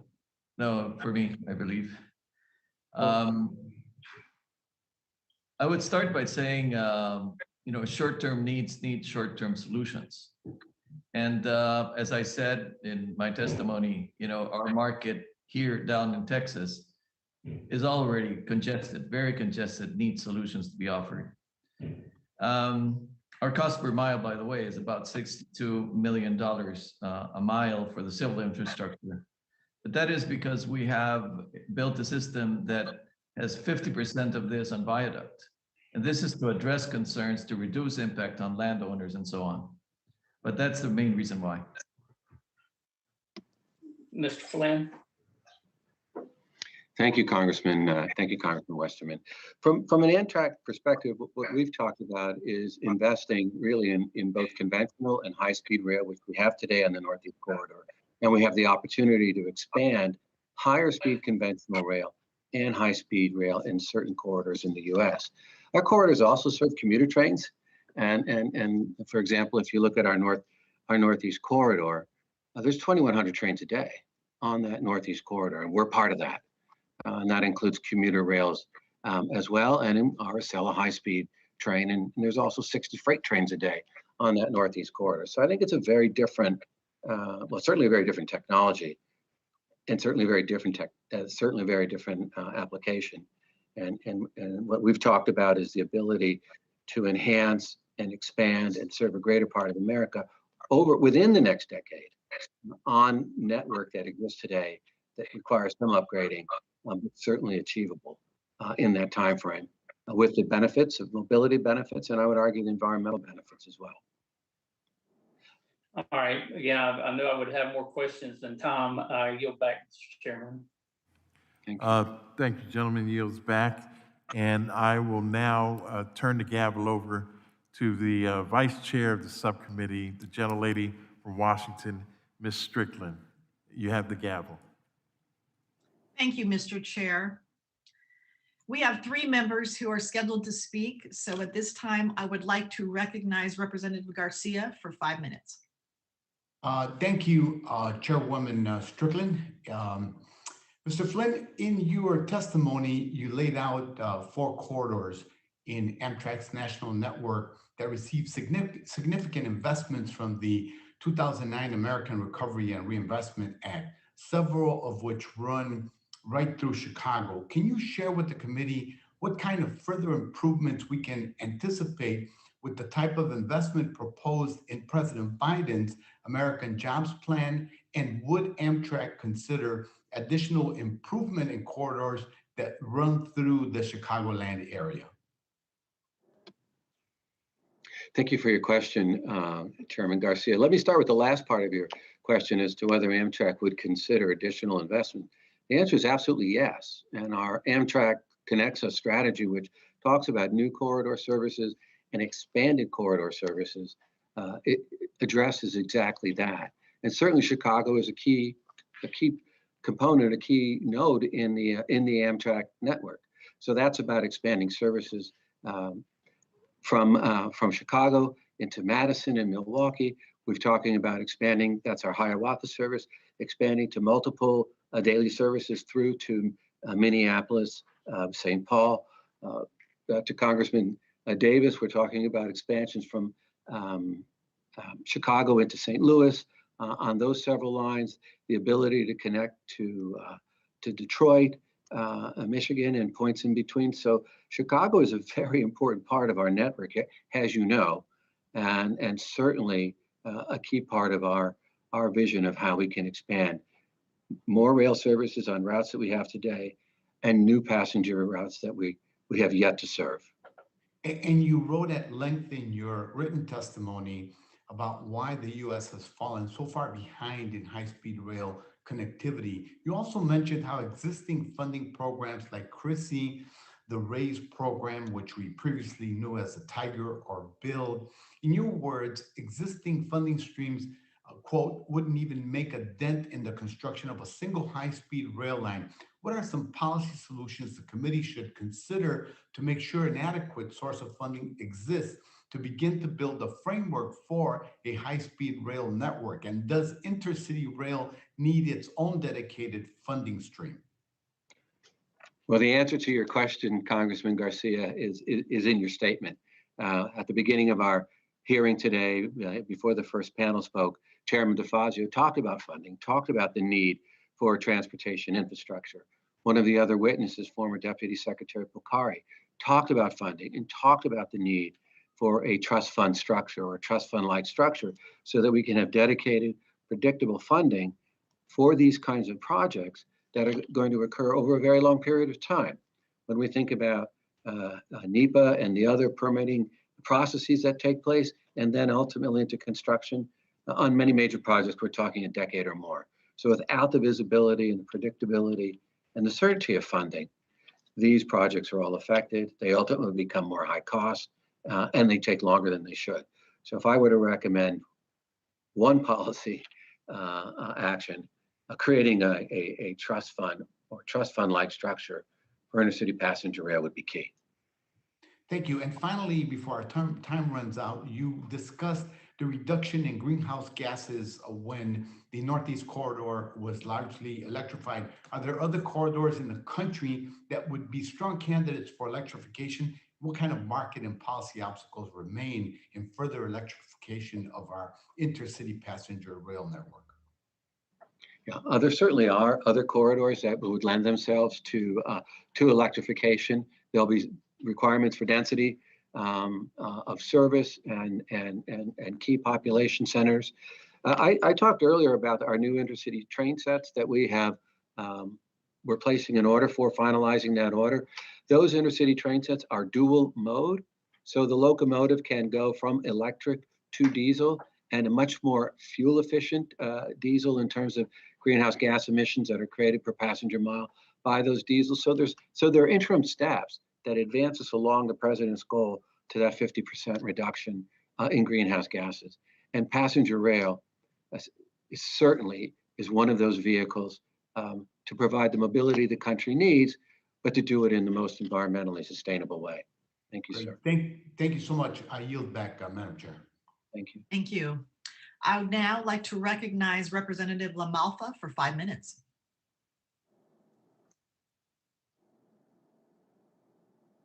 Okay, I'm hitting the right buttons. Thank you, Madam Chair. Appreciate it. Well, certainly an interesting conversation today. I've had to dip in and out because of other things going on, but as a California member with the issue with high-speed rail in our own state, and I'll join some others in saying, look, I'm not against the concept, and I think the Northeast corridor is our best chance for success on that and other areas, and as we look at them. But when I see where Texas is having a hard time, when Texas is having difficulty with their abilities to streamline and get through a process, how the heck is California going to do it at 50% higher prices for everything, a regulatory climate that is a lot more negative to doing it? And this is, scored as an environmental project, and we still can't get very far with, as a state legislator, I was, very interested in this and carried legislation on the high-speed rail project here, trying to link LA and San Francisco with supposed spurs to Sacramento and San Diego as well. And it's fallen far short of what the voters were told when it was placed on the ballot for them to decide by a narrow margin, 52 to 48% years ago. And so legislation I had was, two of them was to say, stop spending until you have a plan, because they didn't have a plan for the route, how they're going to line up the property. They still don't have the property. And this is 12 years after it passed, and they're way behind on all their deadlines. Then later on, they told us, well, this is going to provide 1 million jobs. They sat there with a straight face and said 1 million jobs. Finally, we got them in committee a few years after, and they said, well, that means 1 million job years. Well, as the way it's going, it's starting to look like 1 million years, because they are so far behind, and the price is at least tripled. And I've heard in the earlier testimony, they're going to need many more billions of dollars from the federal government to continue going along. And so far, the federal government has committed to a total of about 3.3 billion under the Obama era ARA Act. And the state hasn't even put its own money forward. But so it just continues to be a frustration. So to hear a possibility of a high-speed rail line in California that might work, that Brightline is working on, the Los Angeles, Las Vegas route, that had been referred to as the Desert Express before, and some good work had got done towards that. But what I need to bring in as a question here to Mr. Reininger here is that I used to also chair back in 2016-18 in our Natural Resources Committee, the subcommittee on tribal affairs for the U.S. And so we have concerns there that that the so far undefined routes through the area could be going through some burial areas and cultural sites of their ancestral lands that hasn't gone through what's known as a Section 106 review process. And so I want to hear from those on the panel that have an interest, especially Mr. Reininger. What can we do to allay this concern? Because I don't think you want to have the negative that's going to come from this later, and that we don't want to be doing things that aren't sensitive to taking care of those issues. Like up in my north part of the state, we've had levee repair processes that were important, but some of those go through old tribal sites and such, and there's people, you know, that were buried there and such. But working with the tribes, they were able to, you know, it took some elbowing of getting the Army Corps of Engineers to pay attention to that, but the tribes are very forward with us trying to say, hey, we want to help get this done, but we just need to have proper respect done for these old sites. Same thing here. What can we do better to allay some of the concerns of the tribes that are along the route there, and the cultural areas, the burial areas it might be, whatever it is, and get a proper review that doesn't take forever. Rep. Malfa, we're going to run out of time here soon, so can we Yeah, allow I'll the leave panel time to for the answer the answer. I'll question? stop there. Thank you. Thank you. Yep. So Mr. I think that was pointed towards me. Thank you for the question, and I'll try to be as brief as I can because I know time is running out here. But clearly, we respect the process that's in place. The environmental review processes are well established. The kinds of investigations that are necessary are clear, and we're following those processes completely in everything that we're doing.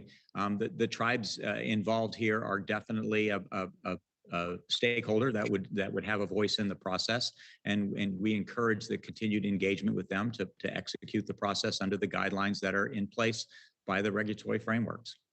Well, it's seemingly not paying enough attention to Section 106 as it's titled, and they're not getting the results. So I don't think you want ultimately to go to some a worse outcome with, you know, who knows, it could cause litigation, because it really hasn't been addressed from everything I've understood. Well, So I think, and the FRA needs to be helpful on this too. So, but instead of just trying to push through on something that could cause legal issues or a lot of hard feelings later. So I'd look for a commitment to take a closer look at that. Absolutely. Thank you very much. Thank you, Madam Our Chair. next speaker is Representative Eddie Bernice Johnson. You have 5 minutes. Thank you very much, Madam Chair, and I thank the committee leadership for calling this hearing. I was very pleased to have Mr. Aguilar from Texas Central with us today, and really quite aware of all the activity and all the attention that has been given to all the people along this whole route of Dallas to Houston or Houston to Dallas. And today, 16 million trips are made between North Texas and Greater Houston region annually. 90% of these trips are made by road, leading to significant congestion along Interstate 45 between these two regions.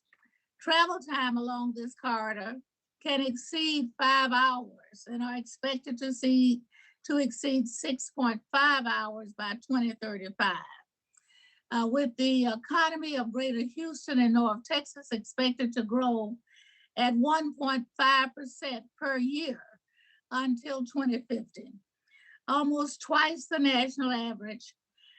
Trips between these cities are projected to top just over 34 million journeys in 2050.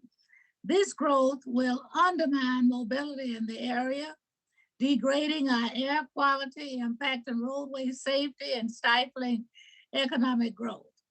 Preventing the negative impacts of this project congestion is one of the reasons why I'm a strong proponent of Texas Central Project. It will provide faster, safer, and more environmentally friendly mobility option in connecting these two economic giants of Texas. It will also be the first true high-speed rail system in the US, covering 240 miles in 90 minutes.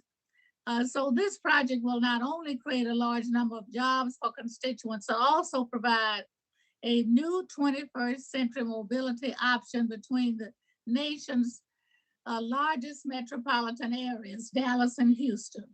While this project is vital in the area that I represent, it is critical to transforming the nation's transportation network and strengthening our economic competitiveness. It is truly one that ought to be considered.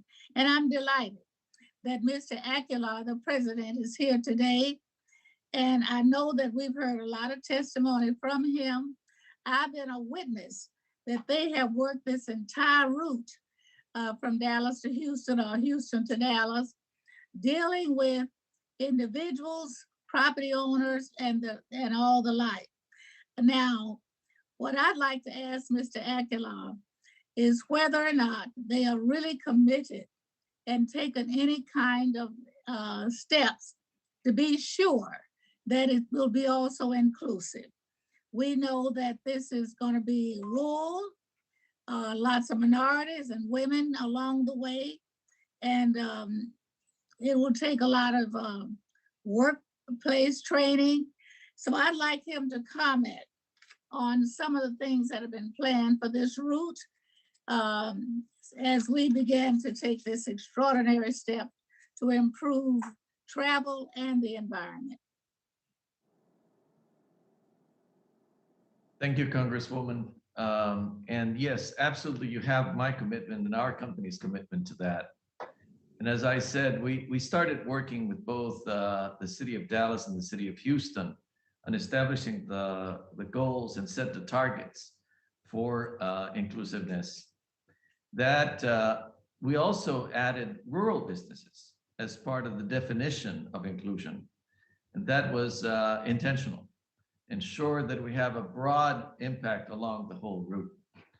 And it was as a result of all that planning that we are including specific targets to each of the contracts that we sign. And it has not been easy. I have to be very honest with you. This is not normal practice for the industry. And we've had to ensure that everybody buys into the program. And by the way, all contractors are. And that is the benefit of executing this in a concerted way. So it's the planning and it's a coordination with public officials and aligning an interest and knowing that this is priority for all. Well, thank you very much. I've been aware of a lot of the activity. I've participated in some of it. I look forward and hope I can live to see the fruition of this program. Madam Chair, do I have any more time? I'm going to use privilege and give you about 20 more seconds. Oh, okay. Well, thank you very much. I know that that the City of Dallas is very interested in a multimodal downtown terminal, and I just wanted to have a little comment on that from Mr. Aguilar. Yes, we're actually coordinating in the planning of that plan, which actually started with coordinating meetings at the end of last month. It would be located right across our station, and the idea would be to connect directly to DART there and ensure that the transfer of passengers to Union Station as well is included, so that we are, physically connected to the rest of the network. Thank you very much, and thank you, Madam Chair. This is my 29th year on this committee. And my major goal when I started was an intermodal seamless transportation system around the North Texas area. And I think this is one of the things that will complete it. Thank you very much, and I yield back. Thank you, Congresswoman. Well, everyone, this concludes our hearing for today. I again want to say thank you to each of our witnesses for this long hearing and for your testimony today.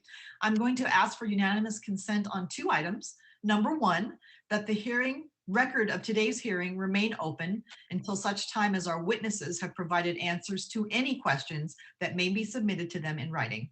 I'm also going to ask for unanimous consent that the record remain open for 15 days for any additional comments and information submitted by members or witnesses to be included in the record of today's hearing. Without objection, so ordered. The Subcommittee on Railroads, Pipelines, and Hazardous Materials now stands adjourned. Thank you, everyone. Thank you very much. Thank you. Thank you very much.